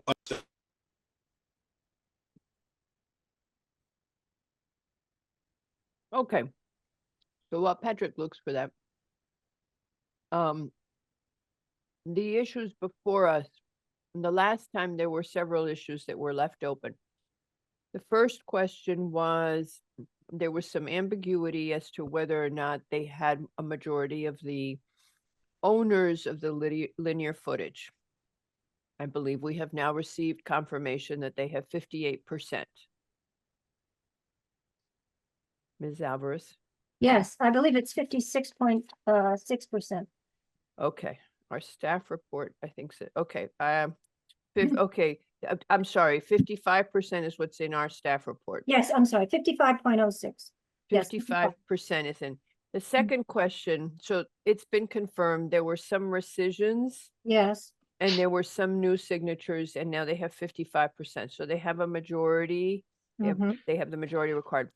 The second question that we addressed at length was, there was concern on the commission that both the state statute and as a result, the charter talked about a scenic road should not have intensiveness of traffic. Then both the state law and the town charter cite that the scenic road must have one of the following. And in that following, in that list, are included things like stone walls and beautiful trees, old trees. And therefore, it meets the criteria for the attributes that should be, at least one of the attributes, that's the way the law is phrased, But the question in our minds at that point was, were there sufficient, was the intensity of the traffic an issue? And how should we judge the traffic volume? And so that's where we left off the last time. And so now I turn it over once again to you guys.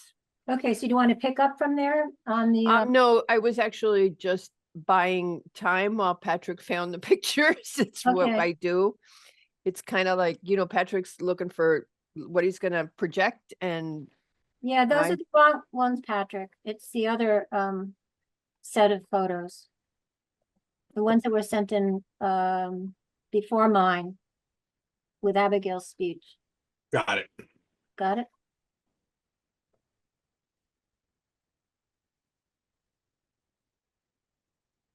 Great. Thank you very much. Okay. Hello and thank you to everyone. It's good to be here with you all to continue our conversation about designating Palmer Hill as a scenic road. At our previous hearing, the commission requested Dan Clark in the town's GIS department to review our frontage counts. As you know, we had prepared estimates as part of our application process, and we are very pleased to learn that the town's numbers affirmed our estimates. The final version of our frontage count is reflected in the chart, which is, as we just discussed, total frontage is 7,234 feet, and the approvals are totaling 3,983 feet, which is a 55.06% of abutter approvals. And of course, clearly exceeds the application's requirement. The other data that Dan Clark's analysis confirmed was the road's length requirement. As we maintained in our application, Palmer Hill exceeds the minimum threshold in length. Ours was an estimated length, and the revised length is actually longer than the original. The final revised length is 4,074 feet, which puts Palmer Hill well over the half-mile minimum. Now you can go to the second photo. Now onto the road's amazing history and story. So since our last hearings, we have uncovered more intriguing and meaningful history about Palmer Hill Road, which we would like to share with everyone today. As you may recall, Palmer Hill begins at the riverbank where the North Mianus River meets Valley Road at the Dragon's Tooth topped stone bridge. The North Mianus Bridge we can confidently date to 1687, when two early colonial settlers were hired to build the bridge. We also learned that the current bridge actually incorporates some of these original colonial era foundations to this day. Go to photo number 3. We are excited to share with you that the Greenwich Historic Society, as part of their landmark recognition program, has now named 2 houses on Palmer Hill, representing 2 distinct eras of American history. The houses have been recognized for their historic and architectural significance. The first you may recall is the 1832 Abel Palmer House at 290 Palmer Hill Road. You can go to the next photo, number 3. 1832 Abel Palmer House at 290 Palmer Hill Road. The Abel Palmer House at the corner of Old Orchard and Palmer Hill Road sits up on a rocky hill looking north towards what is now known as Palmer Circle, Apple Tree Lane, and Hillcrest Park. The house was recognized as a landmark by the Greenwich Historical Society in 1991. Palmer family tradition holds that it was built in 1832 to replace an older house that had been burned down.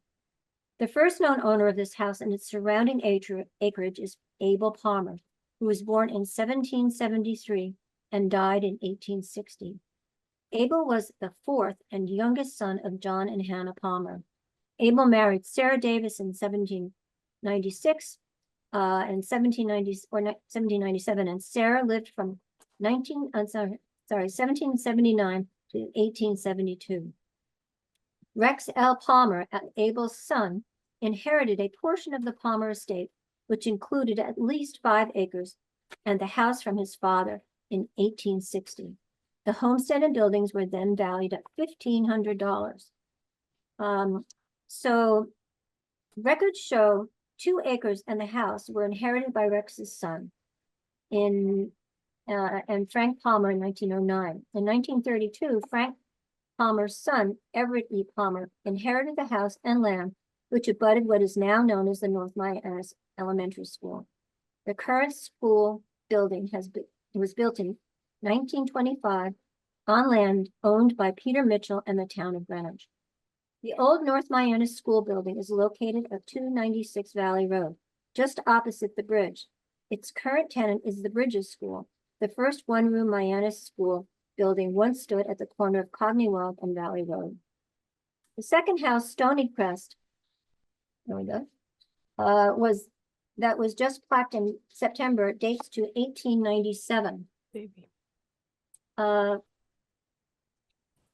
The Stony Crest was built on the land purchased by Joseph Dillaway Sawyer from Henry Osborne Havemeyer. Sawyer bought acreage running along the top of Palmer Hill down just past Hillcrest Lane, which he developed in the 1890s into the early 20th century. These North Miami homes became known as Hillcrest Park. The 1897 stone and shingle house, which backs onto Hillcrest Park, sits on the north side of Palmer Hill, just above Hillcrest Lane, at the sharp curve in the road's steep hill. The driveway entrance from Palmer Hill Road is heralded by flanking stone walls of large boulders. Its massive double-column stone walls sit opposite from the beloved stone horse trough across the street. The Greenwich Historical Society noted its significance as the following. Stony Crest is an interesting example of the shingle style, identified as such by its continuous shingle covering, no corner boards, shingle bulges, fieldstone porch piers, and battered dormer walls, to name just a few of its elements. There are no less than 15 dormers, most of them hipped. This house is one of the many built for Joseph Dillaway Sawyer, surely the most eccentric real estate developer in the architectural history of Greenwich, as would befit the eclectic period in which he operated. The house was actually designed by E.E. Holman, aka Emily Elizabeth Holman, one of the country's first female architects who had a flourishing business in that period and designed at least a half a dozen dwellings on Sawyer property in Hillcrest Park and the Old Greenwich Shore. Interestingly, she was never given credit for her work in his book, How to Make a Country Place. We'll go on to the next photo. Here are just a sampling of some of the families who lived on Palmer Hill and who remained here 3 and 4 generations later. These names will likely be familiar to family and friends living all over Greenwich, not just on Palmer Hill. The photo below provides a snapshot of the 1920 census of Palmer Hill Road residents and is one of the 4 census pages of families living directly on Palmer Hill in 1920. We wanted to mention the names of friends, neighbors, and families still living in the North Miami neighborhood and surrounding neighborhoods. It's the Cantivero family, the Chipete family, De Cara family, De Luca family, Durante family, and the Greco family. We can go on to the next photo. Louisine Havemeyer, suffrage crusader. As you all know, Palmer Hill Road was home to one of our town's greatest benefactors, Harry and Louisine Havemeyer. In addition to underwriting 7 acres of land for the old Greenwich Elementary School, donating funds for the Havemeyer School, building on Greenwich Avenue, funding a residence for the Presbyterian Church pastor, naming roads in Greenwich, and donating their art collection, which launched America's most extensive Impressionist collection at the Metropolitan Museum of Art. Louisine Havemeyer was a tireless supporter of women's rights. She gave speeches, attended rallies, and traveled throughout New England in support of women's suffrage. We wanted to share with you the commission, especially in light of our most recent election, this photograph of Louisine Havemeyer. In this photo, the torch of liberty is being passed from New York State to the great state of Connecticut, with Louisine as our standard bearer in support of women gaining the right to vote with the passage of the 19th Amendment. We believe Palmer Hill is arguably the town of Greenwich's most historic road. Its Origins predate 16th and 17th century English and European settlers, later becoming part of the King's Highway, then in the Revolutionary area became the Boston Post Road, and finally its most familiar 19th century name, Palmer Hill, after the many Palmer family members who lived throughout the surrounding neighborhood. We believe Palmer Hill is arguably the town of Greenwich's most historic road. Its origins predate 16th and century English and European settlers, later becoming part of the King's Highway. Then in the Revolutionary era became the Boston Post Road. Be here twice, sorry. That's okay, we don't mind, just keep going. Okay, I'll go to the next paragraph. We would like to conclude with what I think is fair to say. Abigail and myself's most favorite pictures. We discovered these while in conversation with our old orchard neighbors who have lived in this area longer than most of us. Here are two photos of what we now know to be the playing fields of North Mianus Elementary School. These fields, well into the late 1960s, were used for agricultural farming and grazing pastures of the Lancaster and Kisselman families. Here is a picture of Mr. and Mrs. Carl Wilk standing amidst corn stalks on these very fields. The Wilks are great-grandparents of Carl and David Lancaster, who live in our neighborhood today in this adjoining land. We think these photos and our efforts to gain scenic road designation for Palmer Hill are particularly special because this spring will mark the 100th year anniversary of the 1925 North Mianus School building at 309 Palmer Hill Road. This picture of the Lancaster's land of a horse and cow grazing is on the very side of the playing fields our kids romp on and proudly call the home turf of the North Mianus Bulldogs. There should be lots to celebrate this spring now that horses and cows have made way for the Bulldogs. And thank you for your consideration. So that's part one. Do you want to ask any questions now, or I have a whole questions? Anybody? I think we should go right through the presentation. Great, go right through it. Okay, so next set of photos, Patrick, please. Are those the ones with the starts with the rock? Yes. Okay. And you can really go right to the second photo. Sure. Our POCD states that most plans that come before planning and zoning are for development.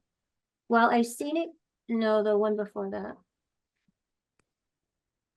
Okay, so that's the one on the bottom. While a scenic road application is to preserve and protect our scenic and historic assets, the importance of Greenwich's character, community, and sense of place cannot be overstated. These components are essential to the town's identity and are at the core of planning and policy. This principle is not intended to prohibit change, but rather to enable Greenwich to make improvements that protect, preserve, and enhance character elements, and that add to our sense of place. So let us begin with the issue of intensive traffic, which keeps resurfacing and calling into question whether or not Palmer Hill is worthy of this scenic road designation. The applicant asked whether or not the road is free of intensive vehicular traffic. Beta, the town's traffic consultant, has generated a definition of intensive vehicular traffic. Its first paragraph clearly states Beta's conclusion. Greenwich's planning and zoning criteria references intensive vehicular traffic, a criterion that is not clearly quantifiable.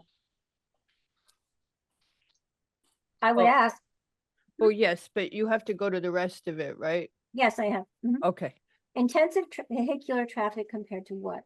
The commission has referred to this term intensive vehicular traffic many times, but there are no actual metrics that cap how much traffic a road can handle. Whether we agree or not on definition, there is no legal definition of intensive vehicular traffic, and there is no available data that indicates Palmer Hill Road should be eliminated from becoming a scenic road designation because of this. Also, Palmer Hill Road has less traffic than the Binney Park Loop, an approved scenic road. In 1988, the town of Wallingford, Connecticut, you can go to the next one, Patrick, had the foresight to amend its scenic road designation in 1988. ordinance by deleting the following language from section A. Intensive traffic is defined as having average daily traffic volumes which exceed 1,000 vehicles per day. So they took that out. They wrote another amendment to take that out of their initial ordinance. They said you have to use your own judgment on whether you feel the traffic warrants the condition of the road. And that's why the number of vehicles is being eliminated, and each specific case is going to have to be looked at individually. In addition to Wallingford, Fairfield, Somers, and Shelton make no mention of traffic at all, intensive or otherwise, in their ordinance. Now we come to the beta document that the town requested they put together for us. And I'm going to go to the next page, and we'll come back to some of the things that are on that page. So the next one is Greenwich's most familiar streets with the current data for AADT, average annual Daily traffic. So P&Z has already approved the Sound Beach Avenue Binney Park Loop as a scenic road with higher AAD traffic than Palmer Hill. Don't both roads warrant a scenic road designation? These designations do not follow any precise guide as to where they belong. Also, the 2009 POCD states there are many roads such as North Street and Lake Avenue that should be evaluated for a scenic road designation. North Street has a higher, I hope you can see that. It's the blue arrows on the right side. North Street has a higher AADT, 13,100 than Lake Avenue with 11,800. If we are using the AADT to determine the eligibility for a scenic road, neither one would be considered. The functional designation and service descriptions are an obstacle to protecting our mature trees, our historic stone walls, our scenic views blending naturally into the surrounding terrain, and the crossing over brooks, streams, lakes, and ponds. Many of these listed familiar roads are some of the most scenic. Unfortunately, by using the guidelines of AADT, P&Z is choosing to eliminate likely many Greenwich scenic road candidates. If you go to the next slide. So there was a discussion about the Binney Park Loop and what the AADT was there. It is not reasonable to hold Palmer Hill to an undefined standard. This is the data. The Binney Park Loop, Sound Beach Avenue, has more vehicles, 12,600. And then when it switches over to just below Forest Avenue, it goes to 6,900, which is still more than Palmer Hill Road, with a lower functional class than the Palmer Hill Road. Also, please note the maximum speed limit for Palmer Hill Road is 30 miles an hour, as are most of the town's roads. Now let's going to summarize the Beta and Connecticut DOT's scenic road traffic criteria. Beta's service description states an arterial. Now we are a minor arterial. They did not include a minor arterial in their documentation. An arterial is described as including freeways, multi-lane, highways, and other important roadways that supplement the interstate system. Connects principal urbanized areas, cities, and industrial centers with desirable operating speeds of 55 to 70 miles per hour. Also, Beta's references functional designation and service descriptions of a local road, includes all roads that provide limited mobility and are the primary access to residential areas, businesses, farms, and other local areas with desirable operating speeds of 30 miles an hour. Again, I will say Palmer Hill Road is a residential neighborhood where driveways exit directly onto the roadway and the speed is 30 miles an hour. So does Palmer Hill function as a minor arterial during the week and as a local? You can go to the next, I'm sorry, go back one photo.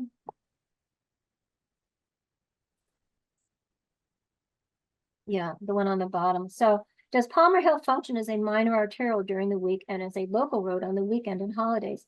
These next few photos were taken on Monday of Labor Day weekend. Residents were out walking their dogs, out for a run, or taking their kids to the park all typical of a two-lane rural road. You can go to the next photo. Beta describes intensive vehicular traffic, a criterion that is not clearly quantifiable. Connecticut DOT states the following: in rural areas, minor arterials will provide a mix of interstate and interregional travel service. In urban areas, minor arterials may carry local bus routes and provide intra-community connections, but they will not, for example, penetrate neighborhoods. When compared to the principal arterial system, the minor arterials provide lower travel speeds, accommodate shorter trips and distances, and lower traffic volumes, but provide more access to property. And I want to make a note here that most of the homes that are on, their frontages are on Palmer Hill Road. They have driveways that exit directly onto Palmer Hill Road, which is indicative of a more of a rural road. So let me talk about the Beta letter some more. Local streets are roads that provide the lowest level of mobility and are typically designed for slow speeds. They are part of the local street system, which includes all roads that are not part of the higher order systems. Local streets are primarily designed to provide direct access to homes and abutting land. They usually have the lowest speed limits and capacities, but have the highest access to property. Local streets typically do not have bus routes and discourage through traffic movement. Though Palmer Hill Road has a higher AADT than the other functional designations, we would like to draw the Commission's attention to the operating speeds once again at 30 miles per hour. Amy Siebert, Commissioner of Planning, I'm sorry, of Public Works. You're good. Even the Commissioner as stated in January 2024, as the scenic road process is under the purview of P&Z, the process is what is in play. P&Z will ask DPW for its opinion in their review process. However, in our experience with this ordinance, DPW's analysis is not the deciding factor. That was very diplomatic. I didn't remember that. Yeah, well, I thought it was important to bring that up. Yep. The ordinance does not address minimal and maximum data points to support intensive traffic. Requirements for the use of functional designations or service descriptions, and does not address speed limit requirements for roads. The lack of a legal definition of intensive traffic, vehicular traffic, undermines both the town ordinance, state statutes, and the town's goal to preserve and protect. In addition, functional designations, service descriptions, and speed limits are not in the Connecticut general statutes for scenic roads. You can go to the next picture. And yeah, let's go to the next picture. Okay. From our former Greenwich town planner, Diane Fox, chairman of the Greenwich Preservation Network, on behalf of herself and her committee, the scenic road designation does not preclude upgrades to public safety standards and road improvements. It only adds an added level of review to make sure that the characteristics of the area are not compromised and any more than necessary.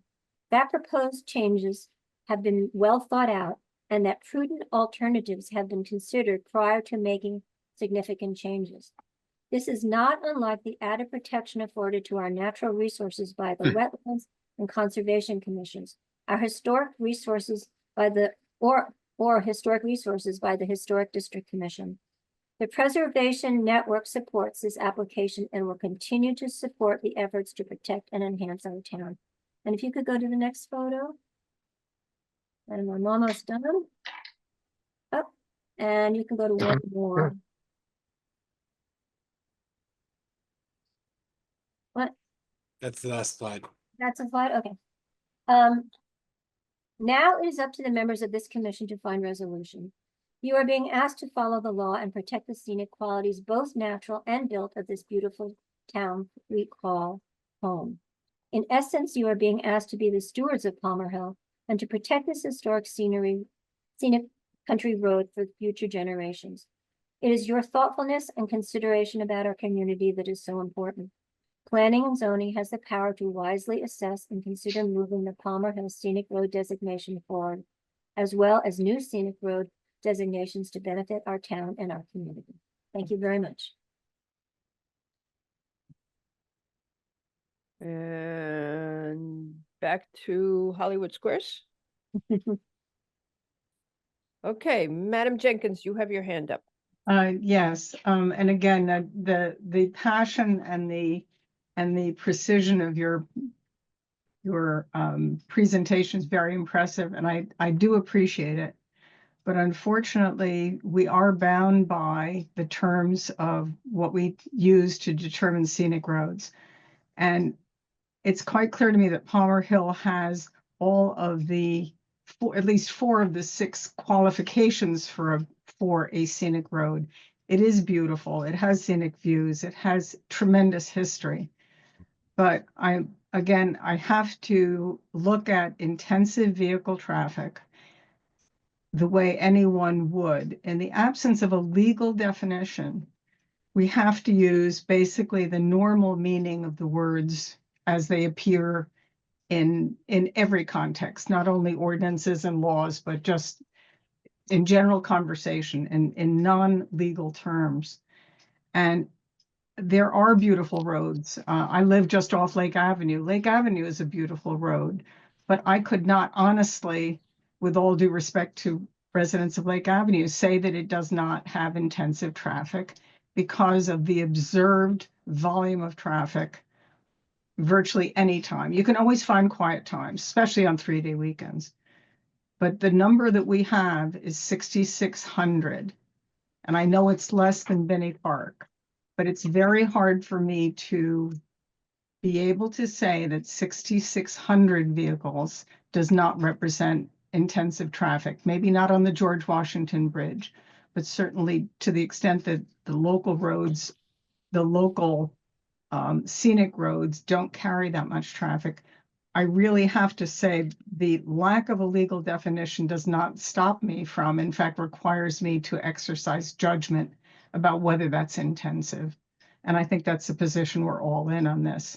But again, I appreciate your passion and your documentation, but the words have to mean for us what it means for each of the commissioners.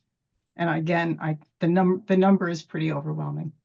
Thank you, So, just for reference, I mean, I've been trying to, I saw Beta kind of just gave us the one sentence and it wasn't enough for me.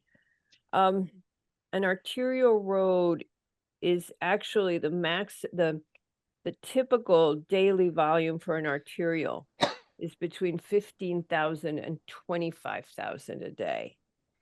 And a 2-lane one would run 15,000 a day as an average daily volume. So this is half, a little, less than half. But again, a 2-lane arterial's average volume would be that. Now, are we going to grow? Are we going to have more traffic? That's stuff to think about.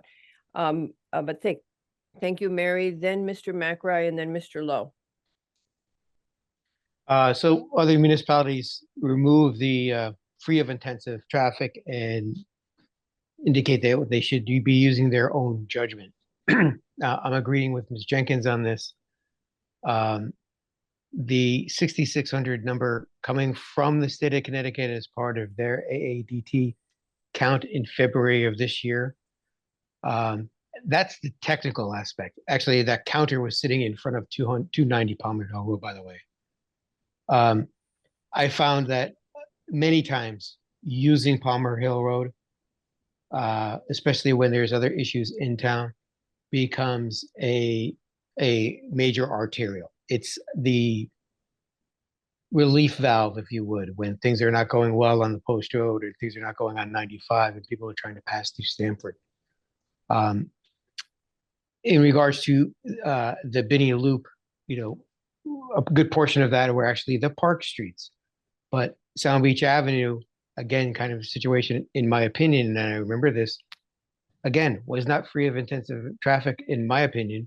And I believe I actually voted against that for that particular reason. It wasn't free of intensive traffic. Yes, different, they had a better vistas, that kind of thing. There was history. I understand that. I think actually also my understanding of the arterial, major, minor arterial is the collector street from the minor streets around it. Even though there are driveways on this street, it's actually a collector for the neighborhood roads around it.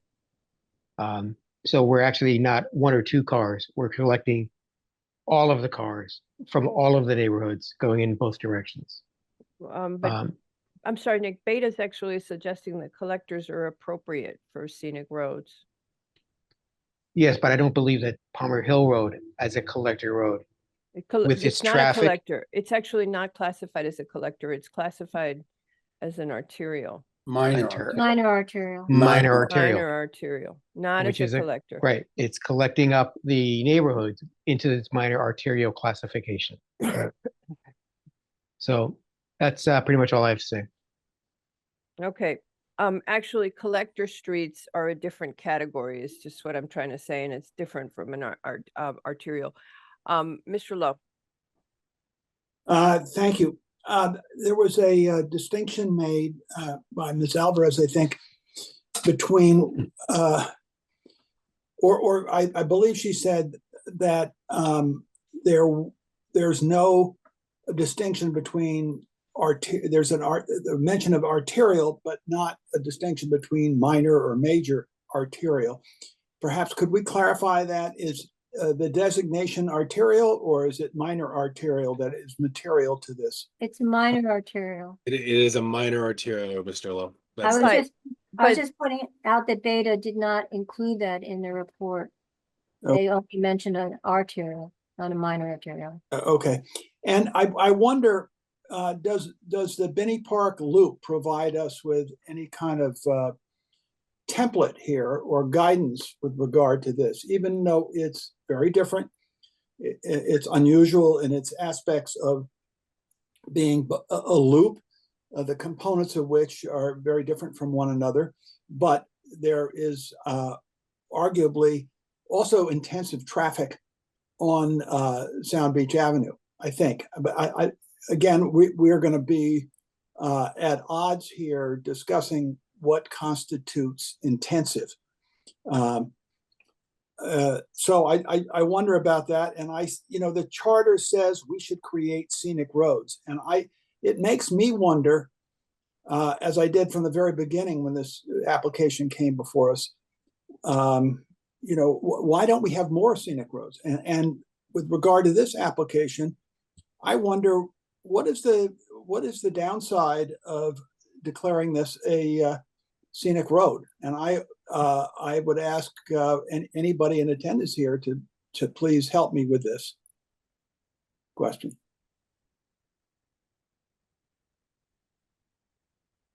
Okay, That was all I was going to say. I was finishing. Yeah, so does anybody see a downside to declaring this as a scenic road? That was Mr. Lowe's question. Does anyone want to address that, or we'll go to the next comment? Well, I could certainly address it and say that I don't see that there's a downside. I don't think you want to address. No, please, No, you please don't. don't argue against yourself, Ms. Alvarez. Yeah, don't. We know what you're going to say. No, I think Okay. it should be a sound. Okay, Mr. Levy, we're going to go next.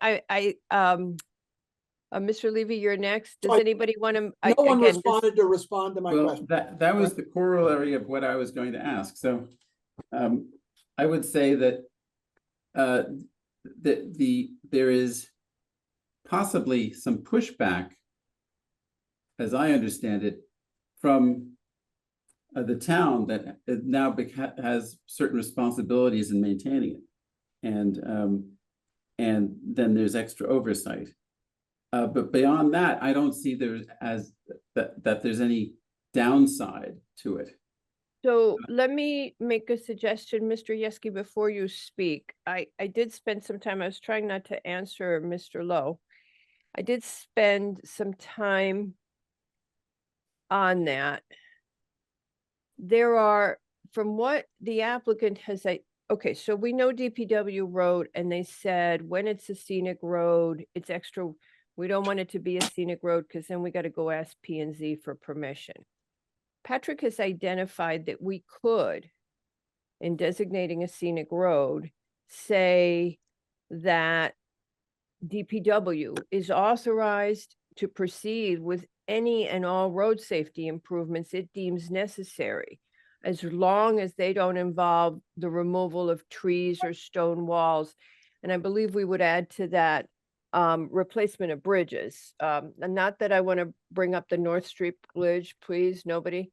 But those are the historic assets in the right of way that have been identified by the applicant. If we give DPW the ability to do safety improvements to proceed without having to come to P&Z, as long as there's no tree or stone wall or bridge affected, I believe that would address the downside that DPW sees, which is having to come to Mother P&Z for Yeah, permission. I understand that, but No, hold on, I went babbling, and just He's so let me getting finish. warmed up, Peter. And as Yeah. my next sentence was not only that, but we know that people have asked for traffic calming on Palmer Hill, and that we would encourage DPW to proceed with traffic calming as long as it doesn't impact those three. Okay, I'll be quiet. I'm just throwing that out for everybody to think about it. Oh. Dennis, Levy's next, and then Dennis.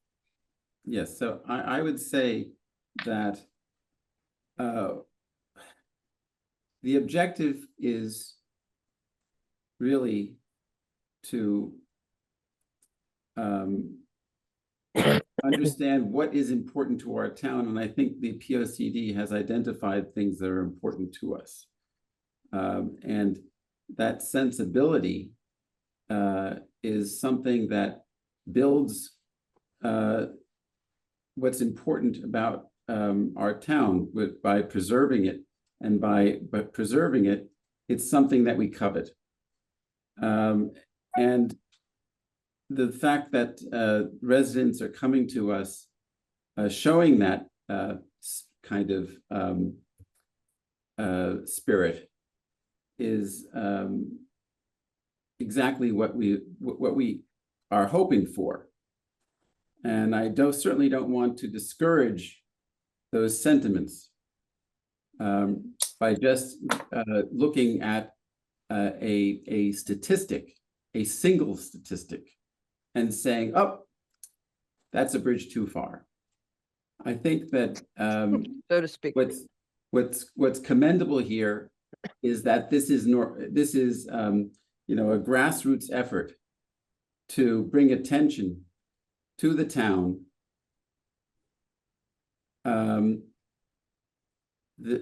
something of great value as they see it, to preserve our history. And there's no better way to do it than, in this case, a scenic road where everybody can always learn from this designation. I think that I went out there over the weekend, and it was really quite wonderful. It was like being in a park. And just because there are times at which there's a certain intensity of use, and I've been on that road many, many times, I think that the qualities of it are not misplaced, whether there's much traffic on it or and certainly when there's no traffic. So I don't think that this 6,000 car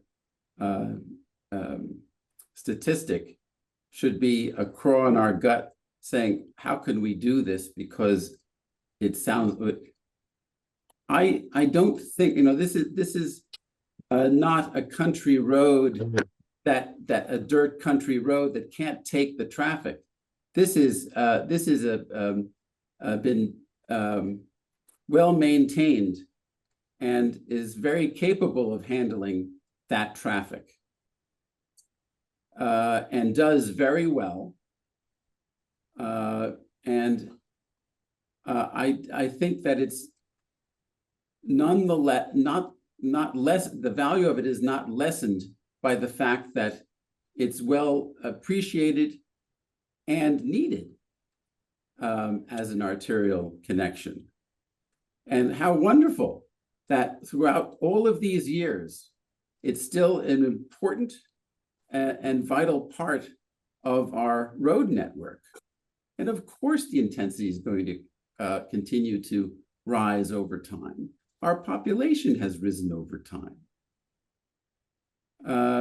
And I think that just this idea that traffic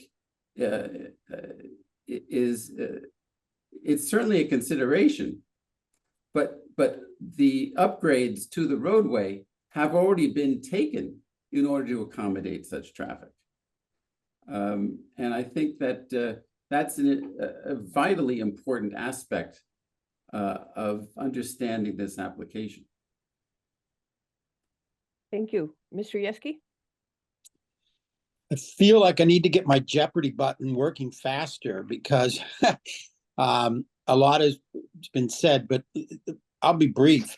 There is no downside to this. It's all upside. We've tried for my entire existence on P&Z to improve the historic culture of the town. We fought against certain buildings being eliminated. We just spent a massive amount of time arguing about the significance of a building that's supposed to be historic. This is historic. So I'm really confused on why we're having the discussion. I've got to get my Jeopardy button working a lot faster. I think if you deny this, it's a massive regulatory overreach on a topic that is nothing but upside for the town and the neighbors. And both Peters said it in a different way, but that's my comment.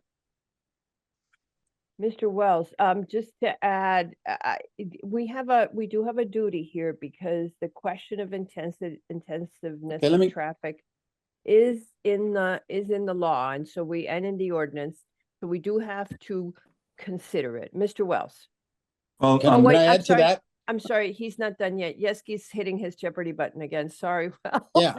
Go ahead. Well, no, everybody cuts in. I've been interrupted. First of all, I cut in. That's the bad one. Yeah, we've all agreed that intensity is in the eye of the beholder here. And since there's no legal definition, I would argue that half the roads in Greenwich that are really historic would have an intensified traffic. It's times of the day. I'd love to see the analysis of what that means actually to this road. So I don't buy that. I don't buy it. And we've already approved, not that we are destined to repeat a mistake, but we already approved Binney Park, which is very similar in terms of intensification, as I remember. It's 6,000, something like that. So again, I don't. What's the downside? You're going to stop the traffic? I mean, I don't get the downside at all. Okay. All right, Mr. Wells.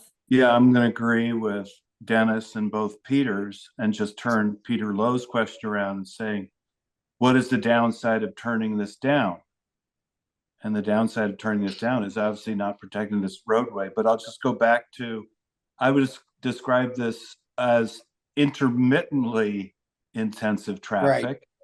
And to follow up on Dennis's point, and it's from 8 to 9:30 in the morning, and then probably like 4 to 5:30. The rest of the time, I drive there too, like everyone else. The rest of the time, it's not bad at all. But here's the worst case. So we turn this down, and then DPW decides, oh, gee, maybe we need to have, a 4-lane highway here.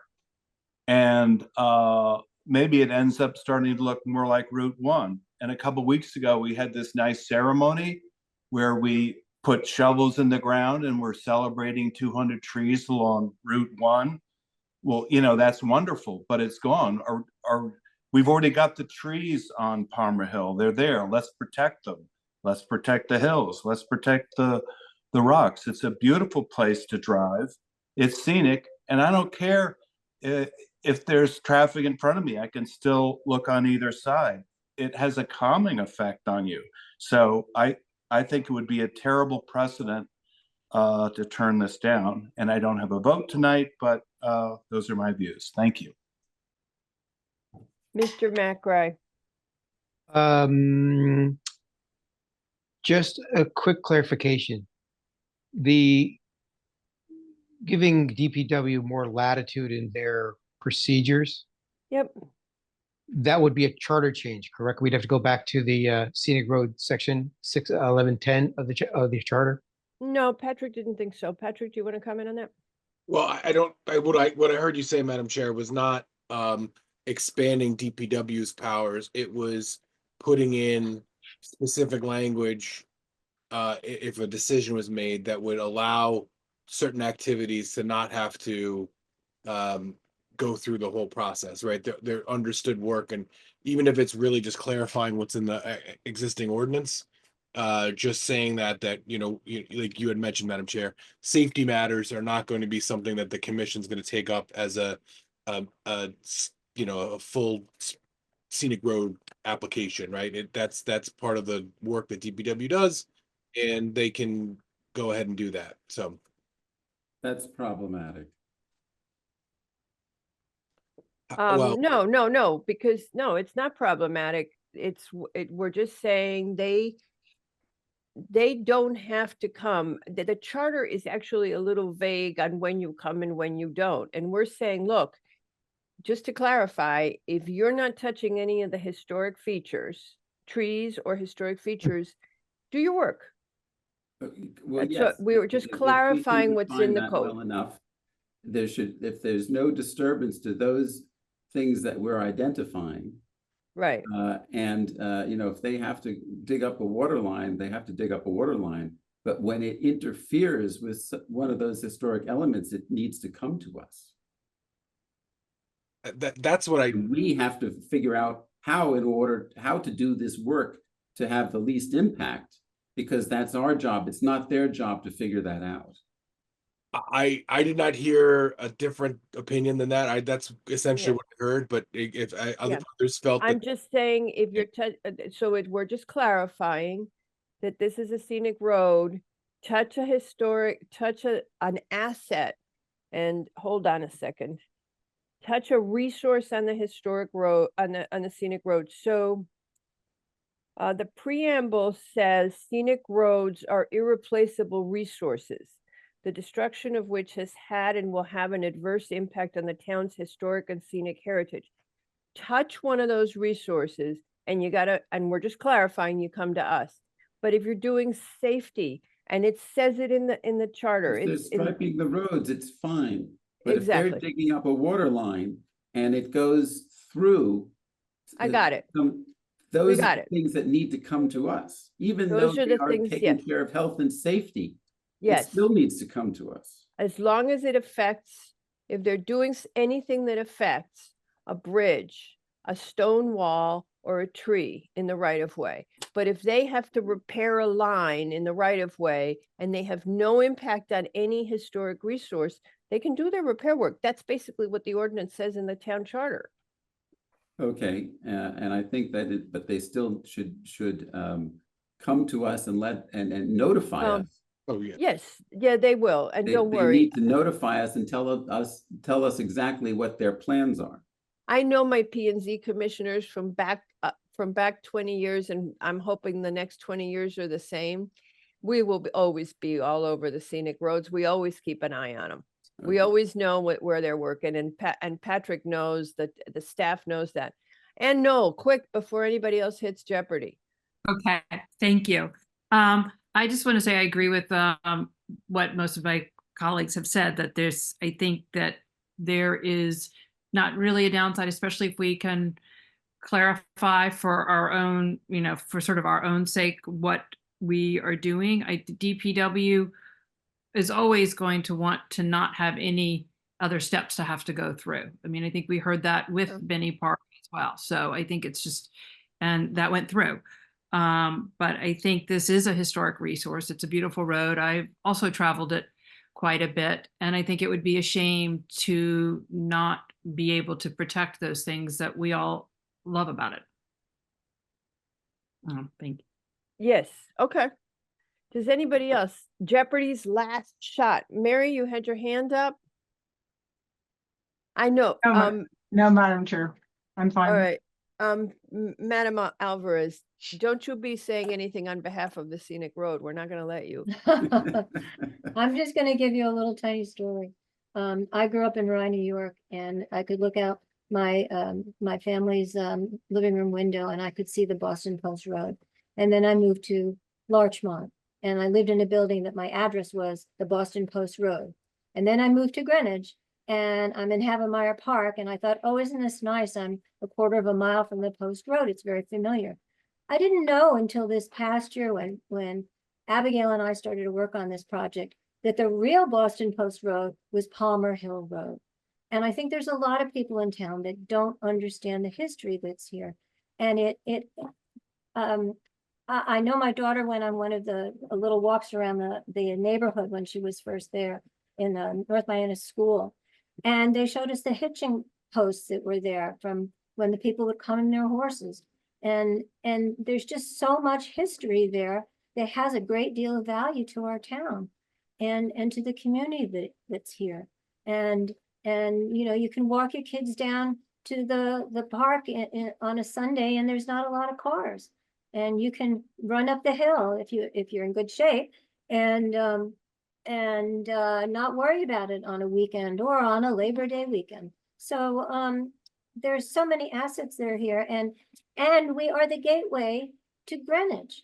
So wouldn't it be nice to have a sign there that, you know, that says something about our history? Maybe there's a QR code on it so people can learn about, you know, about the That sounds Palmer scenic Hill to me, Road. girl.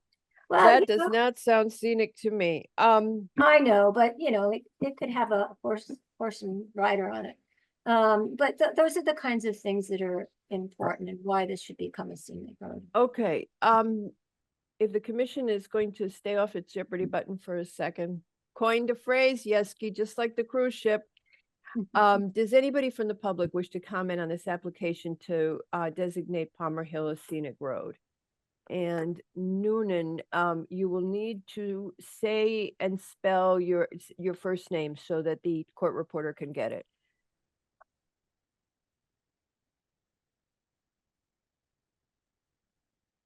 All right, that's not going well. Oh, go ahead and unmute. And then after that is Honor McCarthy. Go ahead if you would give your first name to the court reporter. Rosanne, Rosanne. Okay. Oh, look at that. Look how fast Patrick or somebody is. Jackie? Thank you. Go ahead, Ms. Noonan. My grandfather designed Millbrook. My parents were born and grew up here. Likewise, myself, my children, my grandchildren.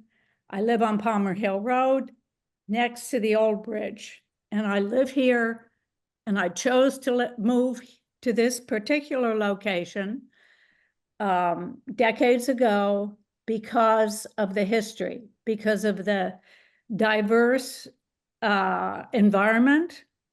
I love this part of town. You will see me out walking with my little dog multiple times a day.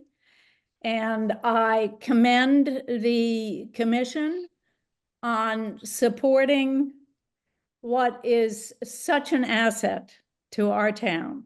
That's all I have to say. Thank you very much, ma'am. The next speaker is Honor McCarthy. If you would just unmute. Hi, everyone. My name is Honor McCarthy, and I'm the very proud daughter of Abigail McCarthy and proud friend of Franzia. I just wanted to say, as a lifelong Palmer Hill resident, I know it to be very scenic, and it would be a real honor for our street. And I'm very proud of all the hard work my mom and Franzia have done to make this happen, and we would really appreciate your support. Thank you very much. Anybody else wish to speak on the Palmer Hill application? Please advise. Please raise your virtual hand.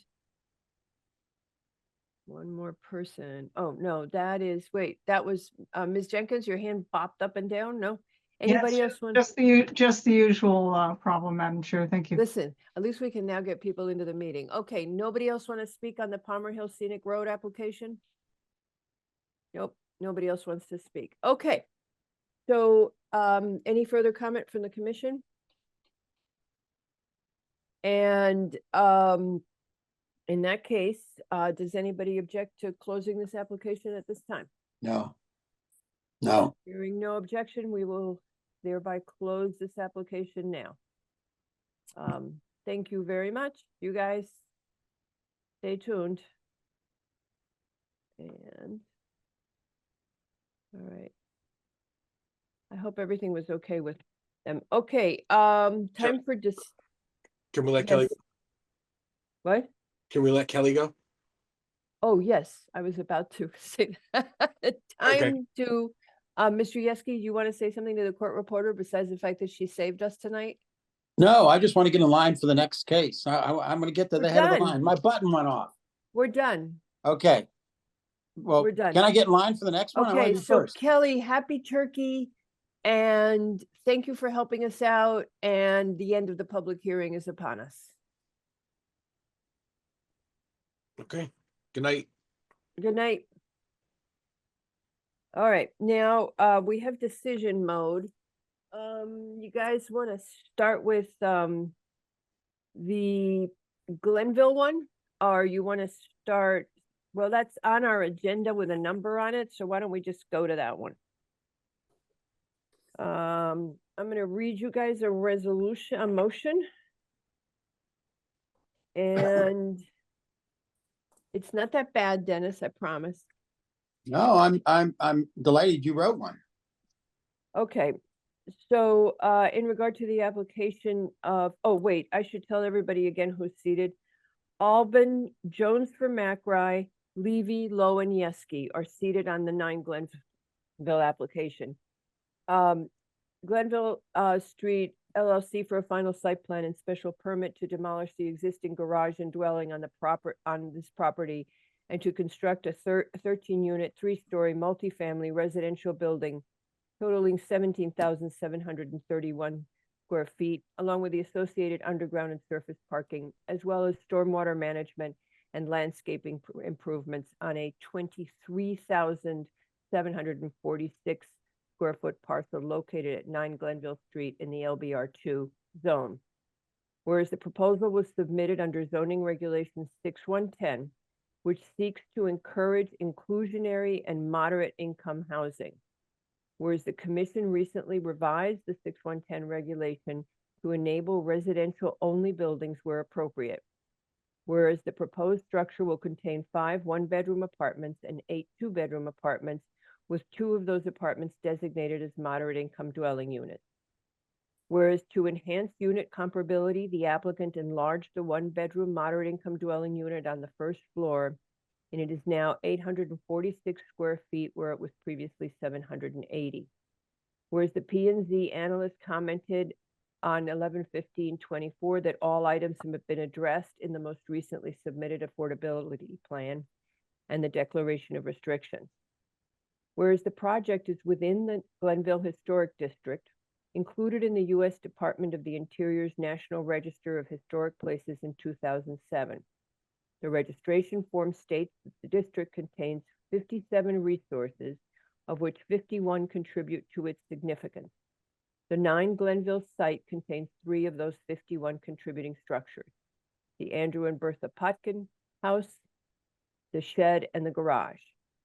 Whereas the applicant appeared before the HDC at its 9/11/24 and 10/9/24 meetings and received a unanimous approval at the 10/9 meeting with the suggestion that a lintel be added to the front entrance and a path be provided with lighting alongside the ramp to the westerly side of the building.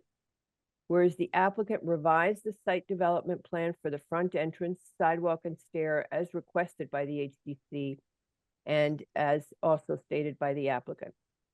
Whereas the applicant has removed some asphalt areas and reduced rock removal in the northwest corner of the property, lowered the parking amount to 28 spaces plus 2 handicap, and reduced the site coverage by 762 square feet from their earlier design. Whereas conservation commented on 11/14, 8/28, and 10/24 the following. Requesting that tree removal be clearly marked all trees to be removed be clearly marked on the proposed planting plan. Is the planting plan design feasible due to the site's bedrock? The drainage and ledge, the site has an existing 31% slope. The POCD recognizes steep slopes over 25% as a natural resources. Community impact. Proposed ledge removal will adversely affect the community and surrounding habitat. Whereas the DPW Sewer Division issued comments on 8/28 and the applicant owner submitted an acknowledgement letter dated 8/30 as required, agreeing to the comments. Whereas DPW Engineering issued comments 8/29 stating that the drainage summary report is acceptable and that the proposed project is approved for zoning and building permits. Whereas DPW Traffic commented on 8/30 requesting a resubmittal prior to zoning building permit approval, requesting turning movements to verify turning movements, ensure an ADA accessible path between the building entrance and the designated accessible stall. Whereas the commission's traffic consultant Beta commented on 11/14 stating no outstanding comments. Oh, that's redundant. Whereas the ZEO issued comments on 8/20, 8/24 stating that he had reviewed the proposed project and had no issues with the application. Whereas the IWWA permit need questionnaire dated 7/1/24 indicated no permit is required. Whereas the applicant was given a will serve letter from Aquarian on November 18. Whereas on 10/3/23, DPW granted a waiver of town standards for the minimum distance between driveways to permit a 55-foot separation distance between the two proposed curb cuts along Angelus Drive, on the condition that adequate lines of sight for the proposed driveways be provided. Whereas the fire department on 11/18 noted that the 2021 International Fire Code Chapter 5, Section 504, access to building openings and roofs, that access shall be provided and overhead wires obstructing access to the roof shall be addressed. Whereas the applicant has advised that vehicle charging facilities will not be installed within the garage. Whereas the commission finds that the terraces, rooftop recreation, and planted areas meet outdoor recreation objectives. Whereas the commission waives the prohibition of ground floor residential dwelling units. Whereas the commission finds the following sections of the site plan and special permit standards of the zoning regulations are particularly pertinent to this application. 615 A2D, the preservation of natural attributes and major features of the site, such as wetlands, highly erodible areas, historic structures, major trees, and scenic views, both from the site and onto or over the site. 617 A5, that's the special permit standards, preserve and enhance important open space and other features of the natural environment and protect against deterioration of the quality of the environment and support environmental sustainability. Whereas the commission wishes the applicant to continue to enhance the environmental sustainability of this project by further reducing impervious surface as well as the amount of ledge removal. Whereas the commission also has a concern about the long-term stability of the soils added to support proposed planting over the ledge rock, which may lack long-term stability. Therefore, be it resolved that this application is approved with the following conditions. The applicant is to meet with staff and explore opportunities to work with rather than demolish the existing ledge, as well as further reduce impervious surfaces. Staff is to confirm the topsoil stabilization is adequate. The applicant shall bond 30% of the total planting cost plus installation at the time of zoning permit. The bond is to be returned 2 years post-completion CO, so long as 80% or more of the total plantings are still in good health. The soil and erosion control plans must be updated to be consistent with the site development plans. Landscaping shall be executed to include the plant size and quantity as designated in the environmental land solutions drawing dated 10/23/24.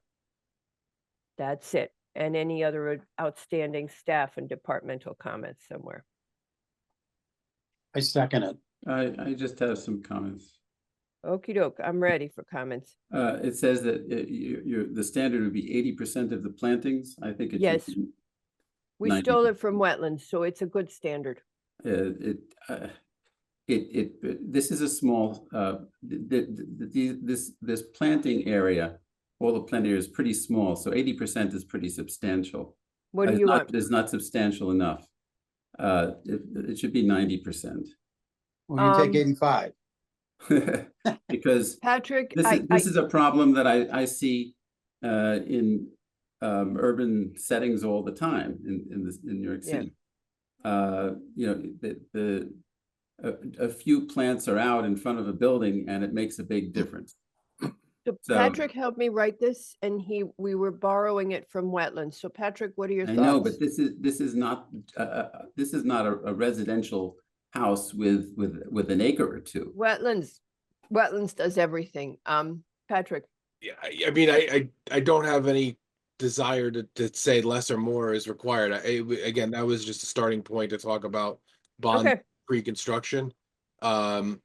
I'm just looking at our current regulations to see what we say about the lifetime of the plantings, because I think we have something in there that maybe we can. Sorry, I'm just scrolling through and reading. Okay, while you're scrolling, I'll let you think and scroll. Mr. Lowe? Well, quick question. Only the voting members are able to talk right now, as I understand it. Yes. Are we out of the so-called predetermination zone? Yes. Is that correct? With regard to the remarks we make? Yeah. Yes. Yeah. Okay. So I'd like to preface my vote anyway with a few comments and a few things. In its coverage of this application last week in a Greenwich publication cited the applicant's lawyer for this project, warning this commission that developers could bypass the town's 6110 regulation in favor of the state's affordable statute 830G. The public should know that this commission is intimately familiar with 830G, the threat that it poses to the town and its appeal for developers. And let's be clear, P&Z welcomes 6110 applications, and no one is intentionally discouraging developers from its use. This is my opinion. The public should also be aware that this commission rewrote the 6110 regulation a few years ago with a hope that its incentive-laden features would find broader acceptance among the developer community. The regulation is not perfect, and the commission recognizes that it may well need additional tweaking. That said, there are a number of uniquely troubling aspects of this application that members of this commission have repeatedly articulated in some detail, and including the scarring and appreciable reduction of the steep slope, which our chair just referenced, the significant ledge removal with extensive blasting and compromised air quality, anticipated traffic increase, and the questionable feasibility of a planting plan, just to name a few. Now, here are the trade-offs, right? We face. We need more housing, but the town doesn't want large apartment buildings with 1,500 units sprouting up anywhere in town.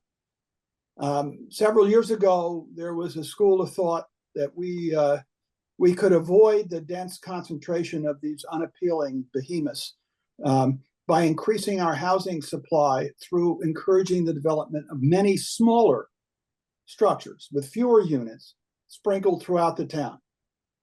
I mean, it was thought this approach could help mitigate the loss of community character, the sense of place.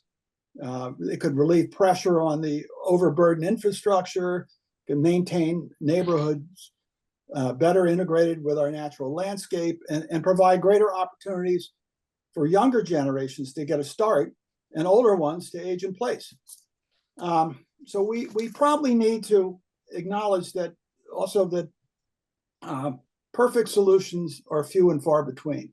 And at the end of the day, the need for housing may supersede almost everything else. We can make good faith efforts to work with developers to create housing that is sensible and sensitive to and compliant with our regulations and the POCD guiding principles. Or we can simply pay lip service, do nothing, and wait for exogenous forces to impose unwanted changes to our town. So I'll give you a hint. I'm going to vote aye in favor of this application. Well, we're in decision mode, so you can Well, put your vote out there. While at the same time, I urge the applicant and its representatives to abide by the conditions of our motion, thereby hopefully establishing their goodwill in meaningful recognition of the serious concerns expressed by this commission in service to the town. And you won't be able to talk, and no. I'm sorry, say that again. You won't be able to, you're not seated on this. I am. Oh, you I are. thought I for- take it back. I take it back. Take it back. I got just, Go ahead and tell her that she's not seated on it. yeah, okay. All right. Go ahead, Mr. Levy. I take it back. It's Nick that's not seated. Go ahead. I'm sorry. Yes, All right. that's wonderfully said, but I come out on the other side. I think that this is a very sensitive site. And I think as much as the applicant has tried to listen to us and make some changes, I think that there's a bit of a disconnect in understanding this particular site and this particular hamlet. You have the ecology here is a significant issue, and the applicant had an opportunity with the change in that we made to the regulation to make more of an effort to heed our calling to reduce the size and volume of this project. And I think that I think that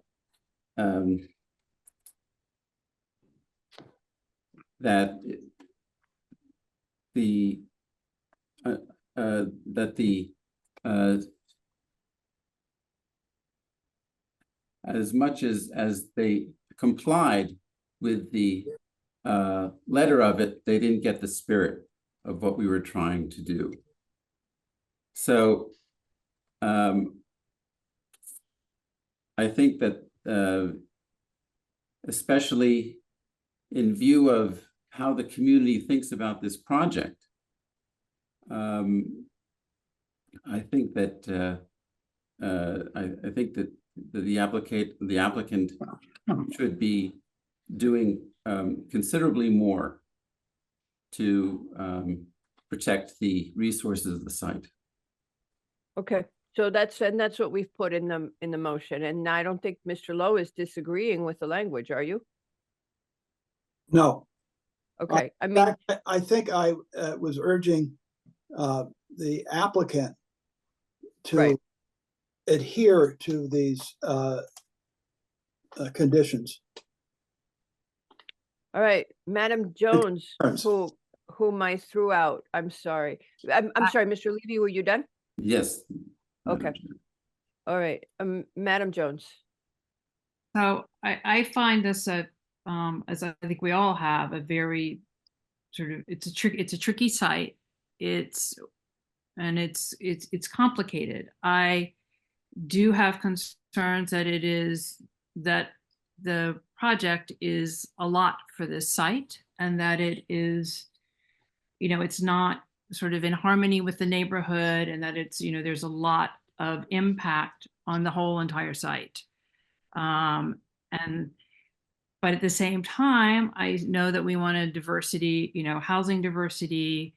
We're looking at 6110, and I know there have been conditions that you've asked for them to sort of work to have less of an impact on the ledge, to update the planning to bond on this. And I hope that I would hope that they would listen. And there's some very, very valid points in Mr.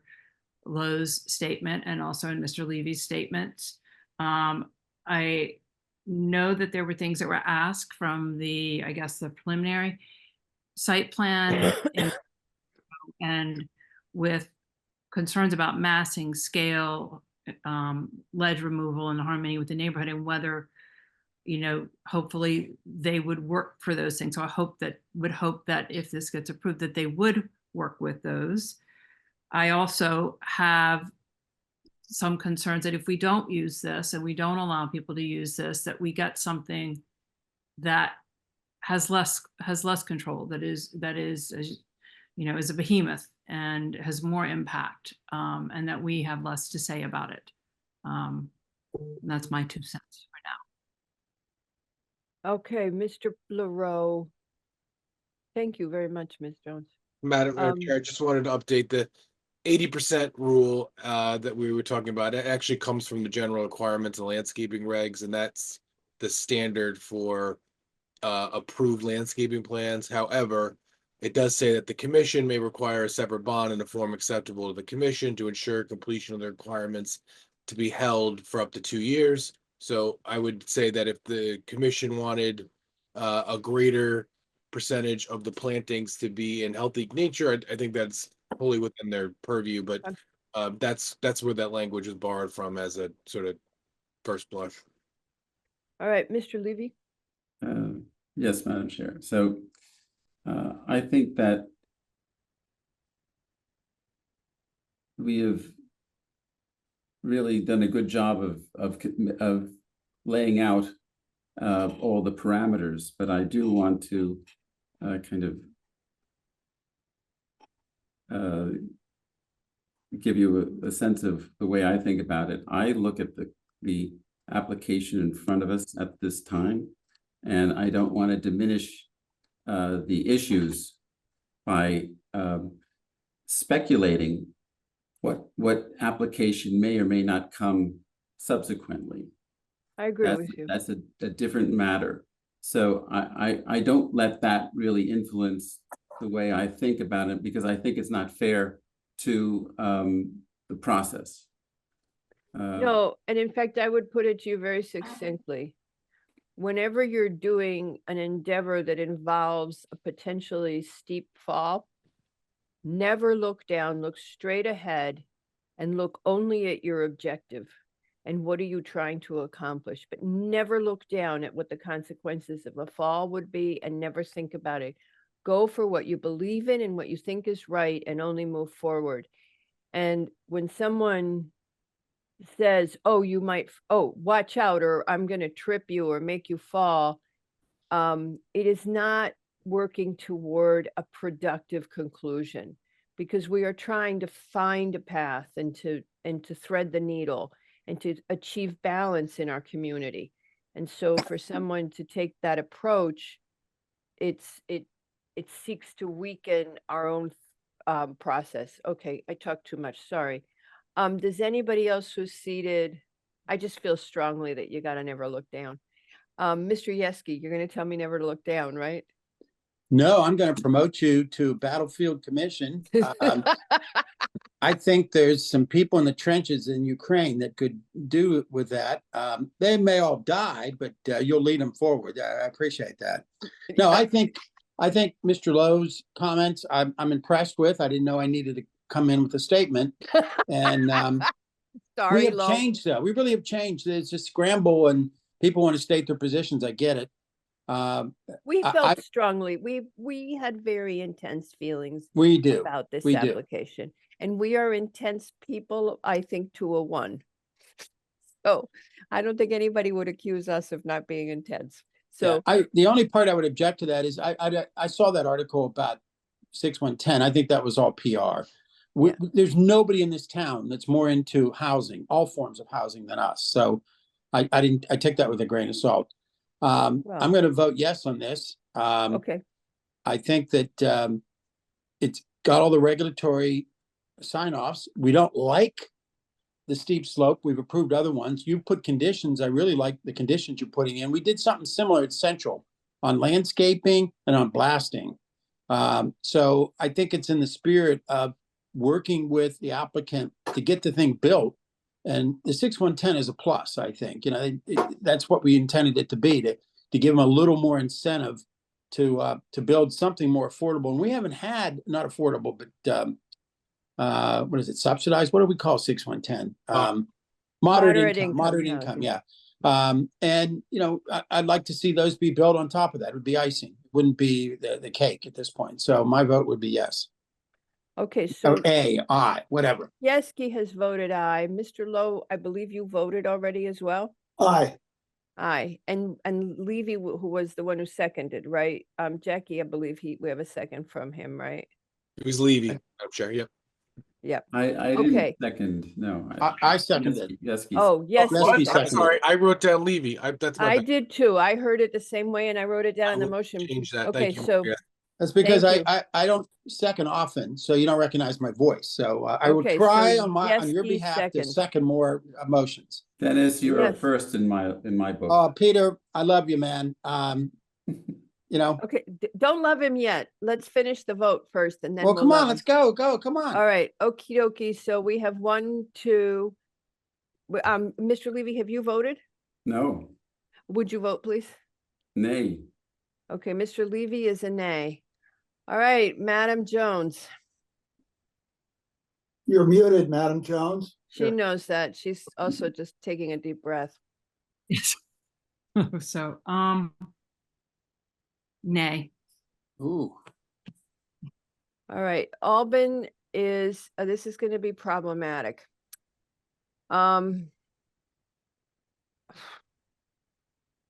We have 3 yeses and 2 nays. No, you have 2 and 2. Well, no, she's announcing her vote, I think. Oh, No, okay. I was going to say 3 yeses and a no.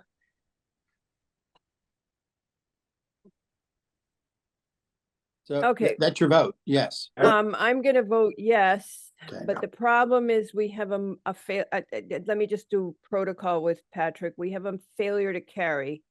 If I at this point, do I need to vote no to turn it around? What do I do? It's to reframe the motion for a different decision. And then if it doesn't carry or whatever that vote is. So the more discussion, I guess.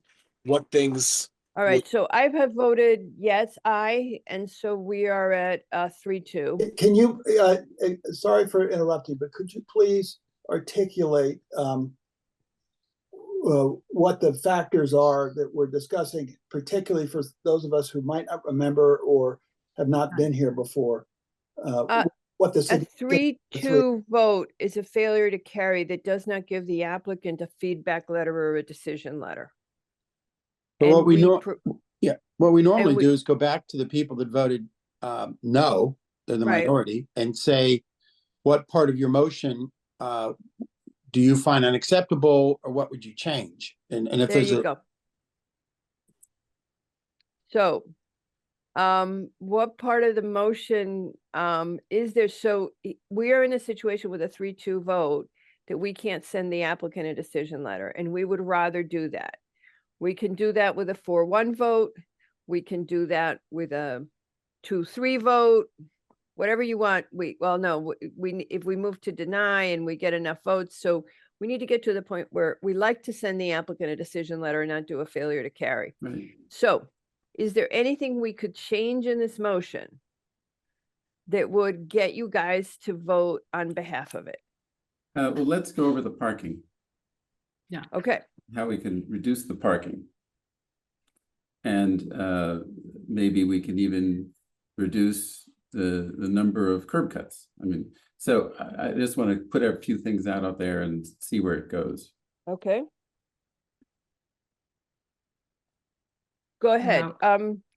So you wanna consider a reduction in the number of curb cuts. God, do we still have the material in here? No, we don't. I gotta go back and I find get the the site plan, Madam Chair. Hold on. Okay, could do so that. we have two curb cuts, which are not at a maximum the town distance, and DPW signed off, and the reason they signed off is because having the two curb cuts allows people to be able to come in and exit the site plan. Right. But if you want to eliminate a curb cut, I would rather do that and have the applicant come back and ask us to change our minds again than to not be able to send him a decision letter. Okay. Okay, parking. We currently have a total of 28 plus 2 handicaps, 30 spaces, 13 units. How many bedrooms, Patrick? Hold on, I know how many bedrooms. I've got it right in front of me. 5 1-bedroom apartments and 8 2-bedrooms, so 5, 16. So we've got 16 bedrooms. And we have 28 parking spaces. We could do the 1-bedrooms or 1 parking space each, Patrick. No, 1 bedrooms and 2 bedrooms are both 2 and an all residential. And in all I forgot it's not mixed use anymore, sorry. Yeah. 2, so we need 26 spaces. So we could reduce, so we 4. require, our regulations require 26, but we have 28 plus 2. Is that correct? Did I get that right? Yes. 28 plus 2. We could ask to reduce from 30 to 26, including the 2 handicap. Can we do that? That's a thought, and that would create an opportunity to take out less of the slope and reduce the height of the wall. Okay, and there was a second change you wanted. Oh, you wanted us to remove. You Curb wanted cuts. us to remove remove one of the access ways. So when we spoke last week, there was a suggestion that they could reduce also the size of the outside garbage or trash area. Yes. And I'm Okay. not sure whether that was a definitive or it was sort of on offer at the time. I think doing that plus, the removal of the parking spaces, I love the idea of not having 2 curb cuts, but I don't know how that plays into the overall design of. That's not a good one, Patrick. Can you do one that doesn't have so many lines on it? Those are really hard to see on Zoom. Oh, you're getting warmer. Okay, you're perfect. Okay, so here is the 2 We're curb just cuts. pointing out that the second curb cut is the underground garage in this scenario, I believe, right? And there's no other way to get in there. Well, sorry, that's fine. Correct. What it would take would be some sort of excavation in the site, Oh, in the- can't do that. and then it would be a ramp into the building, another place. So, But they're gonna excavation for it anyway for the underground parking. No, I think that there's a way out. Instead of exiting onto the street, exit out onto the parking lot. That's Right, that's what I was. so that's all. It's not a big deal. You may have to do more removal. If we're gonna do that, why don't we just say, as long as this doesn't require further ledge removal? Well, let them come back and tell us that. I mean, Well, we can just give them the condition. We just tell them reduce to one curb cut as long as it doesn't require more ledge removal.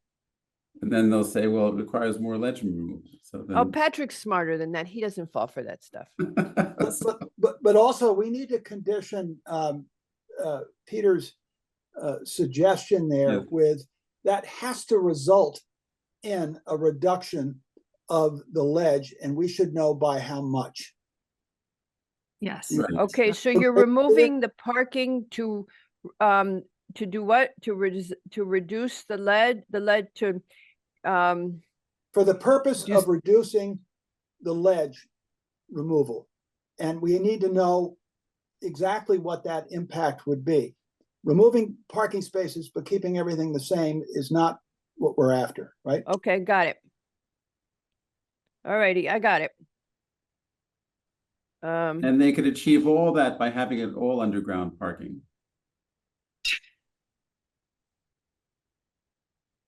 Okay, so,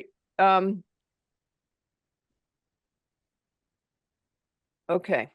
All right, so the previous motion is hereby amended to include the following additional 3 conditions. To remove, applicant shall remove one access way. As long as this removal results in a reduction in the amount of ledge to be taken out. We need to quantify that, I believe.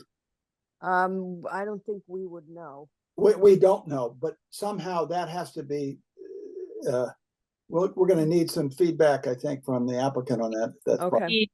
Numbers from we would need numbers on what it is anticipated to be currently and how that, and what it would be reduced by. But see, at this point, you've let them go. You're giving them an approval with conditions. If they can't meet your conditions, they have to reapply for a modification of our decision.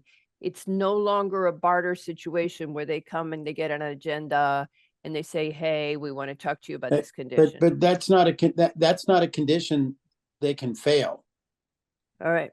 Because if they come back and say, there's no increase, there's no reduction, that's their answer, but that doesn't violate our condition, does it?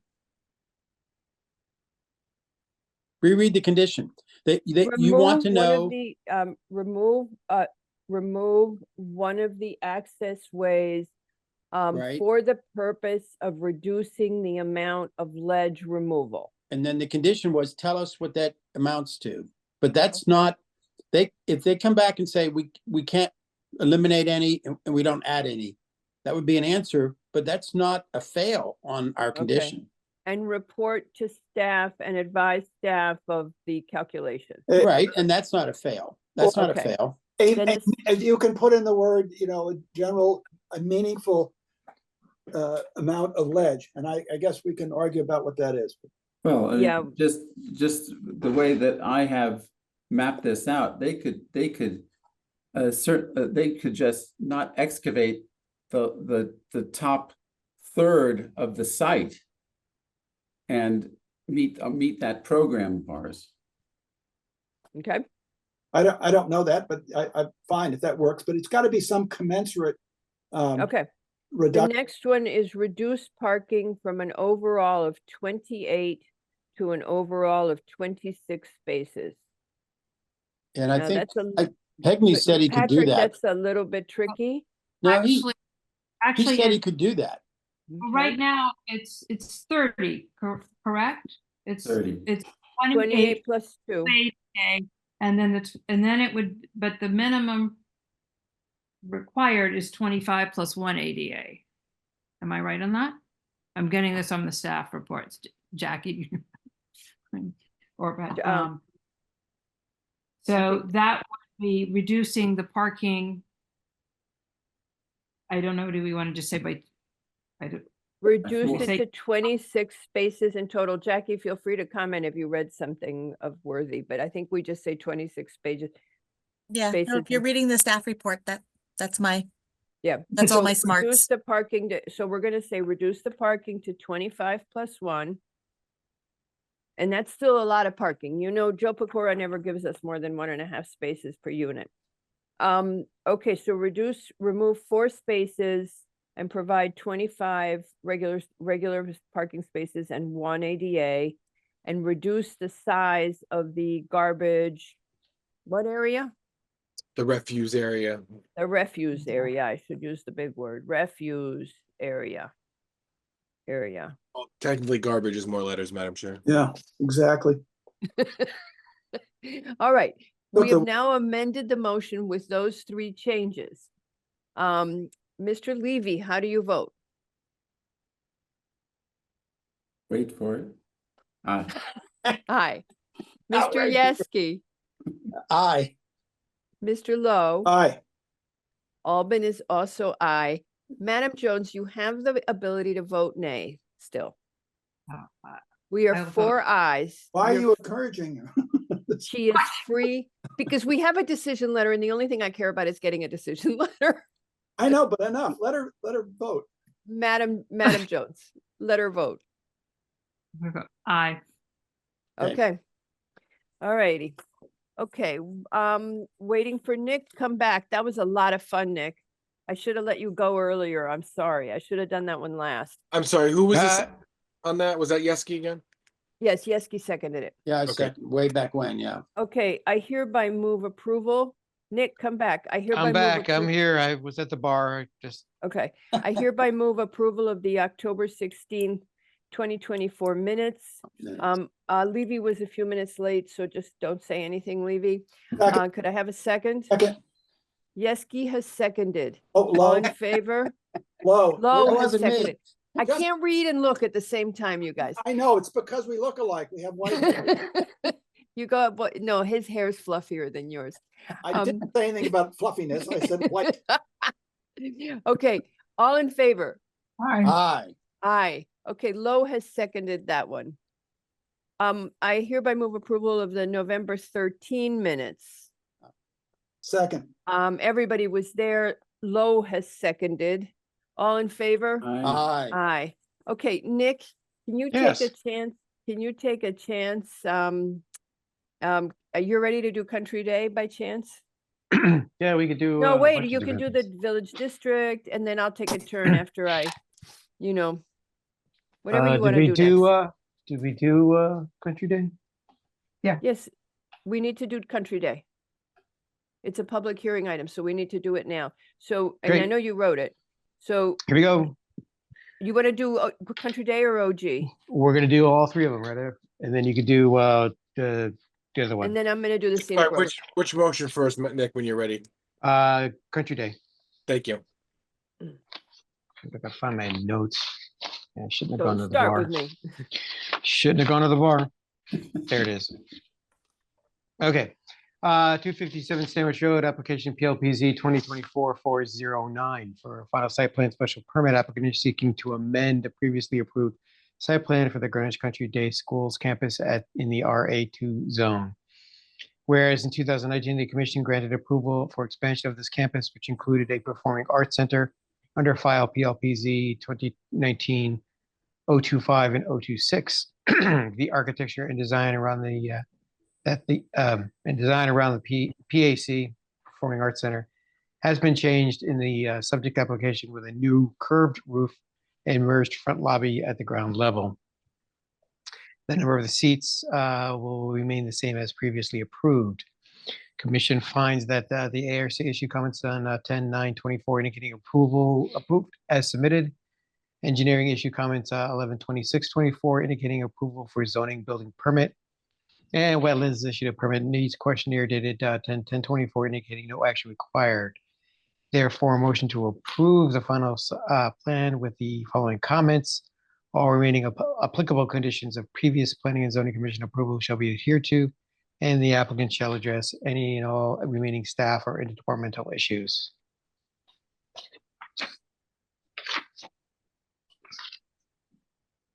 Anybody? Second. I Levy. didn't unmute. I was, making noise. Ms. Levy. Mr. Levy has seconded. Seated us on this application is Mr. Wells, you are seated for Mr. Yeski. Mr. Wells, how do you vote? Aye. Mr. Lowe, Aye. Mr. Levy, Aye. Mr. McRae? Aye. Albin is also aye, and with that, the motion passes 5-0, and you have to do the text amendment before you do the map amendment. It's the way we do things. Text amendment, Old Greenwich Village District, PLPZ 2024-327. Excuse me, the amendment seeks to add new section 6117 to the town's building zone regulations, establishing a new Old Greenwich Village District overlay zone. Commission finds that zoning issued a memo 11/21/24 indicating no issues with the application. DEEP has reviewed the amendment for consistency with the policies and standards of the Connecticut Coastal Area Management Act and found the proposed amendment consistent. Westcog opined that the proposal is of local interest with a minimal intermunicipal impact. The text amendment is keeping with Connecticut State Statute 8.2 and 8.2J and 8.3. And the text amendment is in keeping with the guiding principle number 1, objective 1.5A of the 2019 POCD. Therefore, motion to approve the text amendment as proposed. Do I have a second? Second. Mr. Levy has seconded. While we're at it, Mr. Levy, how do you vote? Aye. Mr. Yeski, how do you vote? Aye. Mr. Lowe, Aye. Mr. McRae? Nay. Albin is also an aye, and with that, the motion passes 4-1. The next application is the zoning map amendment. Old Greenwich Village District zoning map amendment, PLPZ 2024-379. Whereas the applicant is seeking a zoning map amendment to rezone properties as shown on the submitted location map currently in the LBR2, LBR2HO, R12, and P zones for section 6-22 of the Town of Greenwich Building Zone Regulations. The commission finds that the applicant has secured a text amendment to the building zone regulations under PLPZ 2024-327. DEP has reviewed the amendment for consistency with policies and standards of the Connecticut Coastal Management Act and found the proposed amendment consistent. Westcog opined that the proposed is of local interest with minimal intermunicipal impact. The map amendment is keeping with guiding principle 1, objective 1.5A of the 2019 POCD. Therefore, motion to approve the application for zoning map amendment. Do I have a second? Second. Levy has seconded. Mr. Yeski, how do you vote? Aye. Mr. Levy, Aye. Mr. Lowe, Aye. Mr. McRae? Nay. Albin is also an aye, and with an aye, and with that, the motion passes 4-1. May I make a comment? Yes, of course. I want to thank Nick. He clearly did not like these, yet he put together motions and handled it very professionally. I'm impressed. I mean, voting no in both cases. I mean, okay, that's what he's supposed to do, but it's I give him some kudos that he actually did it, and he did it very professionally. Thank you, Mr. Yeski. Okay. Do I still get my money? No, never mind. All right, so now we're gonna go to the scenic road. You know, when I keep having to look up who's seated, you can really start worrying about me. That's the last one. Okay, seated on this We application. never stop worrying about you. Is seated on this application are Albin, McRae, Levy, Lowe, and Yeski. I tried to thread the needle again, so let's see how we did. So, as to the application for a scenic road designation on the entirety of Palmer Hill Road from the Stamford Greenwich border to the Mianus River.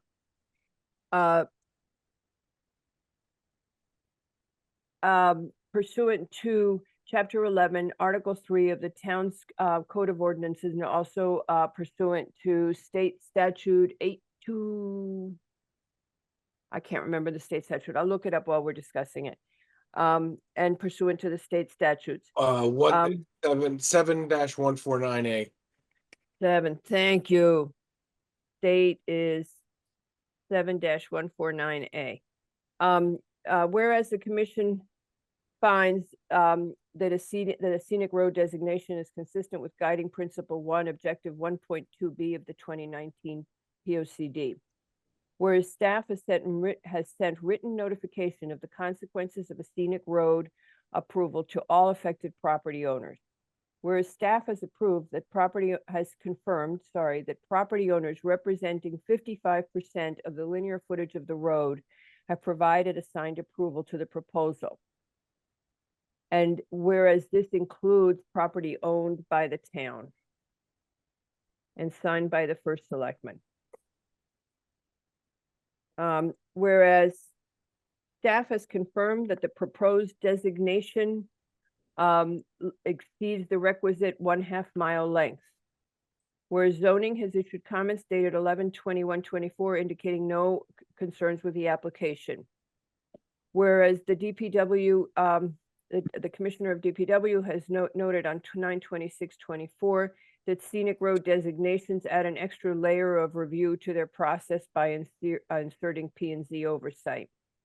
Whereas the Connecticut DOT data indicates that 6,600 vehicles per day of average traffic.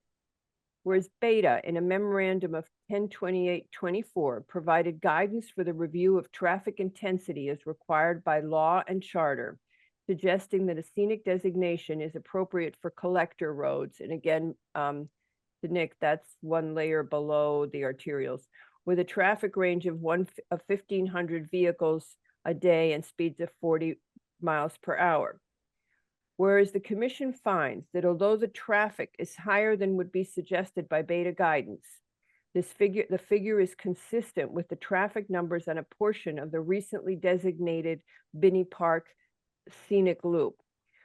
Whereas the applicant has further demonstrated that Palmer Hill Road offers vistas of mature trees, stone walls, and crosses over brooks and streams as required by the ordinances and by the charter. Whereas the commission further finds that this designation is both consistent with this designation is consistent with the first and most important principle of the POCD to protect and enhance community character and historic heritage. Therefore, be it resolved that this application to designate Palmer Hill Road as a scenic road is hereby approved. In so doing, the commission, however, notes the DPW is authorized to proceed with any and all road and safety improvements it deems necessary, as long as these do not impact trees, stone walls, or the replacement of a bridge.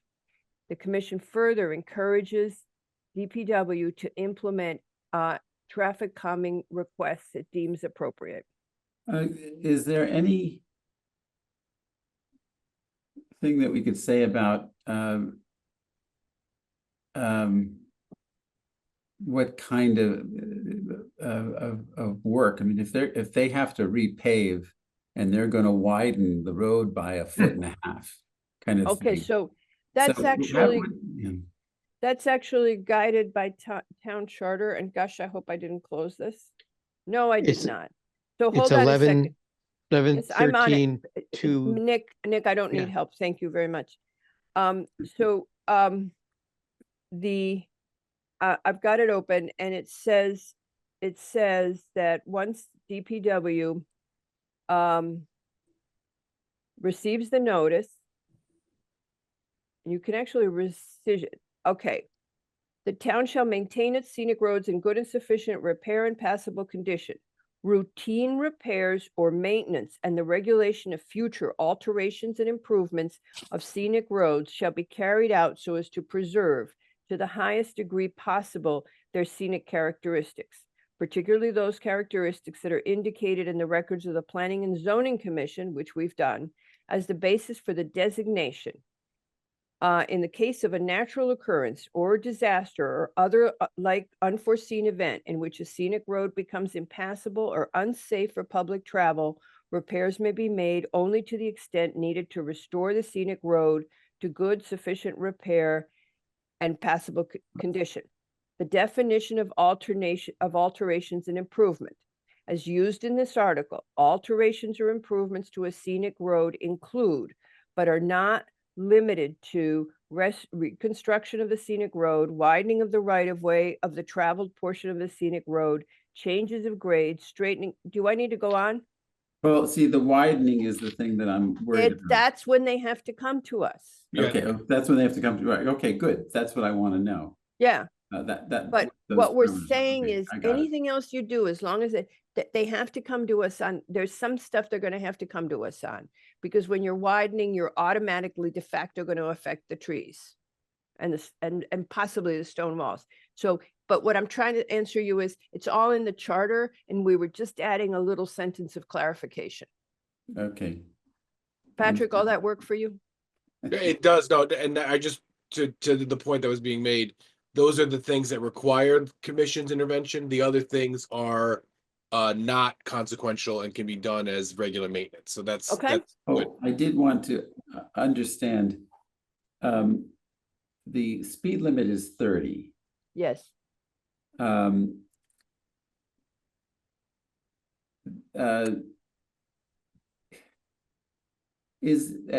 we, and no, which seems okay, but one of the things that I was thinking about is the designation of this. Is there going to be signage that's also included with this?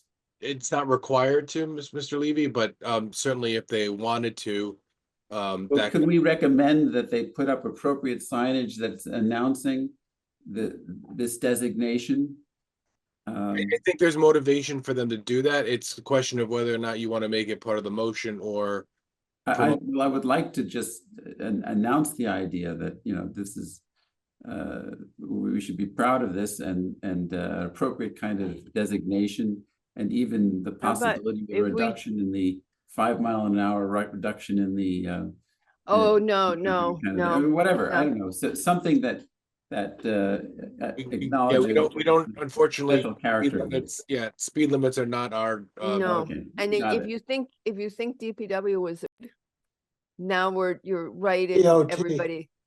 Yeah, you're right on their toes. So they do the traffic, and the Mhm. truth of the matter is, I mean, we could ask that in future signage would encourage, in future, the commission encourages the consideration Yeah, of signage. yes, Okay, but we can't appropriate touch. signage. Okay, but we can't touch speed limits. Now, what we are hoping, and one of the reasons I put the traffic calming words is North Miami School is here, and I'm very much hoping they get the speed monitor. Okay, because it doesn't matter that the speed's 30, everybody speeds. Okay, we were voting. Yeski, you seconded, and you voted aye. Correct. Yes. Then we added a sentence that said in future, the commission encourages that appropriate signage be provided. Yeski has seconded again Yes, I second it. and voted aye again. And I did vote. And- Thank you for telling me that. And Levy, Aye. aye. Lowe, Aye. Macri. Could you read the section about giving latitude to DPW again? Yeah, sure, because I just want to make sure this is good. In so doing, the commission notes that DPW is authorized to proceed with road safety improvements it deems necessary, as long as they do not involve the removal of trees or stone walls, replacement of bridges, and the commission further encourages DPW to implement traffic calming measures.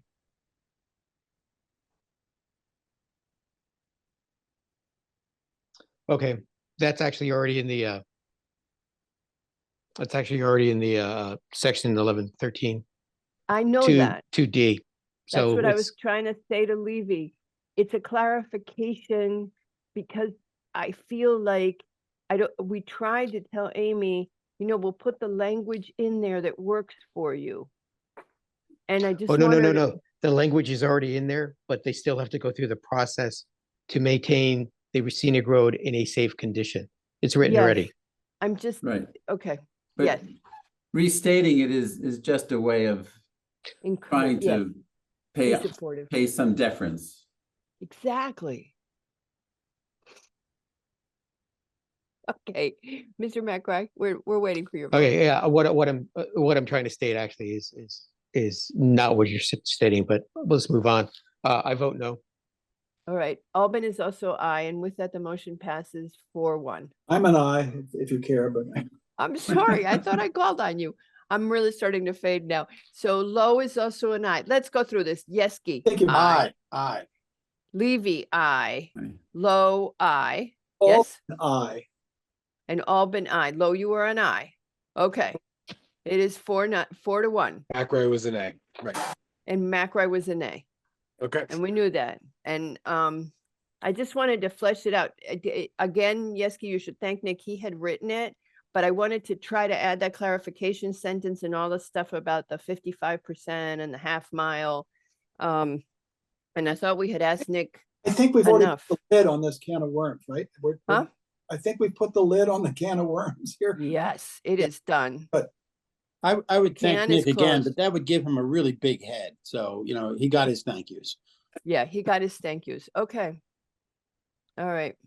And I want to thank Peter Levy again. I know other people have, for your guidance, your thought, your intelligence, and your passion. Thank you. I've learned a lot from you.